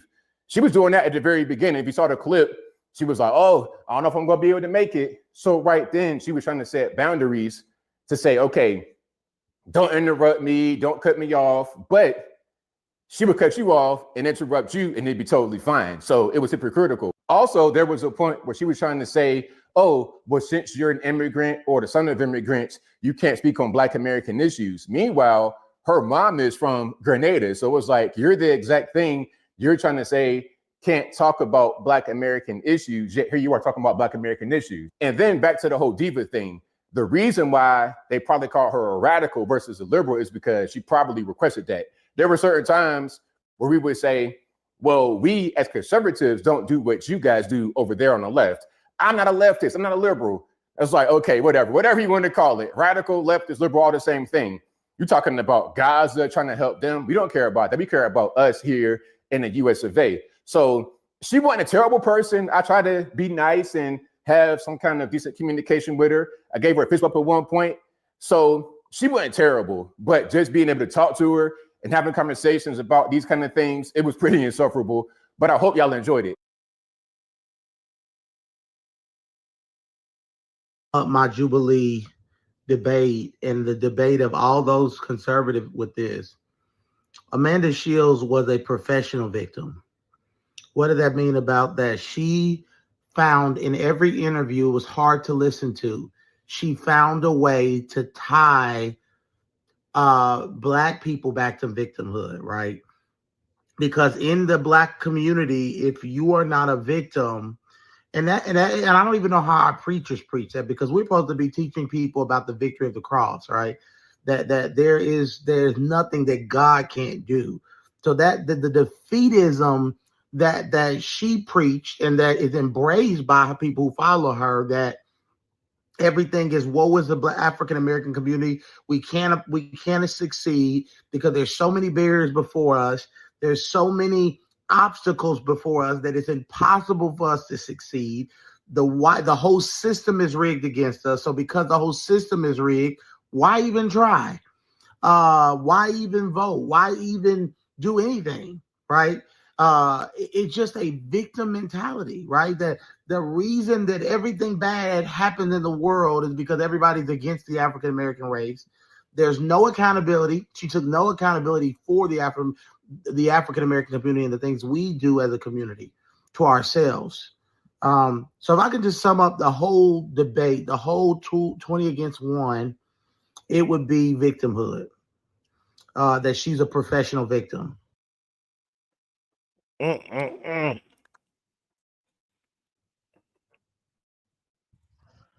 What you think about that? Because from what I understand, I think she did a Shannon Sharp interview too, where it was kind of the same spiel. I read one of her interviews before. I thought she was just a crazy lady. I thought it was a good video and stuff. This time I watched it, I wasn't as excited because this is my third time going over it. And I think they harped on a lot of things that wasn't important. I think that the people that, you know, they have flags, and I get it, they let them vote people out. I think they kind of like I feel like ABL really had a good conversation going, and I feel like he was voted out. And I'm like, why? You know, but you know, you can have somebody up there ain't really even saying much, and they just kind of let them ramble on. Yeah, I kind of feel the same way about that too. That's why I say like it seemed like everybody was getting voted out. Like almost as if the moment somebody made a point, they're gone. Yep.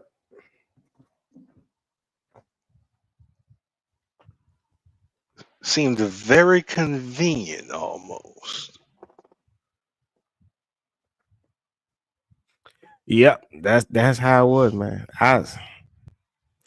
Then I feel like they waste too much time on little dumb stuff like rap music. I'm like, okay. Well, rap music has been a point of contention in the black collective for a hot minute, and it ain't been fixed yet. It ain't gonna be fixed no time soon. So stop worrying about it.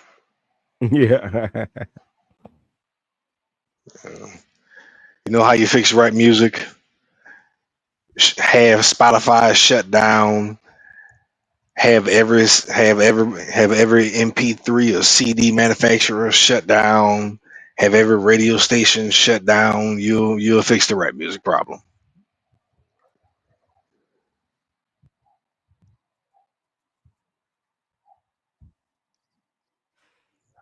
Let's see. Yeah, man, it's all silly, man. As I always say,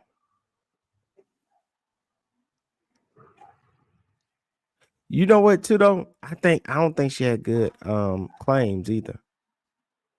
Yeah, I didn't like her claims. Yeah, I definitely didn't like her claims. Yeah, I think her claims were not. I wasn't impressed by her claims. I don't think they were, not to me, anything that would inspire a conversation from me. And so I probably would. You what? I definitely didn't like the reparation claims. I absolutely didn't like that.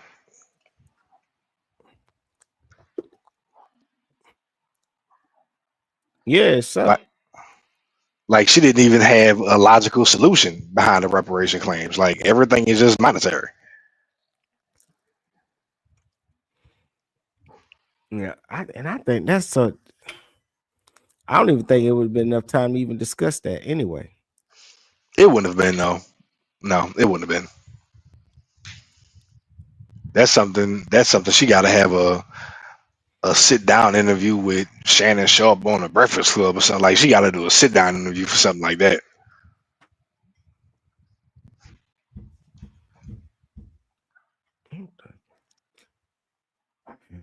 What you about to do, man? I'm being honest, I actually have no idea. Probably just relax the rest of my day, get ready for work tomorrow, bro. Shoot. Hell, me too, man. I took some of this medicine. I think I gotta eat something before I make my before I make my stomach hurt. Yeah, bro, you definitely need to go eat. Trying to figure out how I'm gonna do the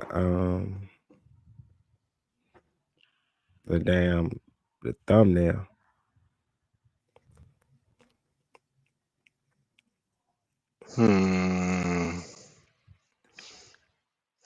Good debate, bad topics. Yeah.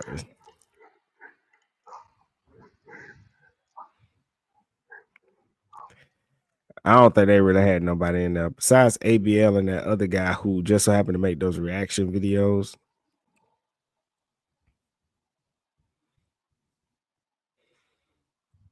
I don't know.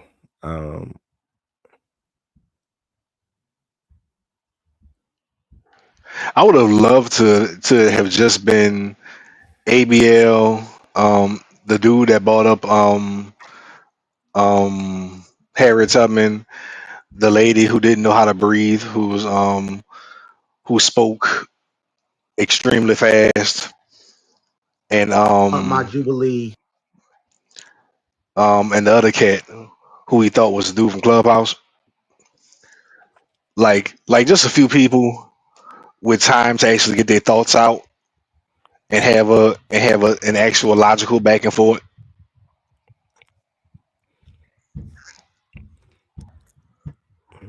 Oh, I said thought with Dr. Julio. I think that was him. Yeah. I gotta do my research on that. I really do. I think I was like, and then it was throwing me off because I thought, well, am I thinking that because ABL? And I'm just thinking, well, maybe there's more people on there that we know. Mm-hmm. Could be.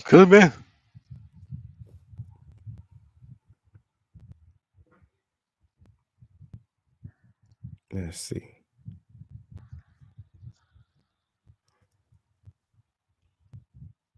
I think I got.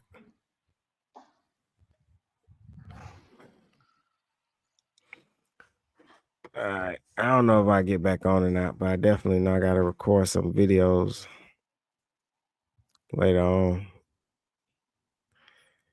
If I do, you'll see me. All right. Sound like a plan. I'll probably hop on with you, bro. Depending on how my evening looking. Yeah, man, I gotta find me some energy. Yeah, bro. It be like that after a long work week, bro. Be like that. Yeah. Oh yeah, and I gotta figure out a way to upload the Clubhouse material. So I'll see. Let me give it my son because I think he need to borrow some equipment anyway for his stuff. So I can work on the Clubhouse stuff because that's all audio while he do what he got to do. Bet. Shoot. All right. I appreciate you, man. Appreciate you, man. Oh, ain't nothing, bro. This was a good one, bro. The skull appreciates you too. Power of Gray Skull. I got this from your place, your hometown anyway. So Oh yeah, most likely. Most definitely. yeah. All right, man. I'll holler, bro. Peace and what is it? Peace and power to the people, man. Peace, power to the people. Say, bro, play a video one time before you go. Oh. Fuck you. Fuck you too. You acting like you ain't black. I'll never be one of you motherfucking. Man, it never gets old. You know what my other one is, right? Oh yeah.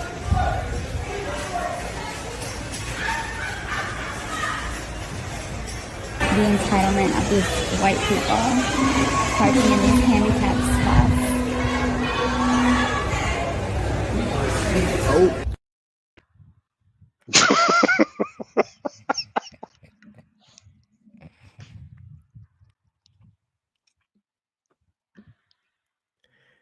Anywho, man. All right, man, I'm gonna close it out after this. I just need you people to remember one thing. Fuck you. Fuck you too. You acting like you ain't black. I'll never be one of you motherfucking. It never gets old. It just ages so perfectly. You acting like you ain't. I'll never be one of you, motherfuckers.